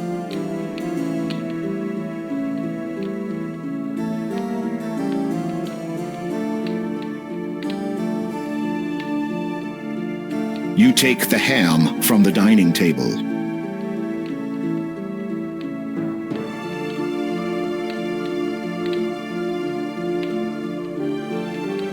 The smoked ham has a wonderful savory smell. It's hard to resist tasting it. It looks as though someone has taken a bite out of it.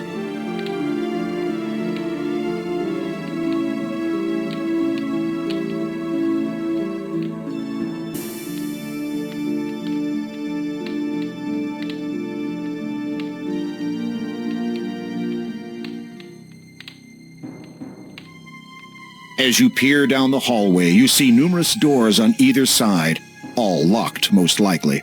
At the far end, the corridor appears to open into another room.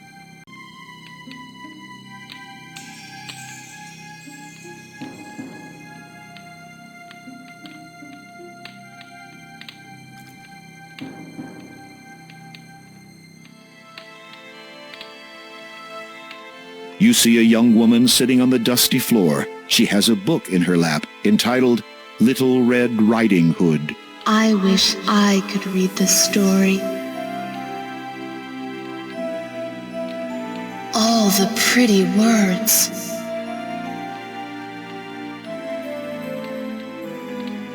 Whatever do they say?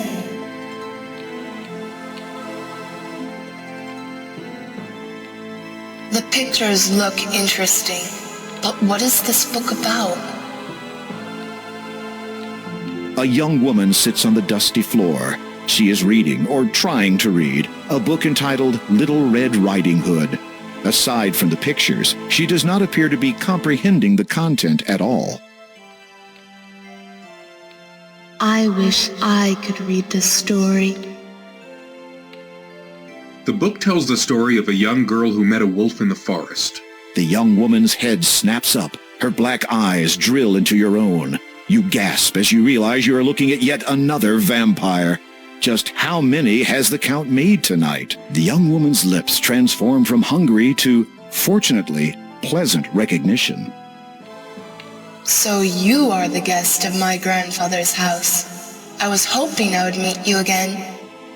The woman is startlingly beautiful, but in an eerie, unnatural way.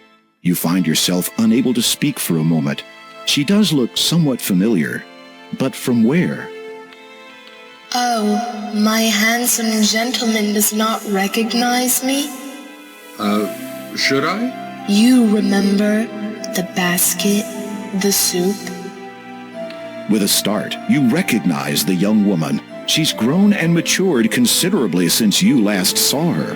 The little girl, Possum, has been transformed completely into this. She has traded her small ruby cloak for a dazzling satin robe of the same color. Are you unhappy with my appearance? No, it's just that you have me at a disadvantage. I do not know your real name. Anastasia. A beautiful name. Yes, it was one of the few things my parents left me before they died. They're probably buried somewhere on this island, as a matter of fact. What do you seek here? You explain your so far unsuccessful attempt to locate the tiara. The young woman looks thoughtful for a moment, then suddenly snaps her fingers. A discarded pile of books shift aside from the floor, and a single black book is revealed underneath. She appraises the black book with indignant incomprehension, then holds it out towards you. You take the book from Anastasia's hand. I do not suppose that has anything to do with it, but it must be about something important.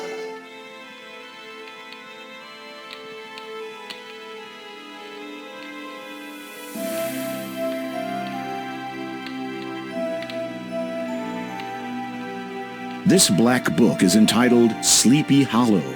It feels lighter than its size would suggest.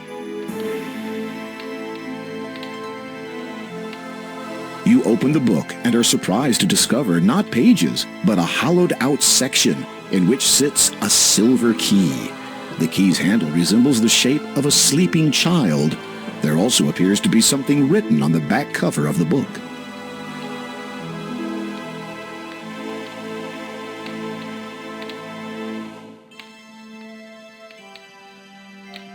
It is a shiny silver key.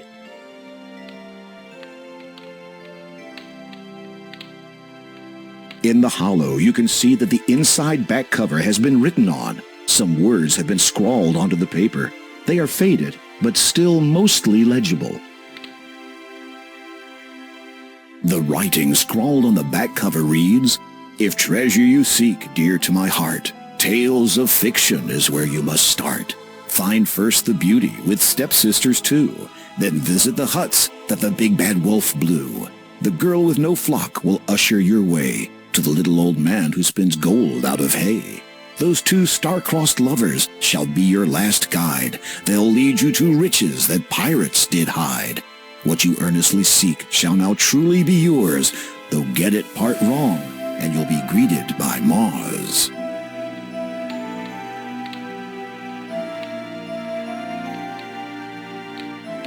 The book contains instructions, but instructions pertaining to what, I wonder? Read it to me. You do so. Why, it's the bookcase, silly. It tells you how you'd find a book from there. You have to simply follow the directions. I am sure you will figure it out. What is maws?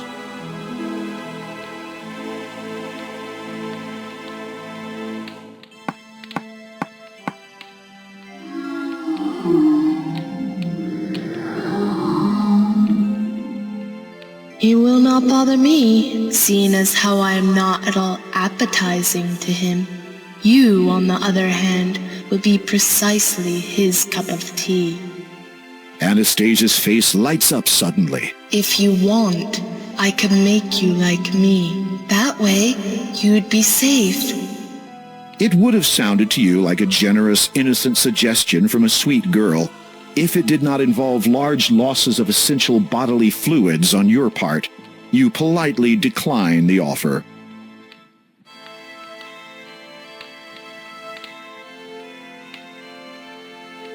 You have nothing else to say to Anastasia right now.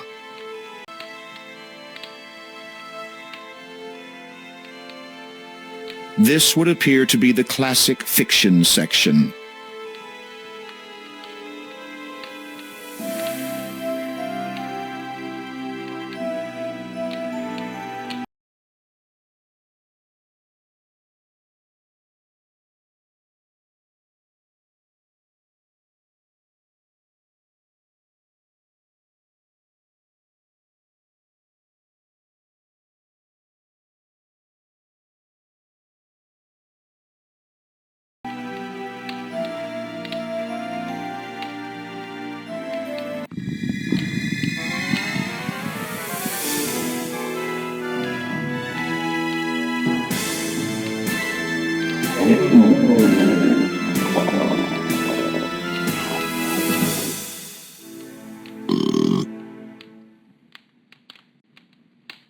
You become acquainted with the greatest book critic of all time.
A new book has appeared on the third shelf down.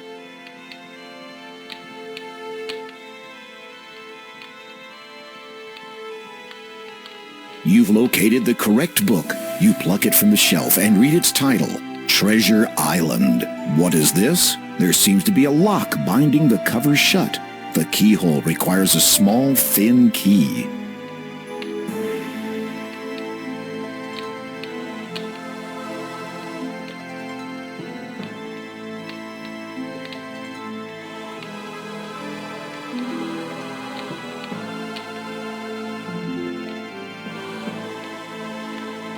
It is a leather-bound book entitled Treasure Island. It has a brass lock which binds the contents shut.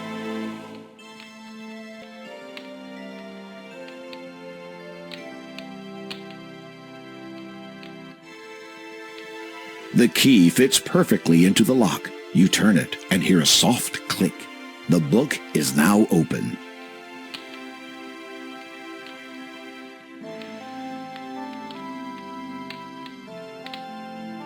Skimming through the book, you find that a map has been sketched onto the last page.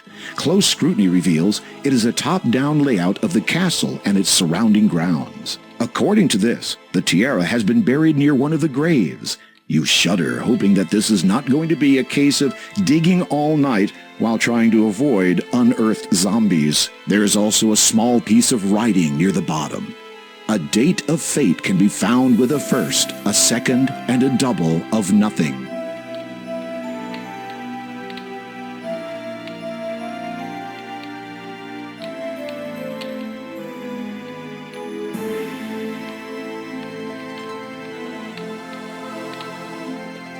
I wish only one thing as payment for helping you find that book. Of course. Would you be so kind as to take this bracelet and place it on my mother's grave? I believe she wanted me to have it while I was alive. Now, it seems no longer appropriate to keep it. Thank you. I must retire now. It will not be long before sunrise. Good night, Graham. Good night, Anastasia.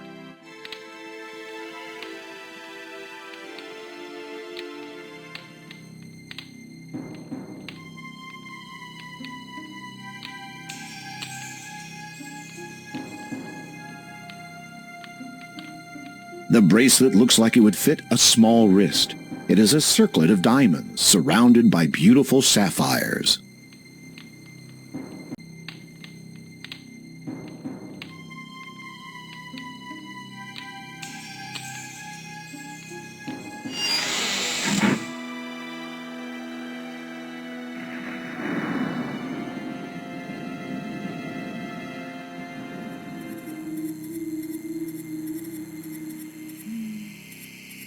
This cemetery is one of the creepiest you have ever seen. You can't imagine it looking remotely pleasant, even in broad daylight. An icy wind pierces right through your clothes, and you shudder involuntarily. The ghosts waver, as if being threatened by even the slightest breeze, yet something holds them in place. It may be nothing more than an intensely strong determination or sense of purpose that keeps the spirits anchored to this world.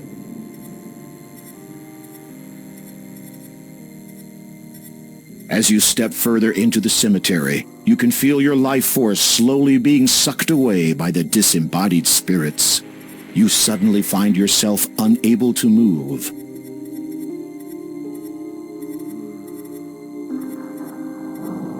The ethereal spirits drain the life force right out of your body. You tuck with the spirits and find only the graves.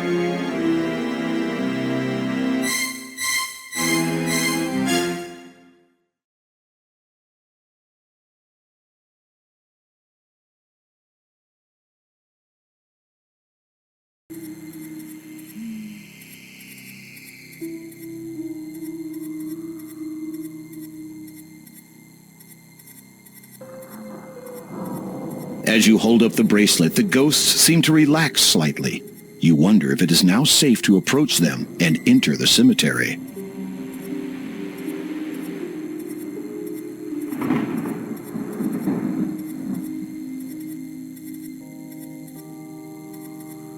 Lord Herbert and Lady Lillian, 1646 to 1668, loving parents of Anastasia, beloved son and daughter-in-law of Count Caldor and Countess Lavidia, our enemies be warned, their untimely deaths shall be avenged. Lord Herbert and Lady Lillian, 1646 to 1668, loving parents of Anastasia, beloved son and daughter-in-law of Count Caldor and Countess Lavidia, our enemies be warned, their untimely deaths shall be avenged.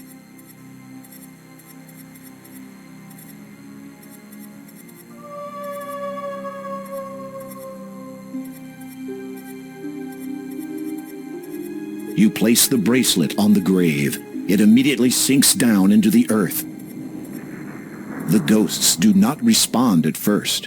Then one of them drifts toward you. It nods, almost sadly. The ghost seems to want to say something but appears unable. Its face, though transparent and hazy, is lined with grief and torment.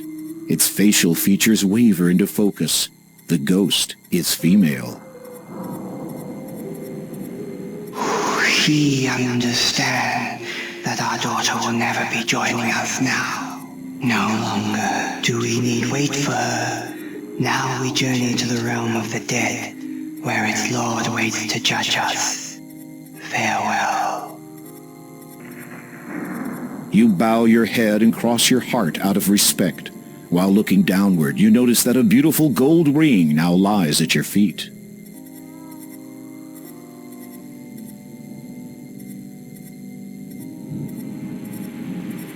You lift the gold ring from the ground and carefully place it in your pocket.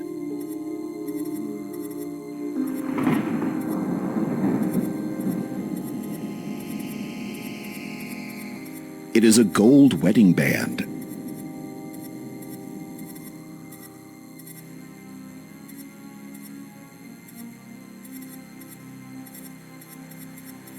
John Bell. Here lies a speaker named John Bell, who thought his voice just sounded swell. He narrated tales from days quite olden, but now that he's gone, silence is golden. Boris and Olga. There was an old couple named Olga and Stovich, who in truth made quite a nice pair. They lived with each other for many long years, till they wound up in each other's hair. Date of death, 1567.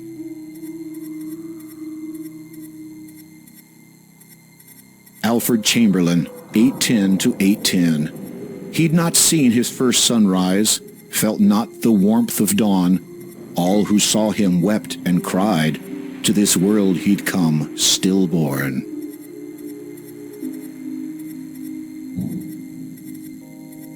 Count Christopher Ivere, 1175 to 1200. The young Ivere, his time so near, said he, my dear, lend me your ear. Please do not fear, my life ends here.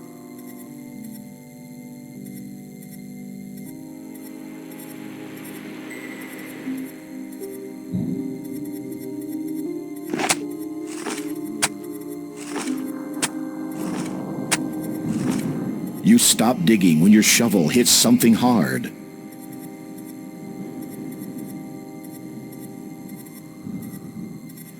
There is an open hole beneath one of the headstones.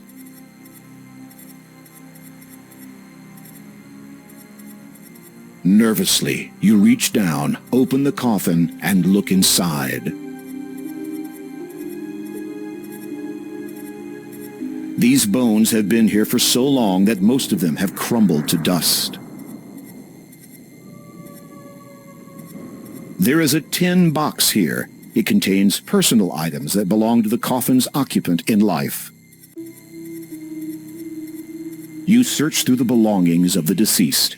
According to the headstone, they belong to a Count Christopher Ivere. After some tentative searching, you find a parchment. It appears to be the last will and testament of Larman Odnarb, healer. This isn't right. You run your eyes over the parchment. It's dated 1200, the same as the date on the headstone. However, the instructions pertaining to his burial were for Larman to be placed near his family at the church's cemetery. Oh dear.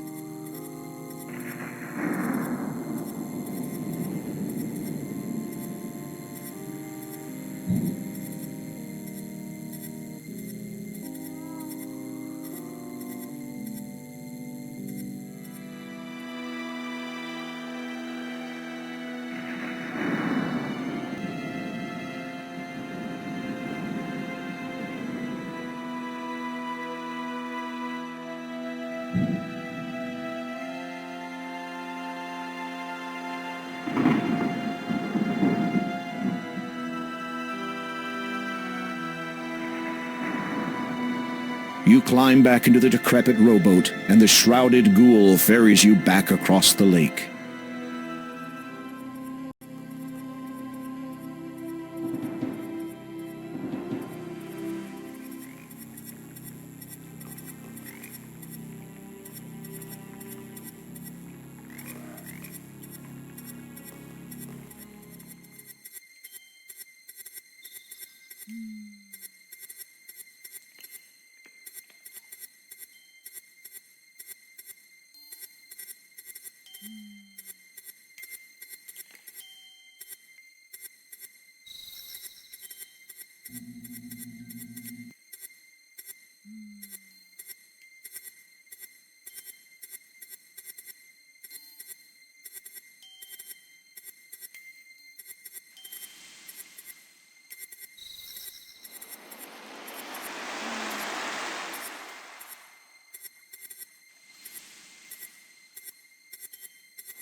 My, what sharp claws! All the better to...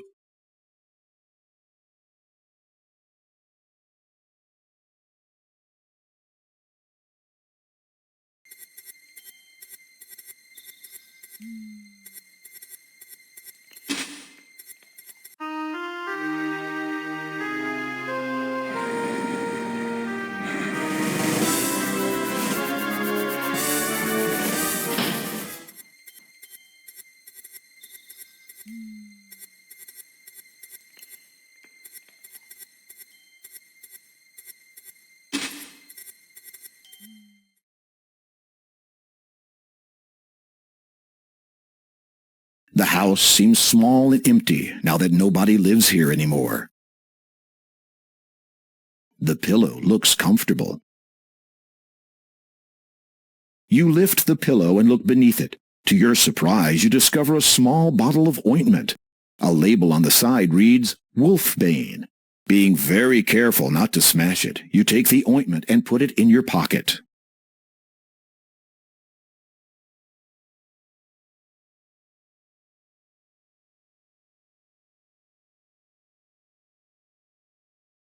The delicate bottle has a label. It reads, Wolfbane.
Your heart beats faster and faster as you push on the handle of the church door. It opens, and you nervously step inside.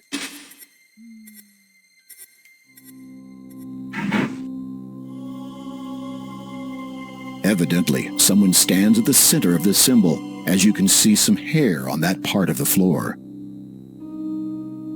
You'd rather not touch the symbol, as you don't like to think how it may have been used.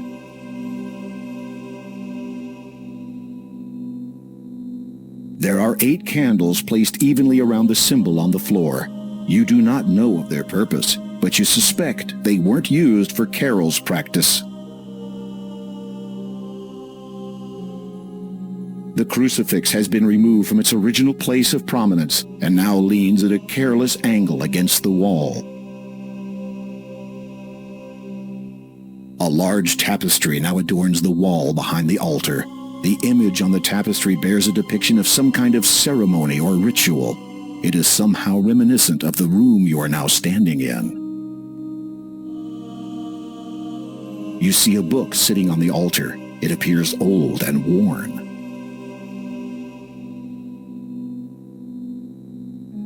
You look over the book. It is a journal written by Lowolf, head monk of the Church of Kolyma. Flipping through it, you see a paragraph with a name you recognize.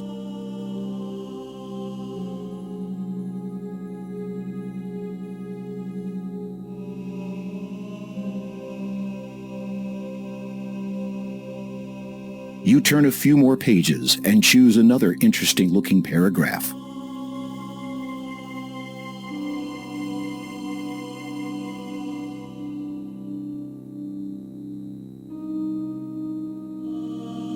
The journal largely contains many entries of similar types and of daily matters of a monk's life. You are about to replace the journal where you found it, but your eye catches a most peculiar passage.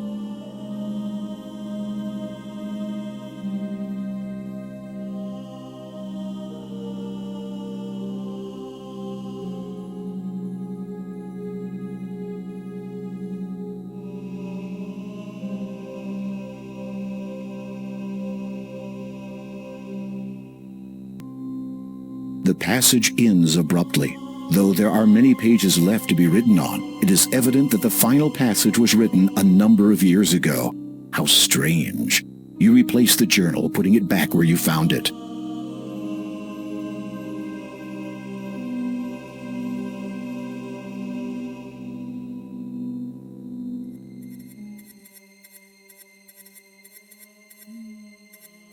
This is the church cemetery. Given how many souls have been laid to rest over the many years, you imagine that this place has seen its share of sorrow. This melancholy thought does not relieve your anxiety, however. You'd best do what you've come to do and leave quickly.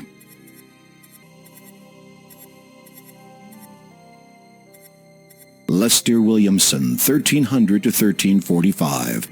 Here lies a man who feared all bugs, too scared to even lift his rugs. For if he had, he would have found insects that make little sound, with bites so deadly for their size that surely did cause his demise. Rarlap Niven, 985 to 1015. The jester joked his life away until a quip he made one day. Insulted was a baron's son who had this poor old jester hung.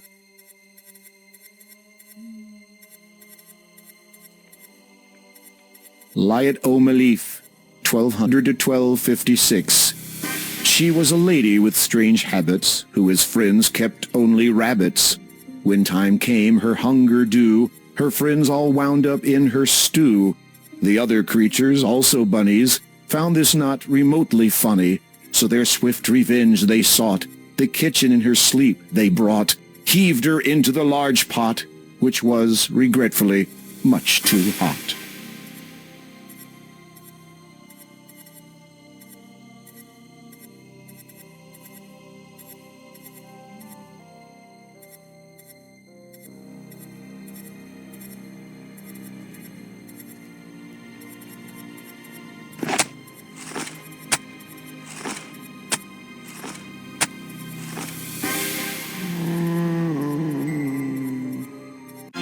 You become acquainted with your new roommate.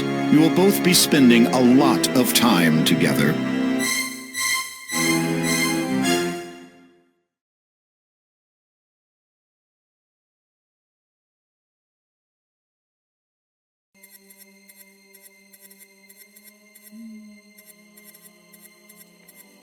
Larman Odnarb, 1175 to 1200.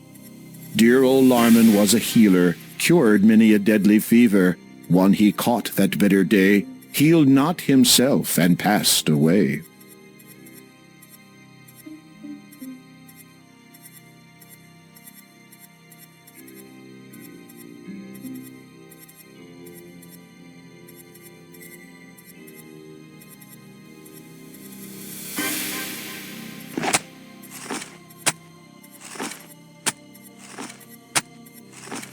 You stop digging when your shovel hits something hard.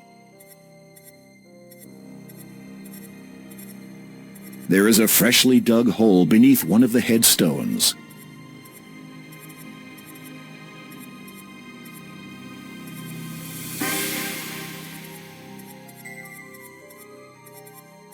These bones have been here for so long that most of them have crumbled to dust.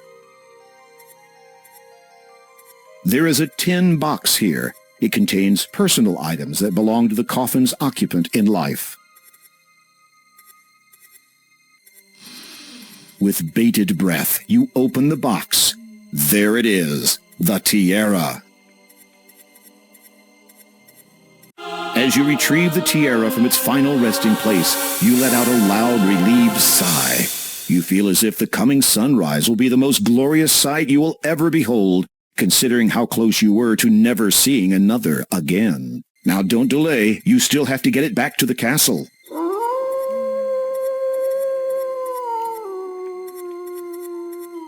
You freeze as a wolf's howl sends shivers down your spine.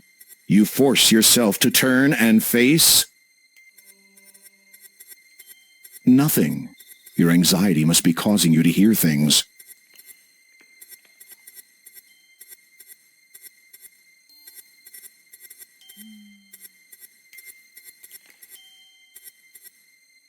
This tiara is stunning.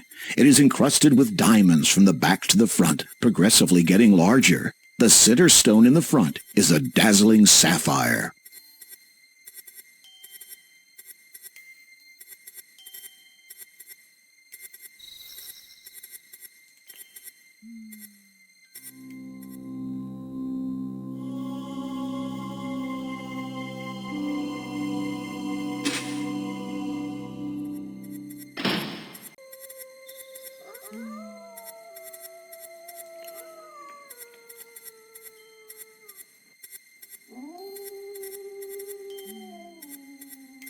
Without warning, a wolf darts out of the dark forest and dashes towards you, and this time it's running directly at you.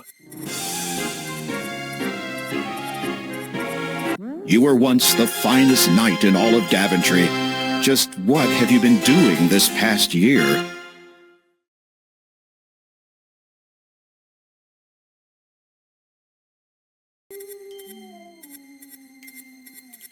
Without warning, a wolf darts out of the dark forest and dashes towards you, and this time it's running directly at you.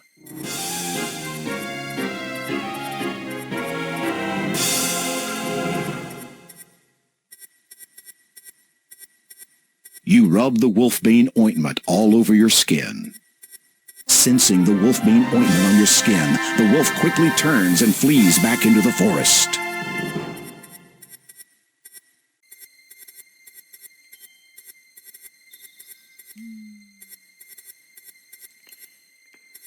The wolfbane ointment has worn off.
From here, you cannot make out much detail. However, it is unquestionably a castle.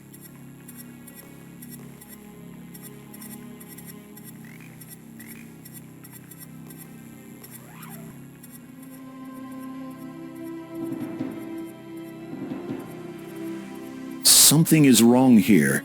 There is no boat, no boatman, and...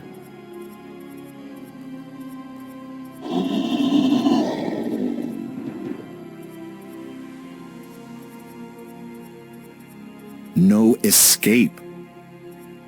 The monk and his pack have tracked you here, and they clearly intend to do nothing less than rip you to pieces. If you're going to do something, now would be a very good time. The monk is now quite fearsome to behold. All of his previous gentle mannerisms have been washed away by the stark light of the full moon. He's more likely to chat after he's torn you to shreds. The wolves have tracked you down and are ready to make the kill.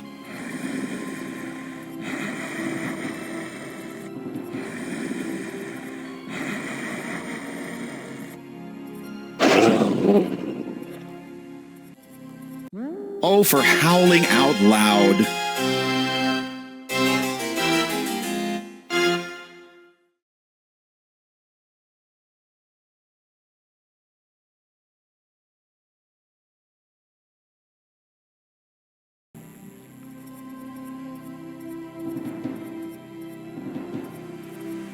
Something is wrong here. There is no boat, no boatman, and...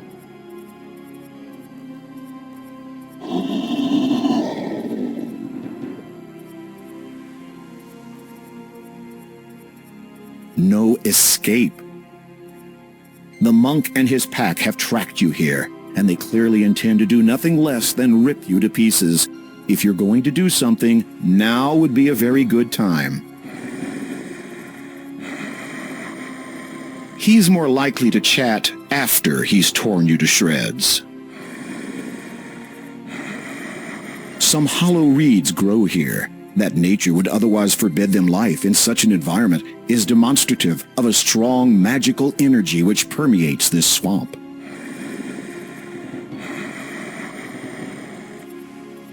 You tug forcefully at one of the reeds until it finally breaks free. You put it away and carry it with you.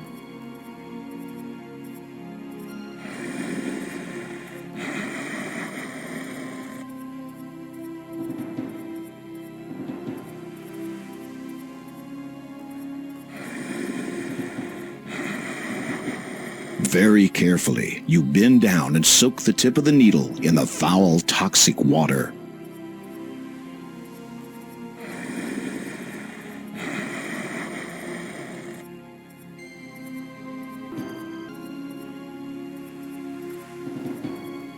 The silver needle fits perfectly into the end of this hollow reed, making a sturdy pea shooter.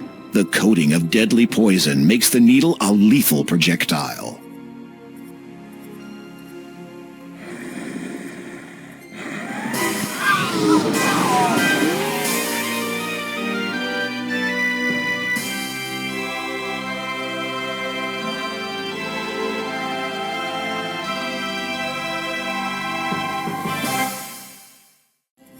I see you have met the Brotherhood of the Pack. Where were you? Detained. A man who had assumed your appearance boarded my boat. When we reached the other side, I perceived the flaws of his disguise and dispatched him instantly. The Count has been wary of the Brotherhood of the Pack for many years now. In obtaining what he asked for and ridding this land of their leader, you have served him doubly well this night.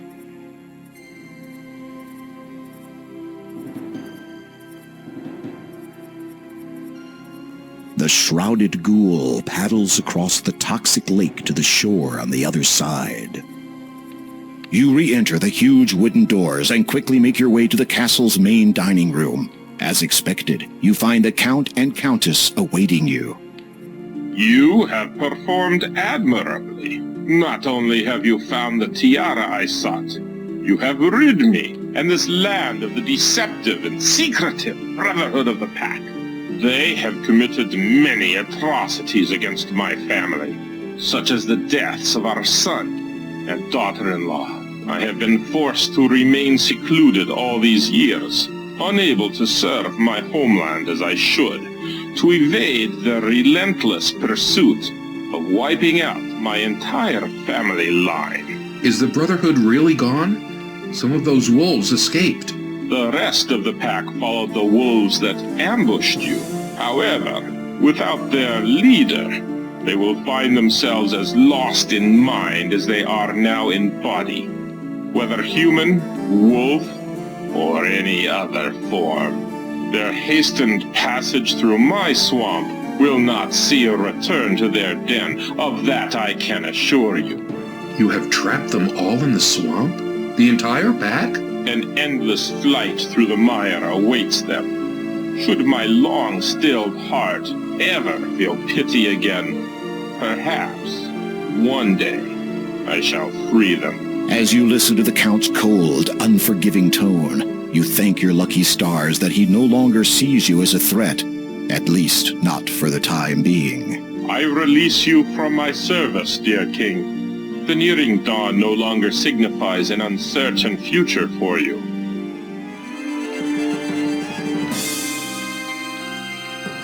You take the death gem.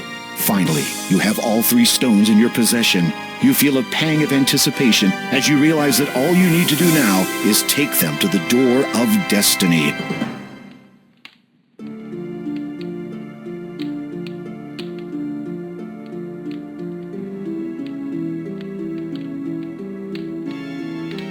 It is a slightly luminescent red stone about the size of your palm.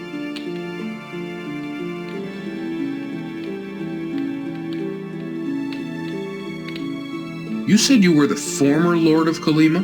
Yes. When did you abdicate? I didn't, as such. When I became what I am now, ruling this realm lost all meaning to me. All that mattered was the well-being of my dearest treasure. You flatter me. It is well deserved. All that mattered to me was her safety. I concerned myself with little else. And now? I have recently given thought to... But no, it is a foolish notion to entertain. The people would never accept me as I am now. Your statue in the town still stands. The people obviously hold you in high regard even after all the years of your absence. Perhaps. However, my concern right now is the safety of my family. I have taken steps to ensure that they are better protected from our enemies.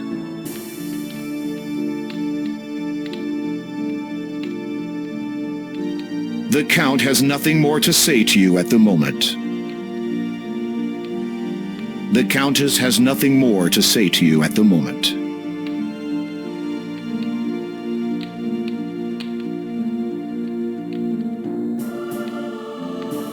I wish you the best, dear King. A word of advice, King Graham. Once you have found the lady you seek, protect her with all your strength. Never leave her side, and place no importance above that of her well-being. Give your life for hers if it should ever come to that. Love can last an eternity, but your loved one can be lost in an instant. Heed those words, my king, and farewell.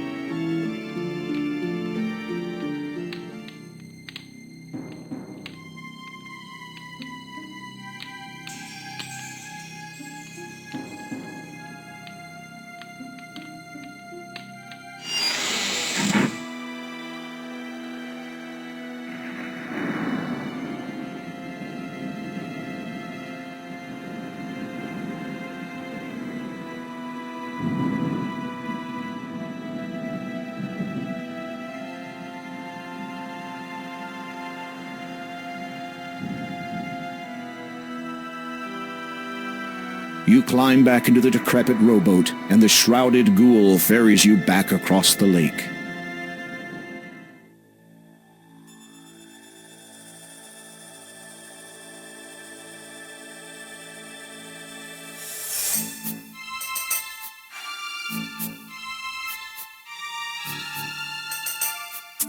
He did what?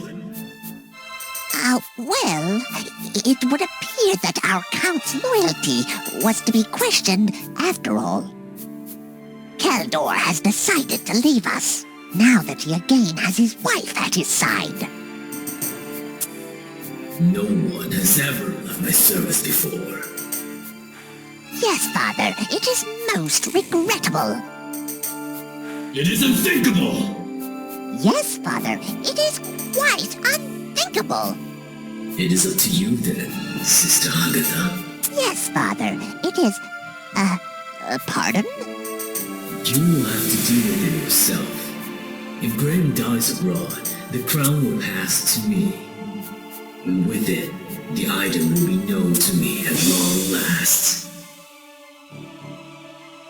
Father, are you sure? It is an ancient legend. It does exist, and I will find it. Do you hear me, Agatha? Graham is not to return to Daventry alive.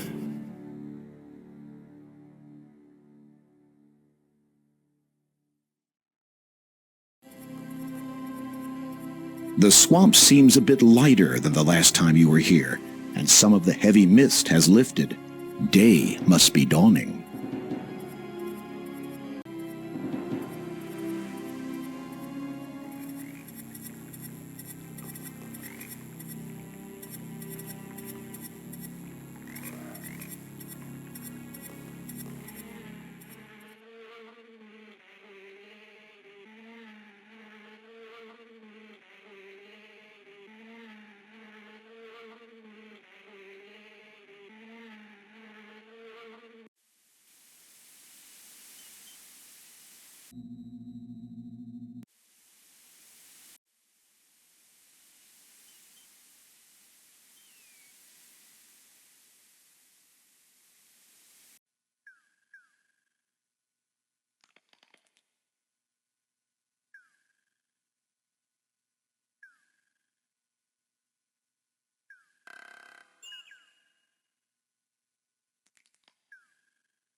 Yes? Could you recommend another good book? No. I'm sorry? No. You have read every last one of our good books. The only other title you may find vaguely interesting is this one. The librarian points to the book sitting on her desk. It is entitled The Annual Book of General Knowledge.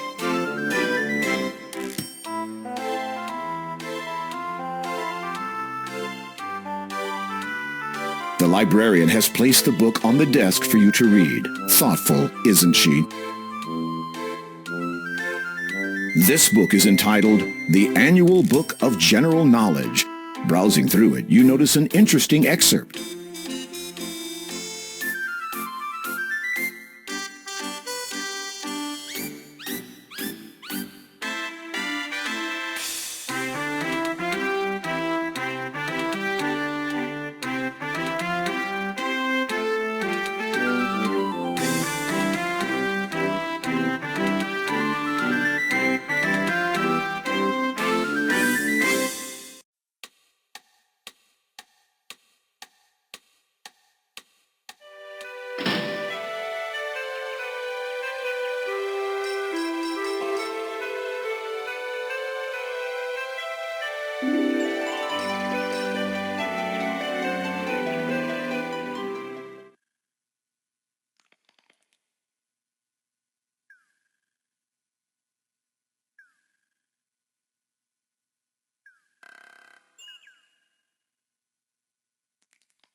Oh no! The plank you stepped on was a trap. Your leg passed right through it, and now you are very, very stuck. Try as you might, you cannot dislodge yourself. You hear a noise. Someone or something is approaching you from behind. You there! Can you... Wait a minute. I know you. You're that thieving little pest who used to reside in Daventry. Yes. How kind of you to recognize me. And just what are you doing here in Kolyma? Oh, this and that. At the moment, I'm getting my own back. I beg your pardon? Imagine my surprise when, having come home from a hard day's work... Mugging, you mean? I find that my treasure had been robbed, and my food stolen. Are you claiming either were yours to begin with? I went a bit hungry yesterday, but I'm willing to forgive. I happen to know that you're carrying some most expensive items, including that which you stole from me. I give you a choice. Either you hand over some treasure, or I start cutting. I've already had a go at the ropes on the other side, so should you survive the impact once I have cut both ends here, I doubt the remainder will hold your dangling weight. Oh yes. You could start it by throwing me those lovely gems you're carrying.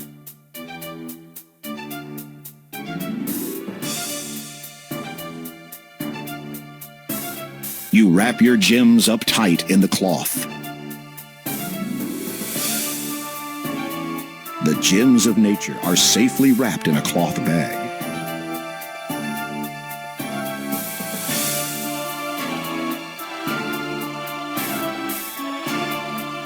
Thank you kindly. Be seeing you. You think giving away your only means of opening the door of destiny is the answer? In that case, there's this really nice bridge.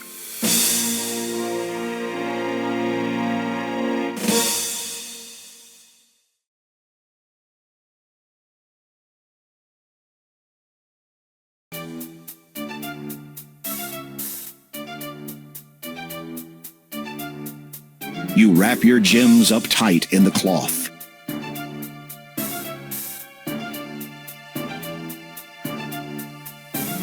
You fool! Now, if you want your treasure, then you help me. Not a chance. I'm not coming anywhere near you. Fine. Then you stay where you are, and the treasure stays over there.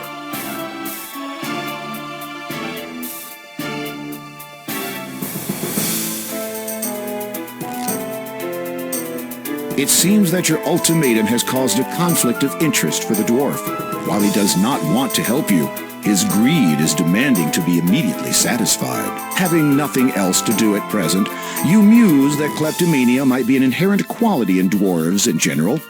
Then you notice the fraying ropes on the mountain end of the bridge. They are unraveling. He really did have a go at them earlier.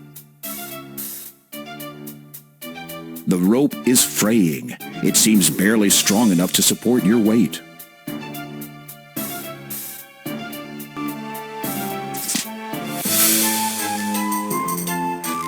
Even if you had survived that, you now have no means of crossing to the other side. Your destiny is out of reach.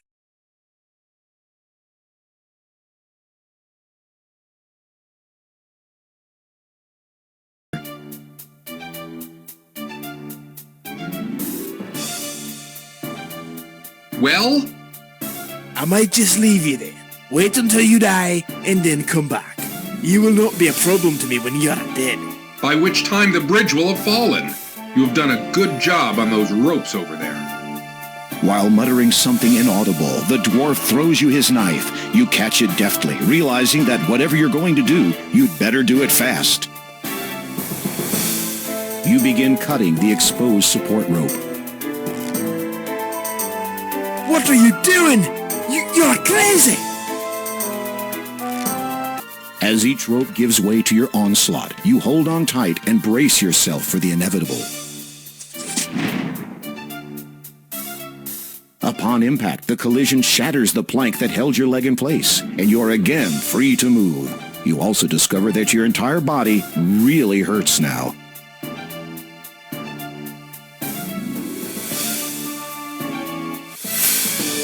You've made it to the other side safely.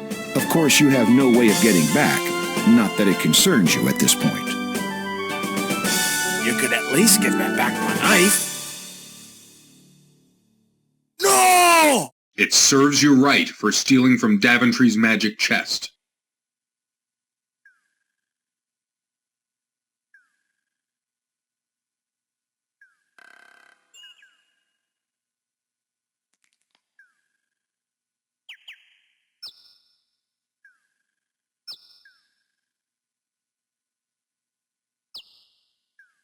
You unwrap the gems from the cloth.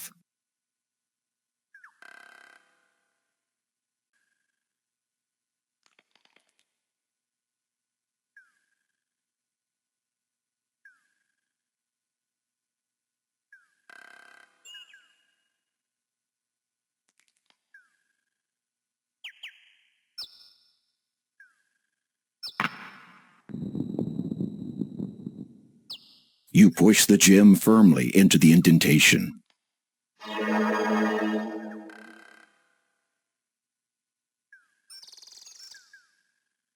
Unfortunately, your fair maiden won't be around by the time you become interested in women again. At least you'll have time to get your life in order.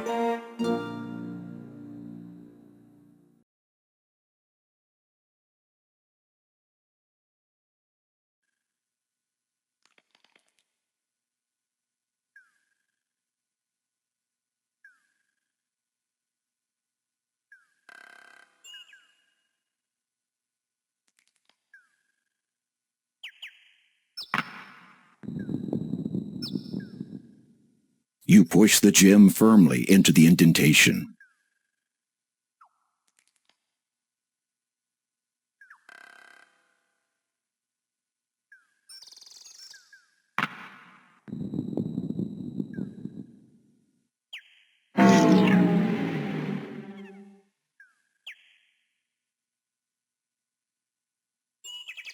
As your flesh turns to dust and your bones clatter to the ground, you wonder if you had been thinking in an orderly manner.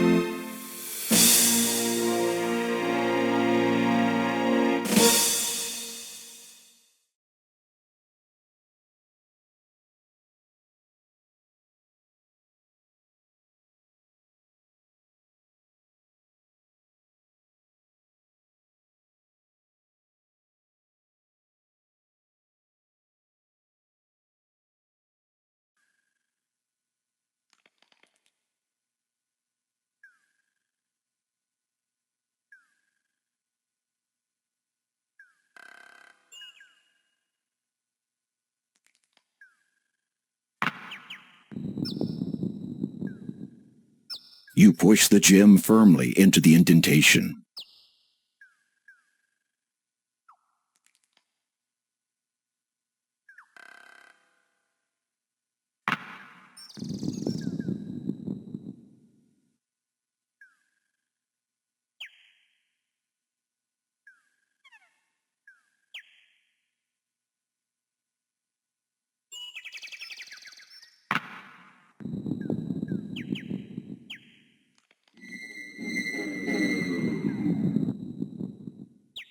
Birth, growth, death.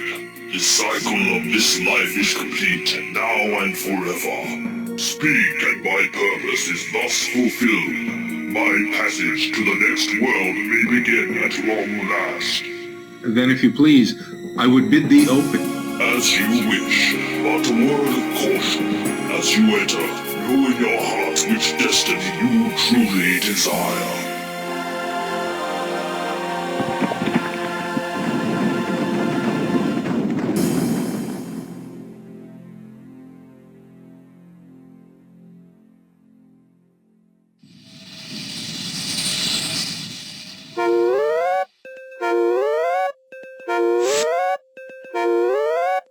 You have opted to leave your galaxy in favor of another.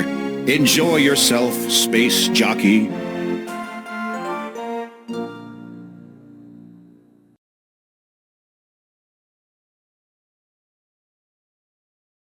Birth, growth, death.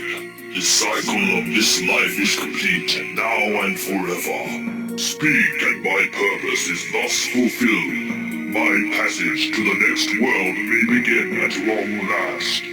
Then, if you please, I would bid thee open. As you wish, but a word of caution. As you enter, know in your heart which destiny you truly desire.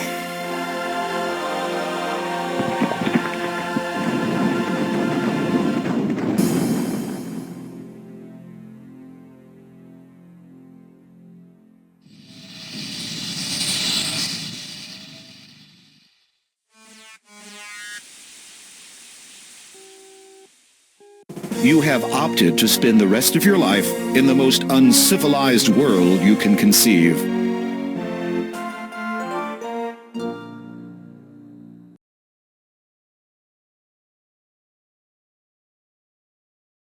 Birth, growth, death. The cycle of this life is complete, now and forever. Speak, and my purpose is thus fulfilled. My passage to the next world may begin at long last. Then, if you please, I would bid thee open. As you wish, but a word of caution. As you enter, know in your heart which destiny you truly desire.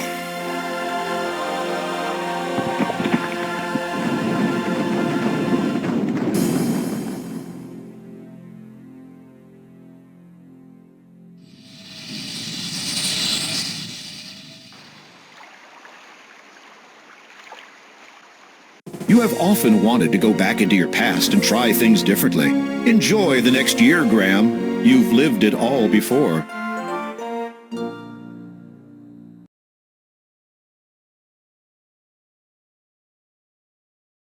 Birth, growth, death.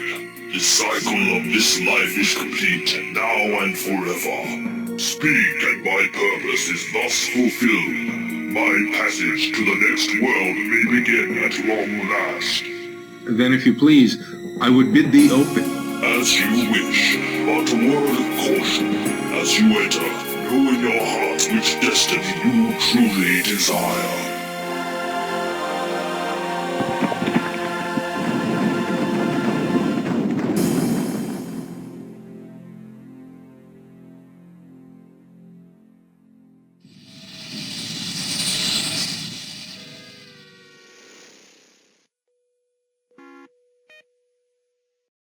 Now this is the life, a world of wine, women, and a quaint little term called precautions.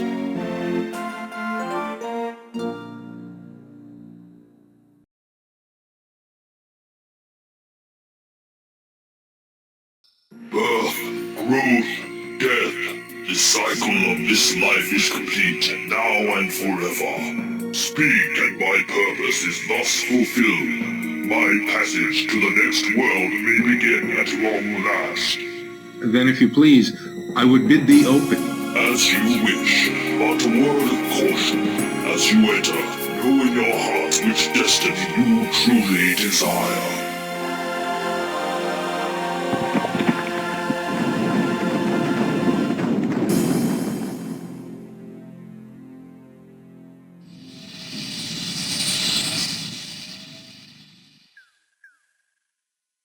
You have opted to skip a large part of your life, eager to get it over with?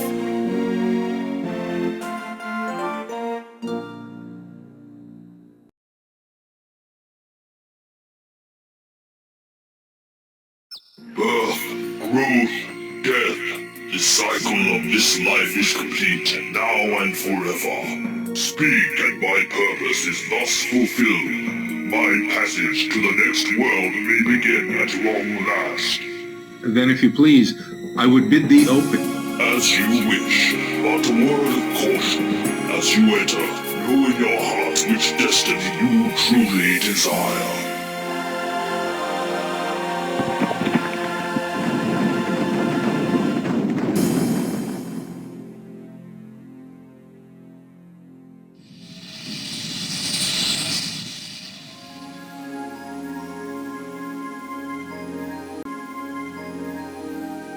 The sand on the sparkling beach is a deep blue. The blazing light from the topaz sky dances across it. Cliffs tower above the beach. Magenta water gushes from an opening in the cliff face, like strawberry wine being poured from a cask. Although the water looks calm on the surface, there are dangerous undercurrents at work here.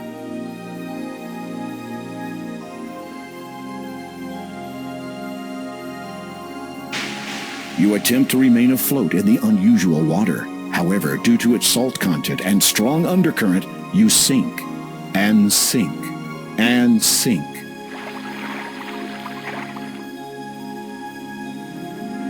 The undercurrent pulls you under. The last thing you see are your hopes rising to the surface.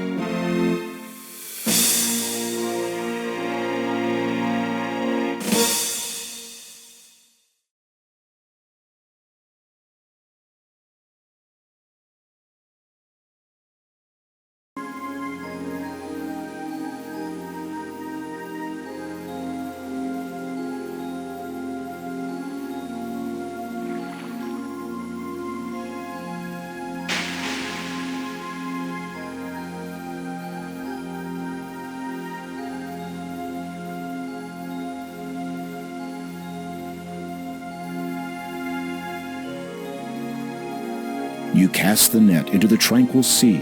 Upon retrieving it, you see that you have caught a large golden fish. It falls from the net and flops helplessly on the beach. The large fish is covered with shimmering golden scales. Its graceful fins and tail are almost translucent. Right now, the beautiful fish is writhing in agony. You grab the flopping fish. Its mouth is wide open and its gills are extended. With great difficulty, you hold the fish as it twists and turns in your hands. You toss the fish back into the tranquil sea.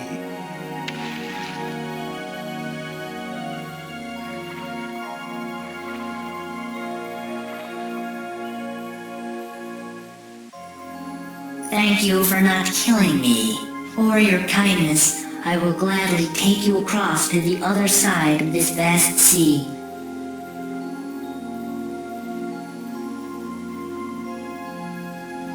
You carefully lower yourself down the steep embankment and slide onto the fish's scaly back. You hold on tight as the fish swims far out to sea.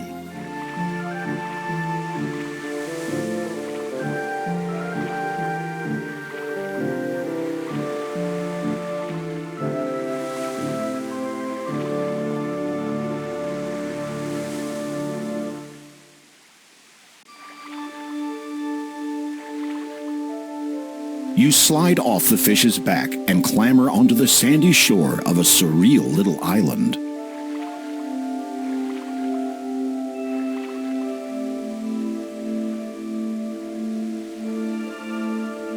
You can see that the island is really quite small. The foliage is remarkable, though. Plants and flowers have overgrown it, some growing very large in contrast to the tiny island.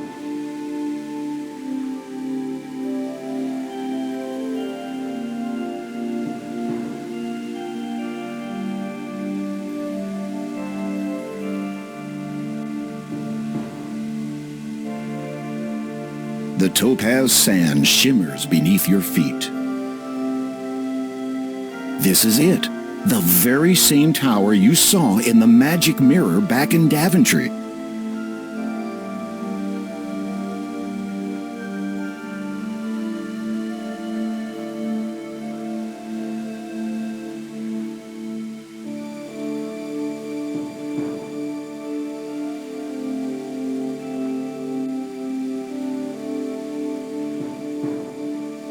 You can see that the island is really quite small. The foliage is remarkable, though. Plants and flowers have overgrown it, some growing very large in contrast to the tiny island. This sand patch has a unique color.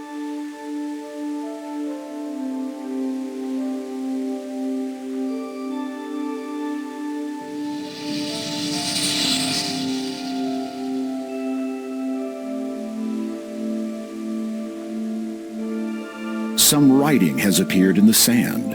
It reads, "It would appear that you, my dear, are here indeed to help me. Walk to this sand and place your hand upon these words, and you'll see."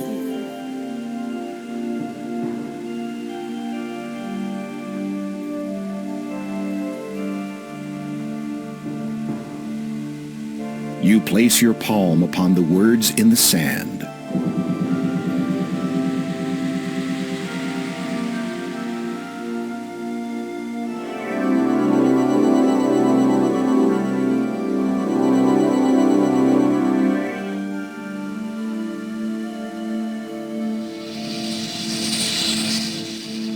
You notice some more writing in the sand near the portal.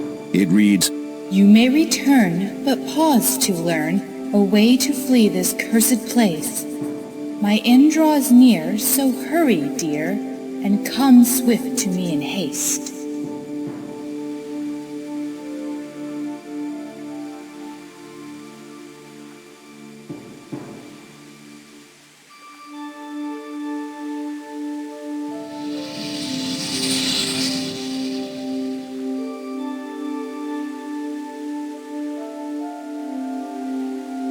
Three symbols are depicted in the sand. Perhaps each one represents an action that must be performed in order to establish an escape route from this strange place.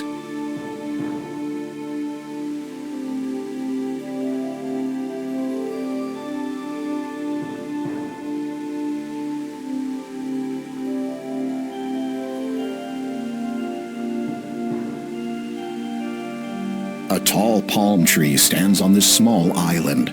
It looks climbable.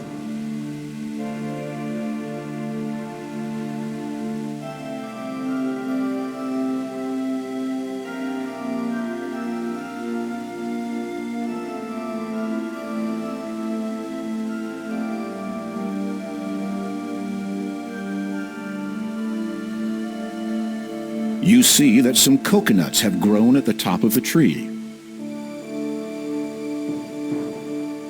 You remove an ample-sized coconut from the bunch growing in the treetop.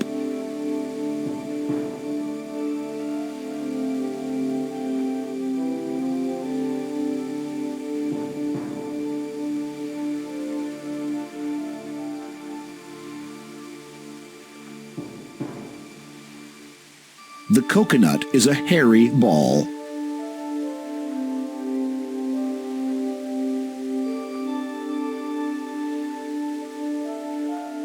A chunk of quartz rock rests on the sand.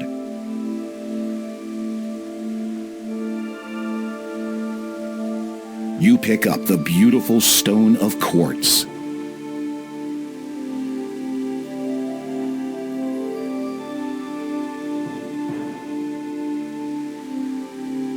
The beauty of the quartz stone is truly remarkable.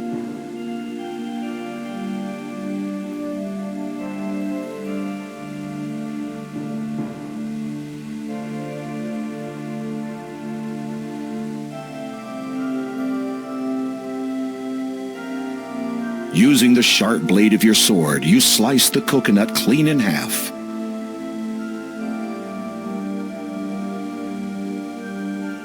You have a hairy, dome-shaped coconut.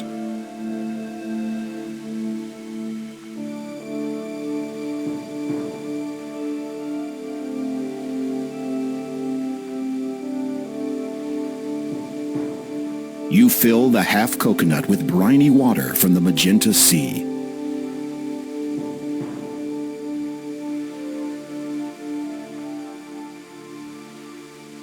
You have a hairy, dome-shaped coconut filled with magenta seawater.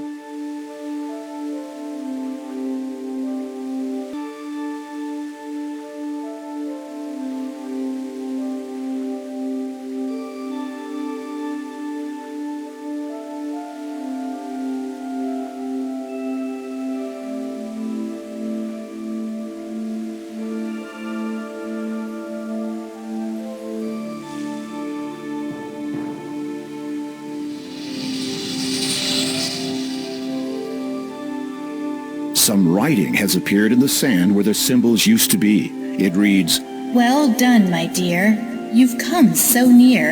A king's quest is soon to end. But if now you go, alone you'd know, our broken path would ne'er mend. Suddenly the sand begins swirling again. In place of the poem appears yet another portal.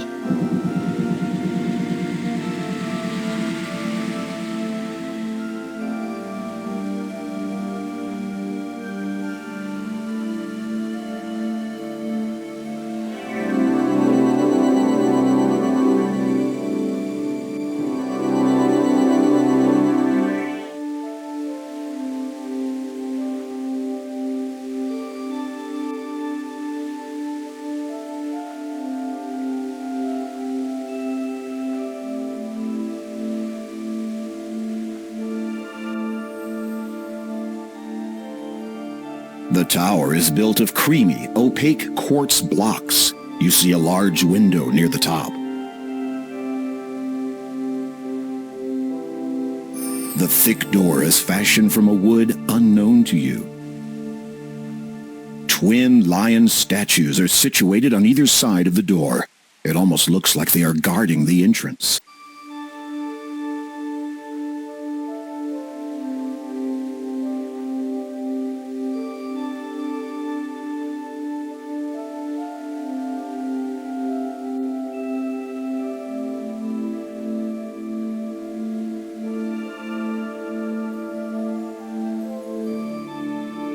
The circular gold object fits perfectly into the door's outer rim.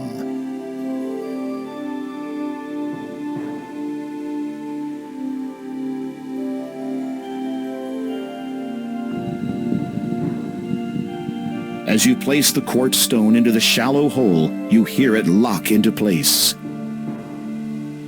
Suddenly, the statues rumble to life. The truth you will find from one satisfy, for the other can only be mine. These words will provide you the means to get by. My companions, though, shall see you die.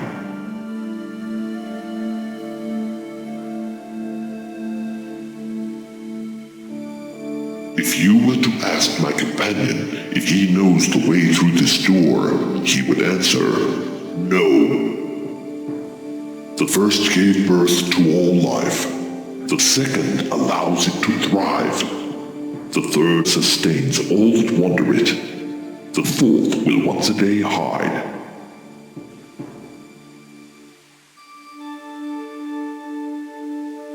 If you were to ask my companion if he knows the way through this door, he would answer, yes.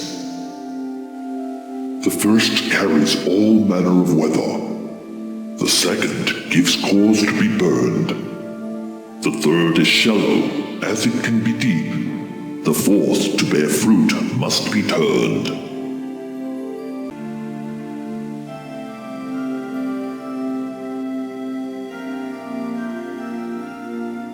It is a symbol of a water drop. It is a symbol of the sun. It is a symbol of a mountain of earth. It is a symbol of a cloud.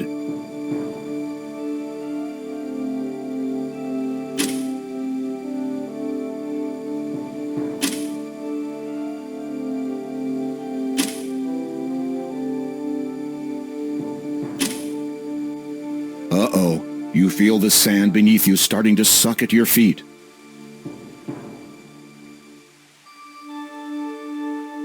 Sucked in again, Graham?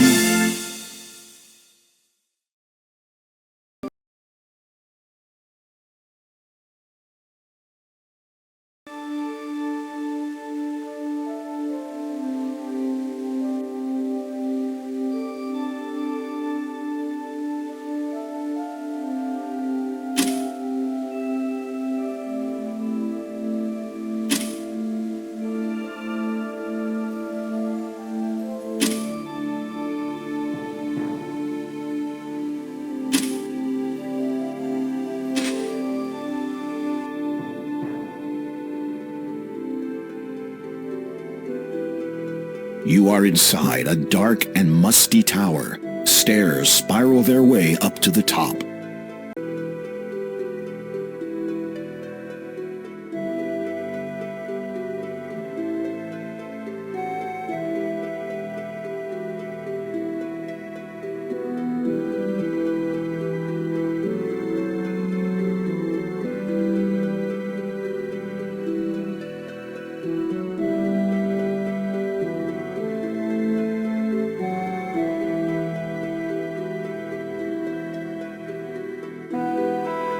You are inside a dark and musty tower. Narrow stairs spiral their way around the walls.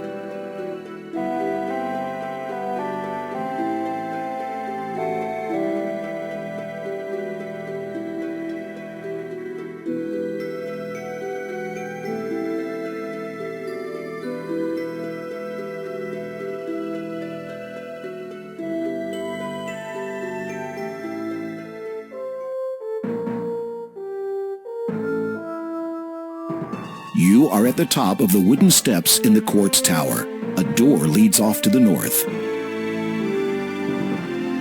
This is the biggest lion you have ever seen. He could eat you with 2 bites of his powerful jaws. His tail thumps repeatedly on the floor. The huge lion just snarls at you. You might be irritating him.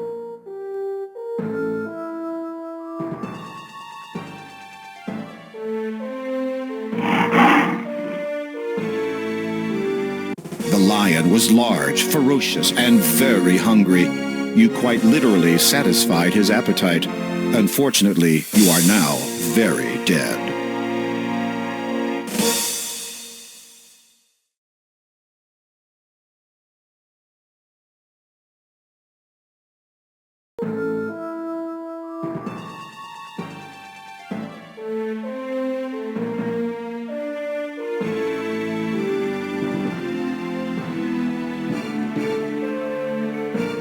Distancing yourself from the lion as much as possible, you hold the emerald in such a way that the window's light passes through it and shines directly onto his tail. Instantly, something begins to happen.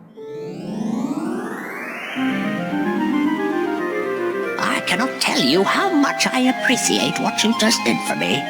You are welcome. Who are you? At one time, I was Agatha's suitor, when we were both much younger. Believe it or not, she was quite attractive in her day. But during the course of our relationship, I fell in love with another woman. In a jealous rage, Agatha transformed me into a lion to guard this door for the rest of my life.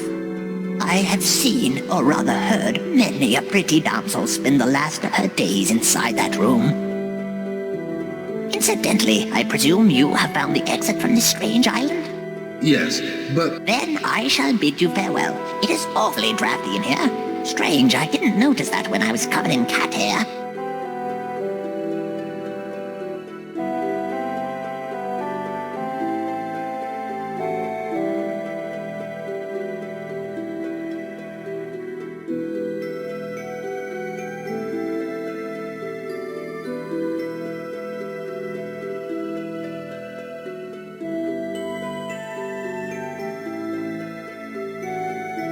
There is a small pile of cat hair on the ground.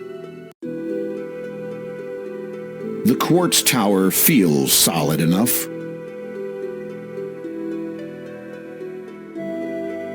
The quartz tower feels solid enough.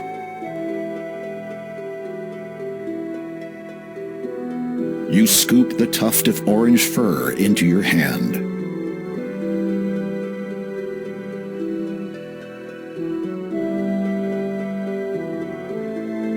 It is a tuft of orange cat fur.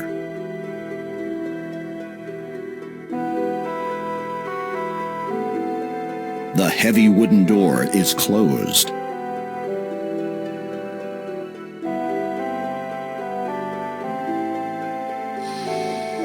You lift the heavy wooden beam that holds the doors in place.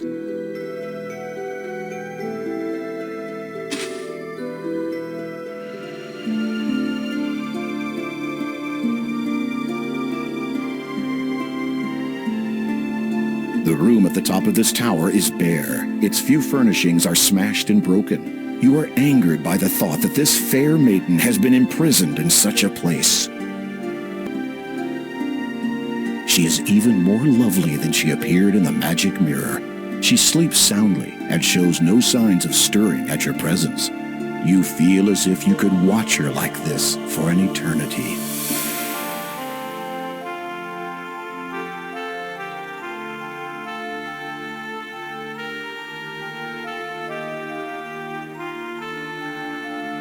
Unfortunately, it only seems like a fairy tale.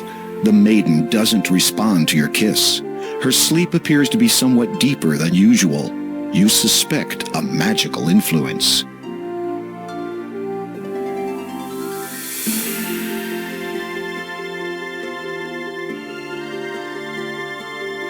As you hold the emerald over the girl, you realize that the light from the window does not penetrate this part of the room.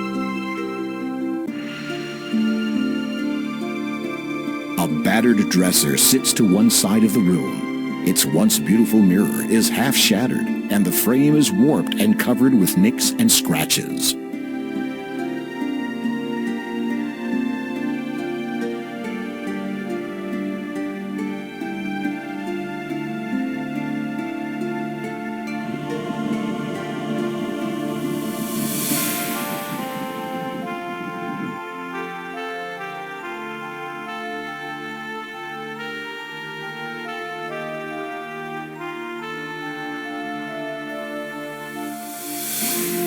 The current alignment of the mirror prevents the outside light from reflecting off it and illuminating this part of the room.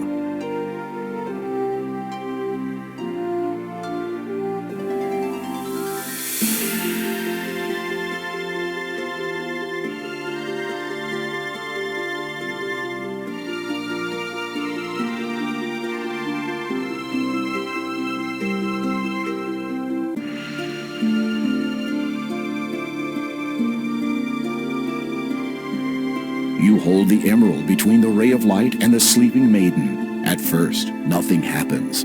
Then she stirs. The radiant light streams through the emerald and dispels the sleeping enchantment instantly.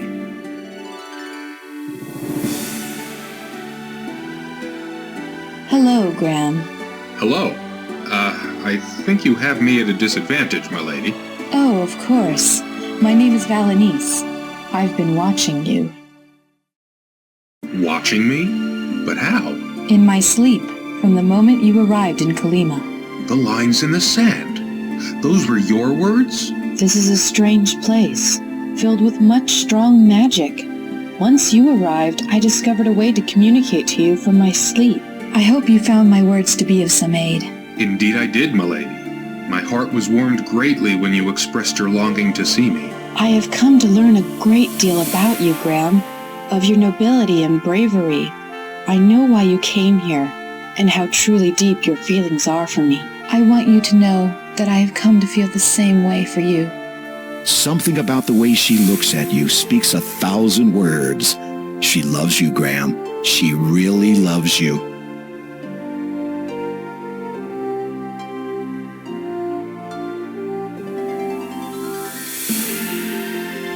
Even if this is a dream, this moment could not be better. Now, isn't this nice?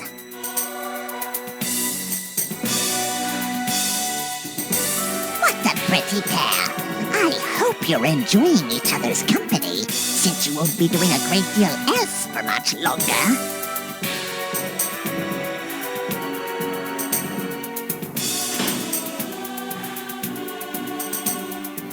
The door!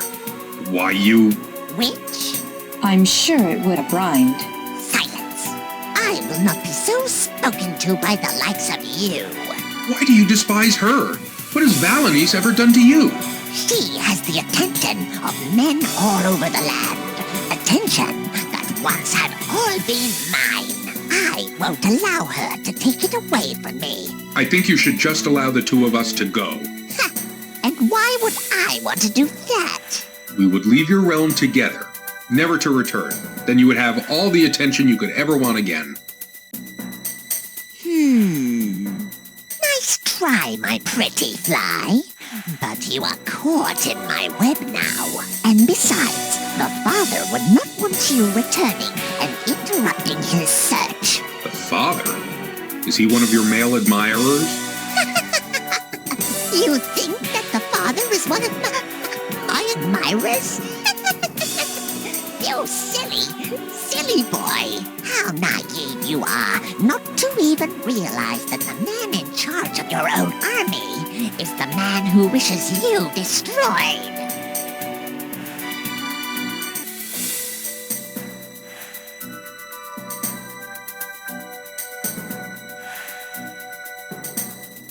I have something that might interest you. A youth potion, brewed from a nightingale, no less. You have it? Well, don't just stand there, you foolish boy.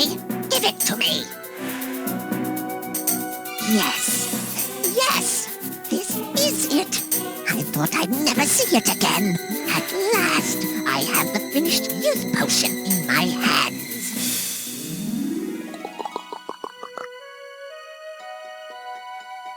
Look at me. I am so beautiful.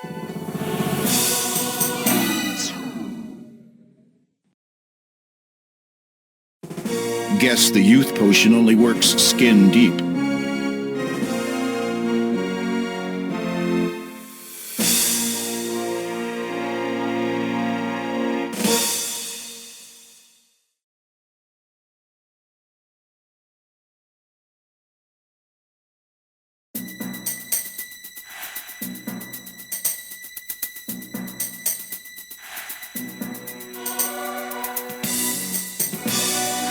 You push the tuft of cat fur into the vial. It quickly dissolves into the blue liquid.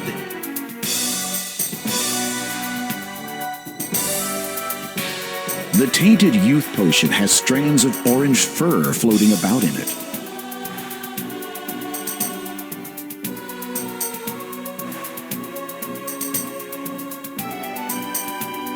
The tainted youth potion has strands of orange fur floating about in it.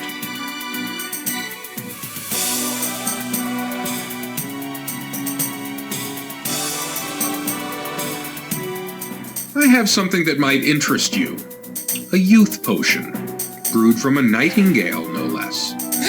You have it?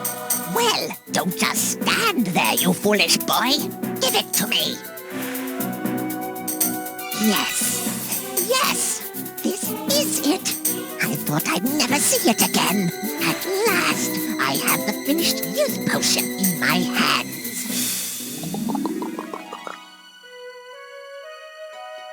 Look at me. I am so beautiful. No, what have you done to me? Just giving you a taste of your own medicine. How could you? I'll never be able to show my face anywhere.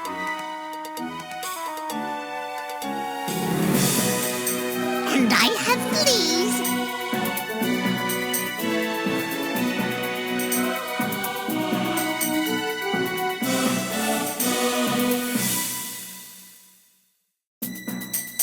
How bad is it? Let me see.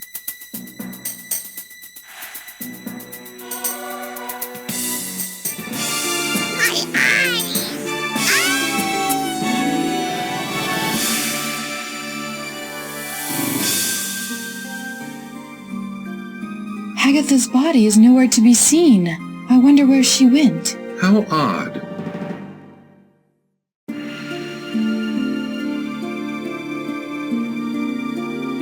Yes. I beg your pardon? You were trying to think of the best way to ask me to marry you. As I said, I have seen you in my dreams ever since you arrived in Kolyma, and I have come to feel for you the way I know you feel about me. So the answer to your question is yes. But I haven't asked you yet. There is a far better question you could ask, such as, where shall we be wed? In your kingdom or mine? Yours. There is something I must attend to in Daventry that may ruin the occasion otherwise. Whatever you decide, my dear. You manage to break open the door. The two of you venture to the smaller island, where the portal still swirls expectantly. As you step through it, you find yourself wondering where it will teleport you.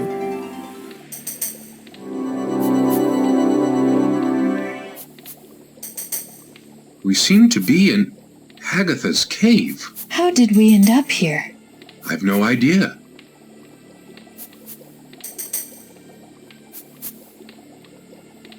A glass dome, semi-spherical in shape, sits on the table. It reminds you of a shakeable snow dome toy that you once owned as a child. Inquisitively, you pick up the glass dome to inspect it more closely. Astounding! Within the dome's wall of glass is contained the entire island realm, quartz tower and all. Why ever would you want to take that? This item denied you of your freedom. It is only right that you may do as you please with it. Or you could accept it as a wedding gift. Valenice takes the dome from your hand.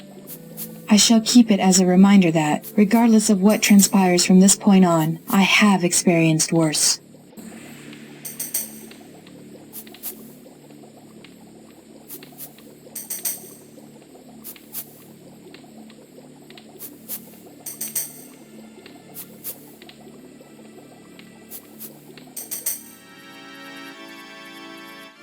As you exit the cave, you notice that it is night already. Also, the two of you seem to have some company. Beautiful night, yes?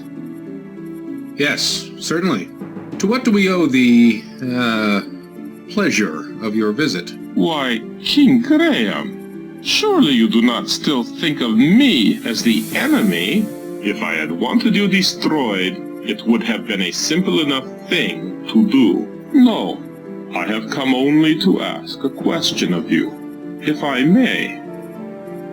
Of course. And what would this question be? I wish to know, have either of you ever seen a wedding ceremony performed and orchestrated by a highly experienced and rather exceptional mage? Not really. I cannot say that I... Well then, prepare yourselves. I promise you both that this will be a night to remember.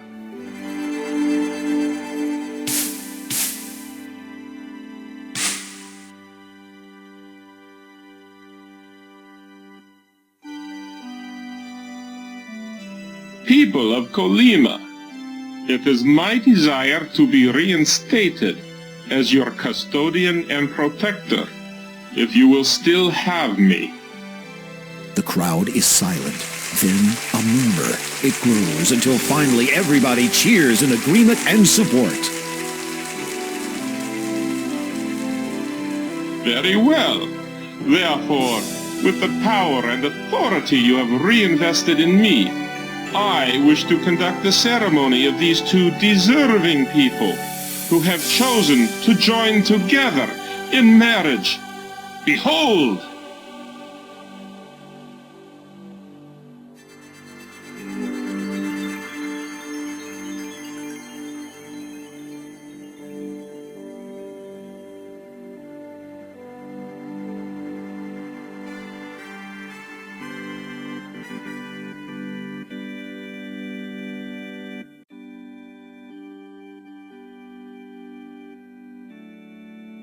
King Graham of Daventry, do you take this woman to be your lawfully wedded wife, to love and to hold, for richer or poorer, in sickness and in health, as long as you both shall live? I do. Lady Valenice, do you take this man to be your lawfully wedded husband, to love and to hold, for richer or poorer, in sickness and in health, as long as you both shall live? I do. Do you have a wedding band? Yes, it is a gift from Anastasia's parents.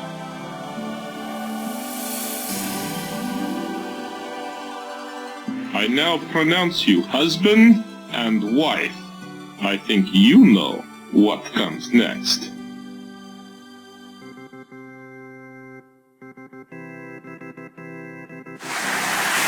The crowd's jubilance reaches a new height. The people of Kolyma seem only too eager to rejoice in your newfound happiness. I cannot thank you enough for your service to me in ensuring the safety of my family. Without the Brotherhood's moral decadence of old, the people of Kolyma can finally move forward.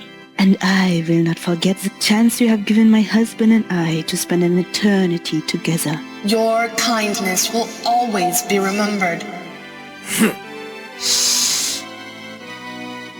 Your valor and bravery shall echo in the Mer people's songs for ages to come.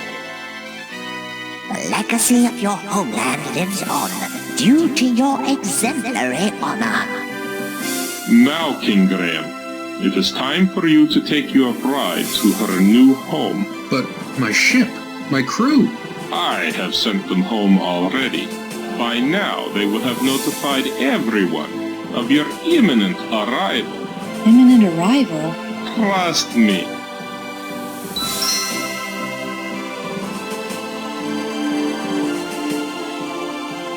Good luck, Graham.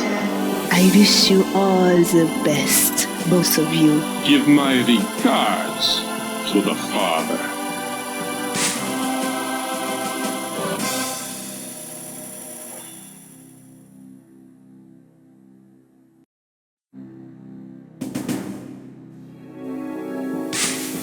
As the vapor subsides, a deafening roar erupts from the audience. All have come to bear witness to your return and the coronation of your new bride.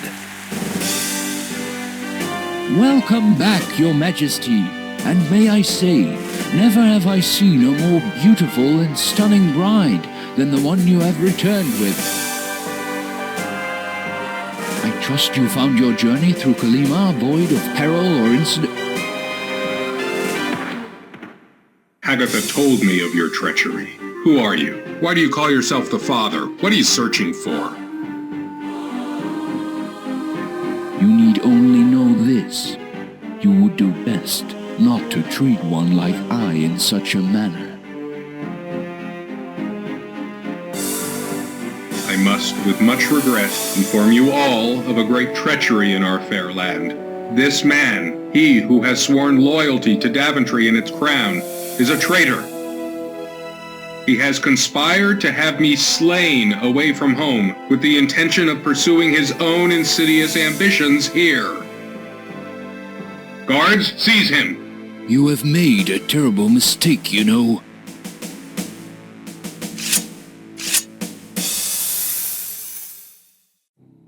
Guard, halt! Stand back! Prepare to fight for your life, are you? And with an old fool's sword. Be warned, you do not know who you are facing. Your ignorance shall destroy you. On guard!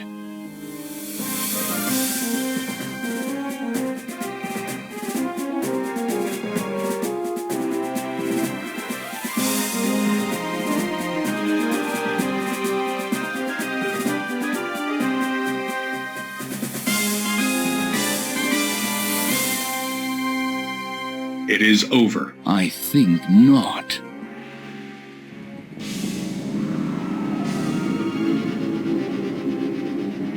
Thrice now I curse, and from the first, your family shall feel the worst.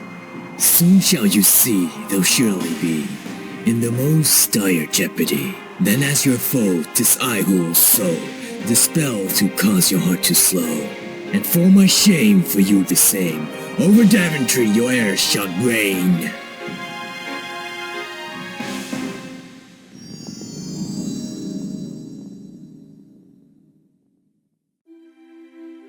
Who was that man?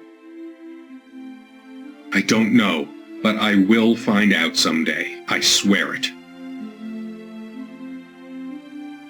Listen, we will deal with any curses as we find them, or as they find us. Come, you must show me around your kingdom. I wish to become accustomed with the realm in which we will be raising our children. What about your coronation? Later.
everything. Roads began anew when I saw you.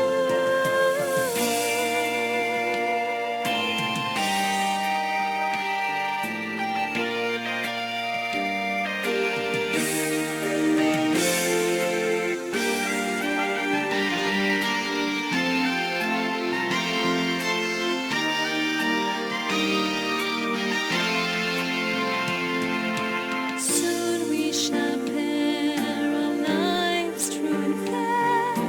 Nothing will divide us, apart will be there. As the wings of destiny bring, the future draws near. Hold tight, my